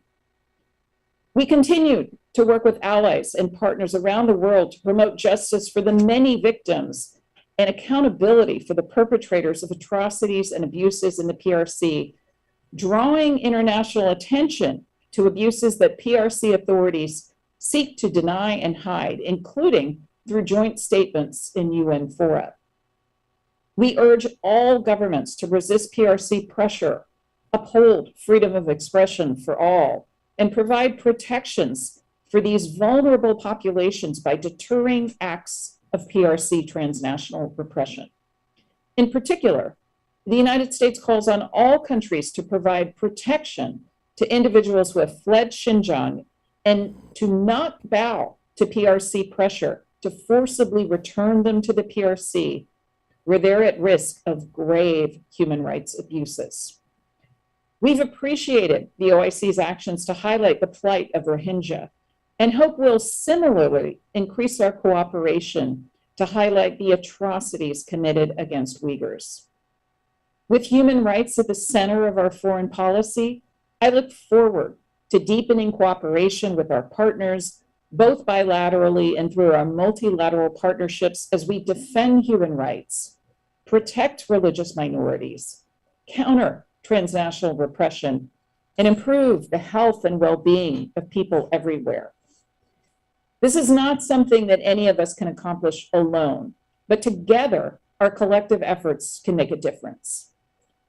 The United States is committed to a world in which human rights are protected and where those who commit human rights abuses are held accountable. President Biden continually stresses that our interests and our values cannot be separated, and that this is best accomplished working with our allies and partners. We share a core value in pressing for the protection of Muslim minority populations and indeed any vulnerable population worldwide. Let's fortify our partnership on this shared priority. Thank you. Madam Undersecretary, thank you very much for those comments and for those remarks reflecting the clarity and commitment of U.S. foreign policy and commitment to human rights. And so now we proceed to our panelists, and we have a very impressive group of panelists to discuss the issues raised by the Madam Undersecretary's remarks, and based on their own particular experiences in advocating on human rights issues. Amongst our panelists, and I'd ask the panelists to wave when I call out your name so that people know who you are, if they don't already. First is Hassan Abbas, who is the founder and executive director of the Campaign for Uyghur and the 2019 Freedom Fighter Award laureate. Hassan Abbas has been an activist since her time as a student in East Turkestan, where she organized pro-democracy protests through the 1980s. She's a prominent voice for the human rights of the people of East Turkestan and often speaks for interfaith organizations, universities, and think tanks, as well as testifying before congressional committees here in the US. Next, we have Rehan Asad, who is an international human rights lawyer, a non-resident senior fellow with the Strategic Litigation Project of the Atlantic Council, a senior fellow at the Raoul Wallenberg Center for Human Rights, and the president of the American Turkic International Lawyers Association. He has a long list of accomplishments in the area of international human rights, policy work relating to the enforcement of international human rights, and fighting against corruption and advancing civil liberties in a variety of settings.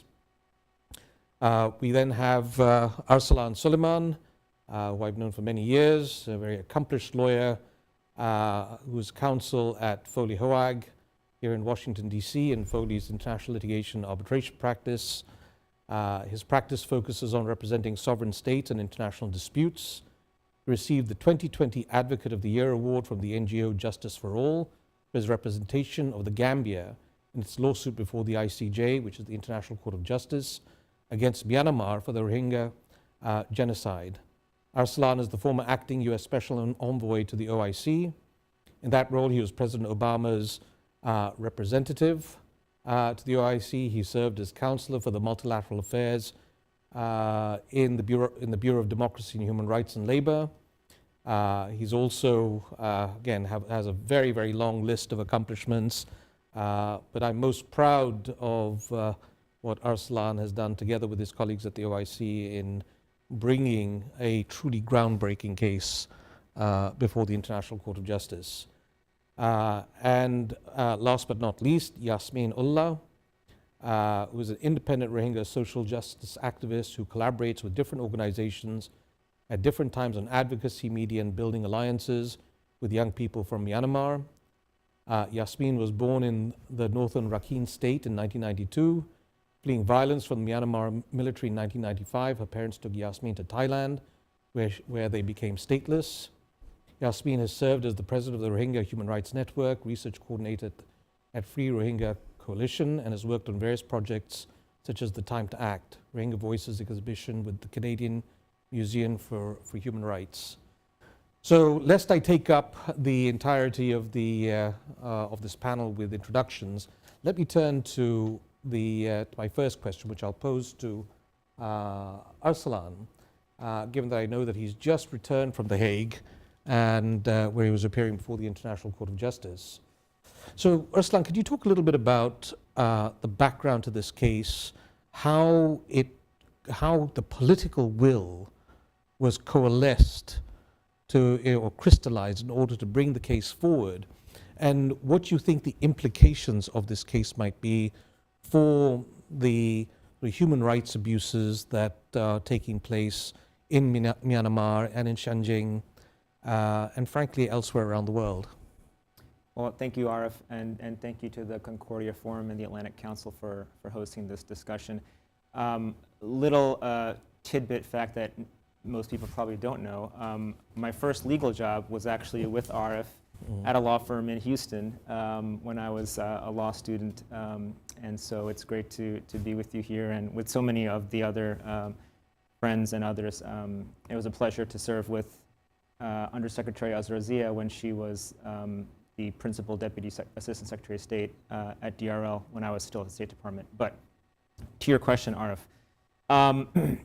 at the time when the Gambia began to have an interest in the case, I think both, much of the international community was aware of what was happening in Myanmar, in Burma, to the Rohingya. They saw the horrors of the clearance operations, which began at the very end of 2016 into 2017 and 2018, and we were seeing the media reports and the human rights reports of the really horrific violence, the images of villages being burned down, of innocent men, women, and children being slaughtered.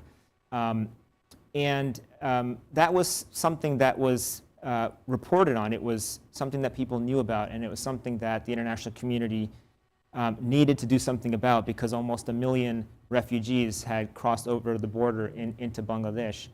And so it was around that time in 2018 when the Gambia's Justice Minister, Abu Bakr Tambadou at the time, went to an OIC ministerial meeting, which was held in Dhaka, hosted by Bangladesh that year.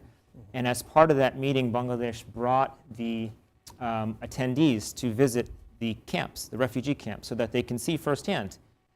These are actual people who suffered these horrific crimes, and the OIC and others need to do something about it. And he personally was immediately impacted by that because he had been a prosecutor for the International Criminal Tribunal for Rwanda.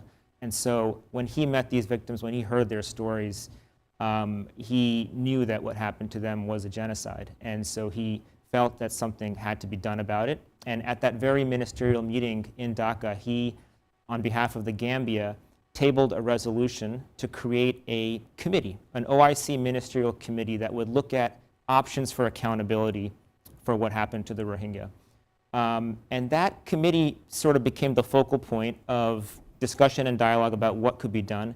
And that committee, it had a meeting in Banjul in February of 2019.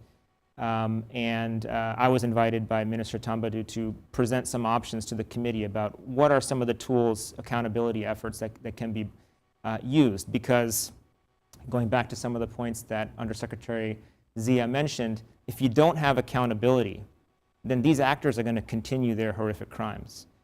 I think there's a very strong argument to say that Min Aung Hlaing and his willingness to execute the coup was brought about in part because he felt that he could get away with it. There was no accountability for his previous crimes. You can say the same thing for Vladimir Putin.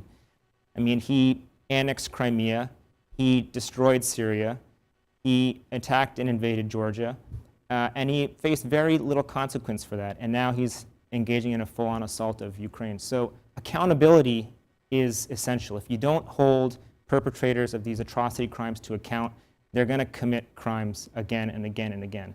And so what the Gambia wanted to do was to put a stop to that, was to say that we can put a stake in the ground and we can bring Myanmar to the International Court of Justice to hold them to account to their obligations under the 1948 Genocide Convention, a convention that was drafted and adopted by the international community after the horrors of World War II and the Holocaust. And that document, that treaty, was meant to establish this idea of never again. But of course, we've seen again and again that the horrors of genocide have occurred and that we have more and more communities who are victimized by this horrific crime. But for the Gambia, again, the OIC platform provided a means for the Gambia to get support from not only the OIC, but the OIC member states, and to move this international body to support the Gambia's own efforts to initiate this case. And the reason why this case is possible is because both the Gambia and Myanmar are parties to this convention, and as part of this international treaty, which imposes an obligation on all of its state parties to prevent genocide, to punish genocide, and the International Court of Justice has interpreted the treaty to also have an obligation not to commit genocide. That treaty has a provision which most states have agreed to. Some states, we'll get to that because there's a part of your question that I think gets to this. Some states have issued a reservation to it, but there's a provision of that convention, Article 9, which says that if any of the state parties have a dispute over the application, interpretation, or fulfillment of the convention, they can bring that dispute to the International Court of Justice in The Hague for adjudication. And that's what the Gambia ended up doing. At this ad hoc ministerial committee meeting in February, I presented 3 options for the committee to take into account, one of which was to promote ICC prosecution of the perpetrators of the genocide. One was to have a body of experts advise the committee, and the other was to bring this ICJ case. And that was the initiative that was approved, that had the full unanimous consent of the committee. And then the OIC itself reiterated through the Council of Foreign Ministers and the OIC Summit their political support for that. And it was the Gambia, which from the beginning, it was their initiative, but they got the approval of their cabinet and their president and ended up filing this case in November of 2019. And as you mentioned, we just came back from The Hague a few days ago after having a hearing there in this case, in which Myanmar, who at this hearing was actually represented by the junta, by legal counsel and officials who are appointed by the junta, Myanmar was seeking to dismiss the case on jurisdictional grounds, raising various objections which are essentially meritless. And after this stage, when we're very confident that the court will reject those objections and will rule that it has jurisdiction to hear this case, then the merits of the dispute will be heard by the court. And then the court will ultimately issue a determination as to whether genocide happened. And if it does find that genocide happened, then the Gambia is asking the court to find and order Myanmar to make reparations, to provide the victims with reparations for the pain and suffering that they endured, and also to make changes in Myanmar's policies such that the policies of genocide, which didn't just include the horrific acts of the clearance operations, but also include decade-long policies of discrimination and restrictions on movement and access to education and access to healthcare and access to livelihoods. All of that needs to be completely reformed. So that's the justice that we're seeking. That's the accountability that the Gambia is seeking. And the importance of accountability is so that these perpetrators, these murderers, these genocidaires aren't allowed to commit those crimes. And it means something when the world community, when a small country thousands of miles away like the Gambia takes a stand and says, this is genocide and we're going to do something about it. And it means something when other countries also make those kind of determinations. It was great to hear Undersecretary Zia mention what's happening in Xinjiang as a genocide, and I hope very soon she'll also be able to call what happened to the Rohingya a genocide, because I believe the State Department is still pending a determination of that. But anyway. Hassan, thank you for that very informative answer. I mean, as the wheels of justice, international justice turn, I mean, they turn slowly, but they turn one hopes, deliberately. Yasmin, let me ask you about the realities on the ground. I mean, for the people who are in the camps, who are suffering daily, I mean, the type of suffering that Arsalan mentioned, I mean, how does this case or international mechanisms or the concept of reparations or any of these things impact their lives or impact the sense of hope that they might have that there will be an amelioration of their situation? Thank you very much for that question. And thank you to the organizers who've invited me to be part of this today. I'm really honored to be here with you all. To that question, you know, as we all understand how dire the situation on the ground is, just yesterday, there was a large fire that broke out that have actually left 2,000 people without shelters and claiming a 6-year-old boy's life. This is the 6th fires of this year, and we've only begun this year. That is the kind of reality that we're dealing with on the ground in Bangladesh alone. I'm not even going to begin to talk about Rakhine State, where many, many people have been subjected to penalization of their movements. And this was the precursor to the 2017 genocidal acts committed by the Myanmar military. I think my people have been continuously pushed to have this hope that the international community will be on our side. And the existence of the case, regardless of whether or not it is with the Gambia bringing the dispute towards Myanmar on the Rohingya genocide, or the ICC on the forced displacement issue, because it does not, you know, Myanmar is not party to the Rome Statute. All of this actually continuously give us a little bit of a you know, a hope that we would be able to eventually realize our dreams and be able to go back home. The only issue that we're having right now is that in the camps, the situation continuously becoming more and more dire. We're dealing with human trafficking, sex trafficking that have increased. Since the pandemic began in 2019, sexual and gender-based violence have risen, while the infrastructures collapsed. Humanitarian works and funds have dwindled. Little access to schools that we had have been taken away, and many schools have been forced to shut down.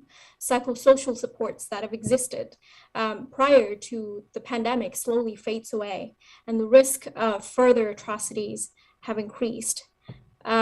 With the fires, with the infrastructures, with the donor fatigue, all of this combined really pull people away from the idea that they're going to be able to one day, go back home and actually rebuild the community. And so I think that the emphasis should not just come from the international justice mechanism, turning and moving forward, but it needs to come from the U.S. and from its international counterparts to do more to address the issue on the ground and make the reality on the ground in Bangladesh, especially more secure and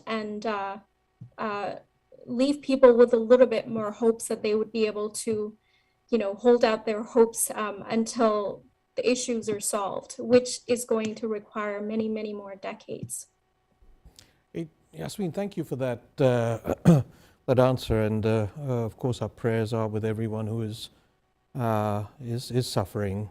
But you mentioned the U.S., and I'd like to turn now to Rehan.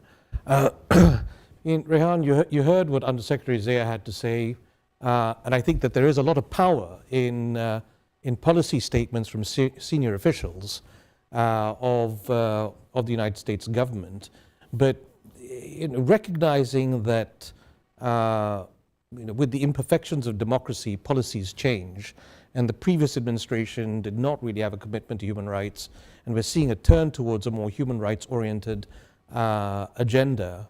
I mean, what else could the U.S. be doing? What should the U.S. be doing, or other governments to try and focus attention on the Uyghur? I mean, Myanmar is not China, and that's an entirely different dynamic. So, what are your thoughts on the pressures that could be put on the PRC? Yeah, thank you so much, Arif, for giving me this opportunity. First, I mean, I wear double hats. One is being like human rights lawyer, and the other is being a sister of a victim who is now suffering in one of those camps.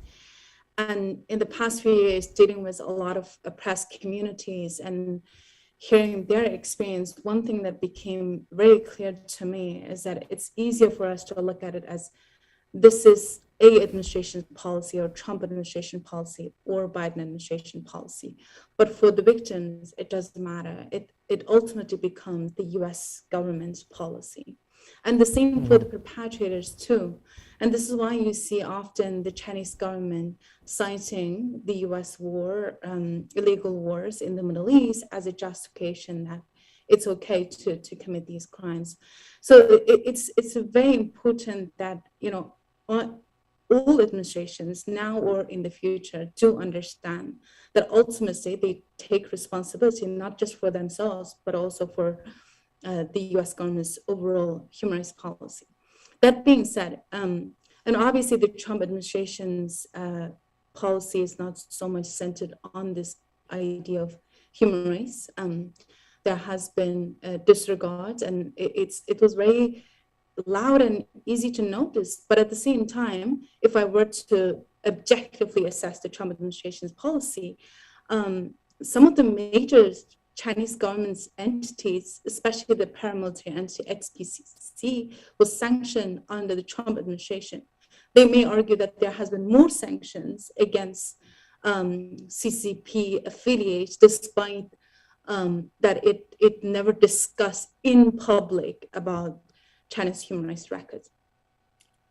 By the same token, some communities may not view the Biden administration for its own improvements is not maybe significantly better, because we're still involved in the cataclysmic war in Yemen, and we haven't seen significant improvement in terms of asylum seekers, and especially what has happened in Afghanistan. I recently advocated for the State Department to reinstate the Fulbright program for Afghanistan, and I'm quite glad that the Biden administration reconsidered now.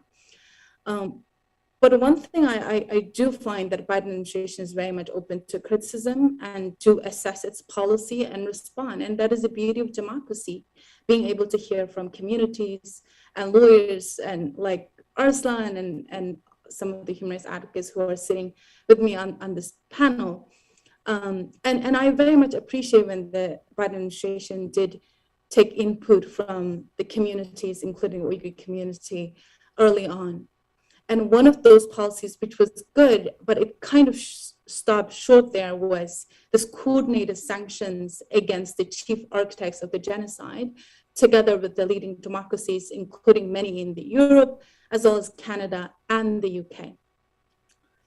But as you rightfully highlighted, when it comes to China, it's obviously very much different than Myanmar, because we're talking about world superpower, and its economic might has a lot of influence in many countries, including in the Middle East. But the Biden administration must take the leading role in rallying the world for Uyghur rights, despite China's economic might. But to do that, I think other countries must be able to take the US seriously. And otherwise, the US government would not have any success in progressing human rights if its application to those principles are going to be very selective, inconsistent, especially if it seeks just to win the support of Muslim countries who may cite suspicion of our condemnation of genocide, which again grew out of China's global war on terror. So I think I personally believe that the Biden administration can improve things for the Uyghurs, but its effort must be continuous, intense, and public. It must make clear to allies such as, Turkey and Morocco that it will not tolerate harassment of the extradition of Uyghurs in the diaspora. And I was heartened to hear Undersecretary Zaira did mention that the administration take the Chinese government's transnational repression very seriously. And I hope there would be countermeasures to that. And at the same time, it can openly bring up the cases of prominent Uyghur prisoners, such as, my own brother, who's an alumnus of the State Department program. And I think the Biden administration, I hope, does that. And Rahila Dawood, who is a leading anthropologist, driving home that their freedom is not negotiable. And these are high impact steps that Biden administration can boldly take. Foreign policy and obviously diplomatic action alone will not close the prisons in Xinjiang. And we all know this, but I'm not so convinced that we have deployed them to the fullest extent. And one thing I think, it does look like that America has exhausted some unilateral domestic options to help the Uyghurs. But I do feel like the United States hasn't made a lot of effort that it could, including granting asylum to the Uyghurs.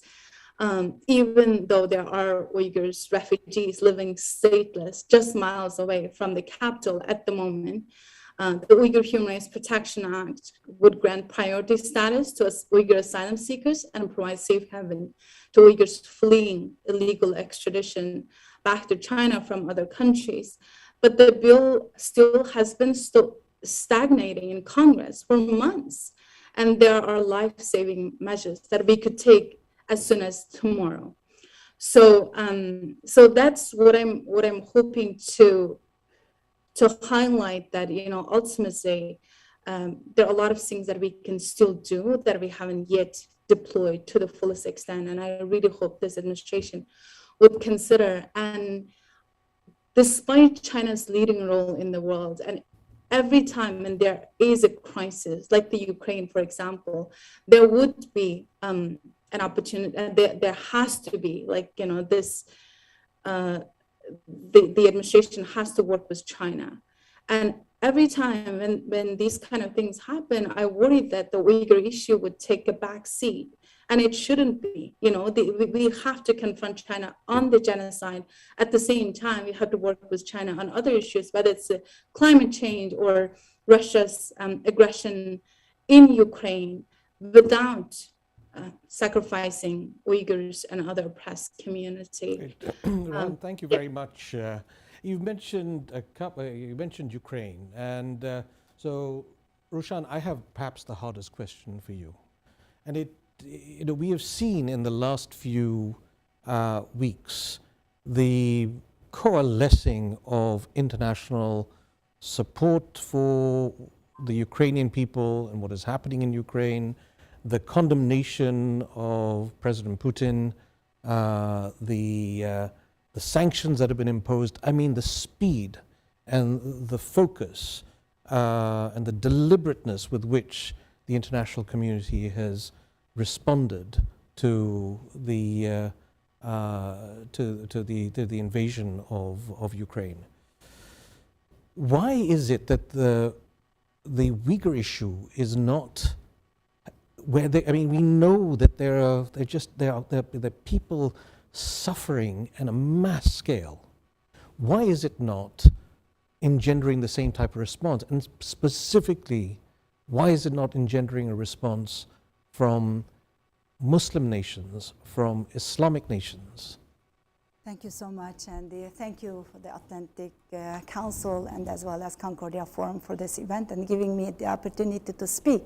And this question you just asked is actually something that I have been asking myself. But to put it simply, I guess those countries, massive, the coalition they're building, and all these corporates so quickly left Russia because of the Putin's aggressiveness, rightfully, they should have done that. I guess they're not making enough money like they are making it from China. It all comes down to the business and the economy affecting those countries and those companies when they are being so silent against the massive human rights abuses and the active genocide that Uyghurs are facing today. The genocidal policy started in our homeland in 2014 when the Chinese government built the first concentration camps in Lop Nur. And we have been crying out loud, try to get the attention from the international communities. And then starting from late 2016 and by the April of 2017, the Chinese government rounded up more than 1 million innocent Uyghur people in the concentration camps. And the world started to pay attention to this, but the international communities and the Organization for Islamic Cooperation, and as well as Muslim majority countries, have been ignoring at the beginning. Finally, when we get the attention of United States, UK, Canada, and some other Western democratic countries, the end of 2018, the OIC actually criticized China, rightfully, when they realized what's happening to the Uyghur Muslims. But after, again, the Chinese government manipulated their position, and the many member states in Qatar, when they met in the spring of 2019, not just that they withdraw the criticism, but they went so far. They praised Chinese government and they passed a resolution. And they asked to continue the genocidal policies against the Uyghurs. China is waging a war on Islam, waging a war on humanity, waging a war on free thoughts against the women, against children. When you look at it, you know, it's Islam that everybody must defend. The mosques the Chinese government is demolishing is not just for the Uyghur Muslims, it's Allah's house. The Quran that they are burning is not just books for Uyghurs to read, the copies of Qurans. So everyone sitting in the OIC, and as well as those Muslim majority countries, those leaders, I challenge them calling themselves Muslims if they are not going to do anything to stop China when China is waging war on Islam. They're calling Islam as a mental disease, using Islam to arrest those innocent Muslims, innocent Uyghur people. All these millions of Uyghurs in the concentration camps, none of them are charged with any crimes. As Rayhan just mentioned, her brother and the other scholars, and as well as what's happening to the entire nation, my own sister became one of the victims for my speaking out in the United States as an American citizen. So the Chinese government is using the hostage-taking policies and the money and the market and the trade threats very effectively to silencing the international communities. When you look at it, all these famous celebrities and the talk show hosts and the corporations, NBA, Disney, you name it, they are usually so vocal against any kind of social injustice. Where are they now when the Chinese government forcibly sterilizing the Uyghur women, forcibly making them marry Han Chinese men, and the Uyghur women are facing forced abortions? When Uyghur Muslim women's bodies are becoming the battleground, this genocide is being taken place, and our Muslim brothers and sisters are sitting and doing nothing. It's extremely disappointing. So I call on the Organization for Islamic Cooperation now, since they have the new the body, they should engage us, they should talk to us, they should invite us to speak to them. So it's easy for them to invite people from Myanmar or Kashmir or Palestine or any other parts of the world when there's a money involved. So they look away. The perpetrator has the money and the power. They look away. It shouldn't be like that. The OIC should follow the principles and the charters of their own and engage us, invite us to come and speak. As I said, I am speaking to you today here at the cost of my own sister's freedom, which Chinese government taken her away after I participated on the panel in Washington, D.C., and talking about those genocidal policies. Just 6 days after that panel, they took my sister. So nothing will slow me down.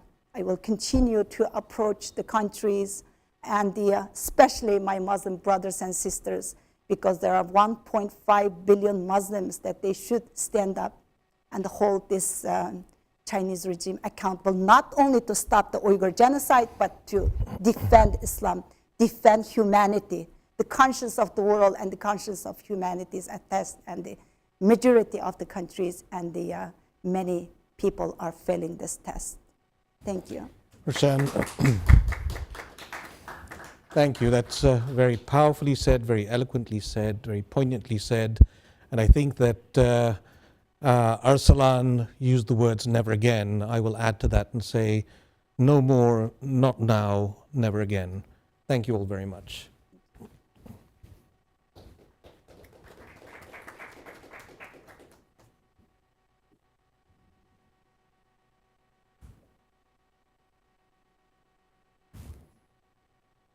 Thank you. Thank you to the panelists. Thank you to the moderator. Thank you to everyone who spoke today. We've had such an incredibly thought-provoking day. Appreciate Jonah Fisher and his entire team and the Atlantic Council for hosting us for this incredible discussion. I know we'll continue to tackle these issues, talk about these issues, and challenge each other to continue to work on these issues.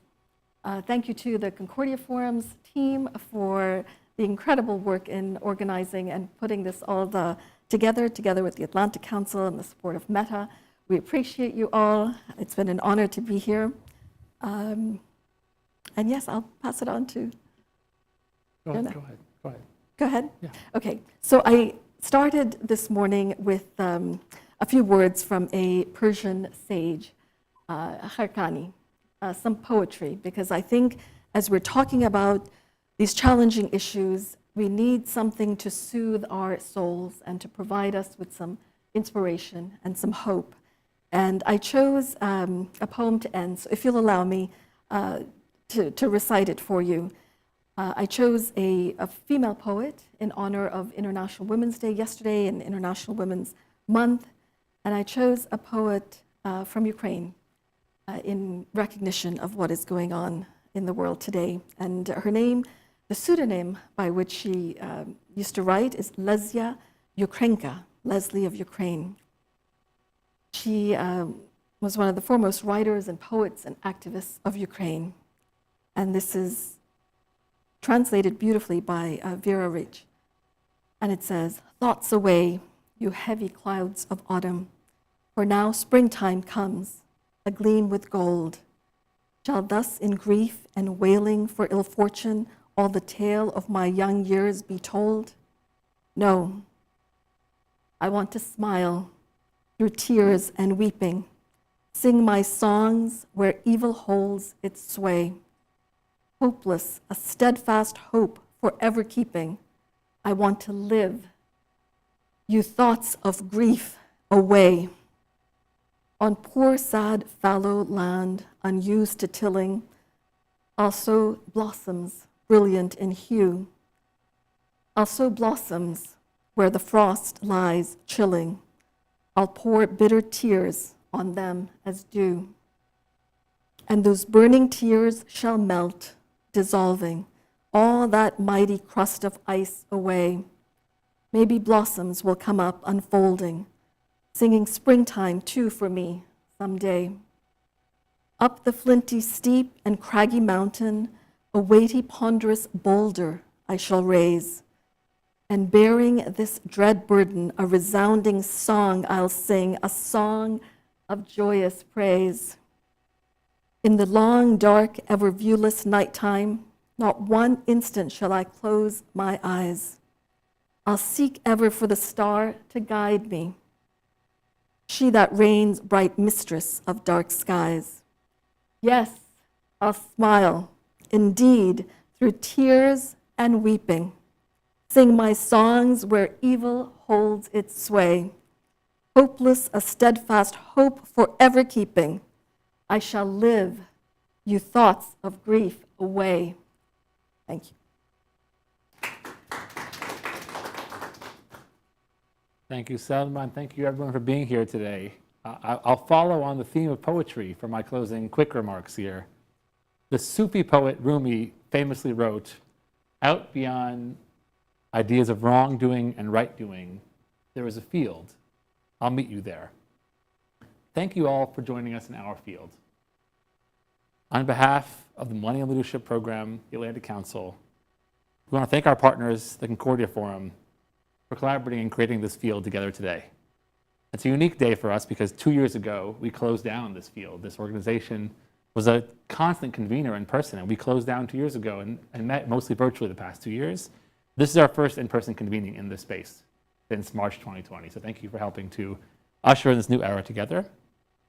I look forward to creating many more fields together with Concordia, fields that will bring together people from across diverse backgrounds to think about how to address the most pressing challenges of our time. Thank you and good night.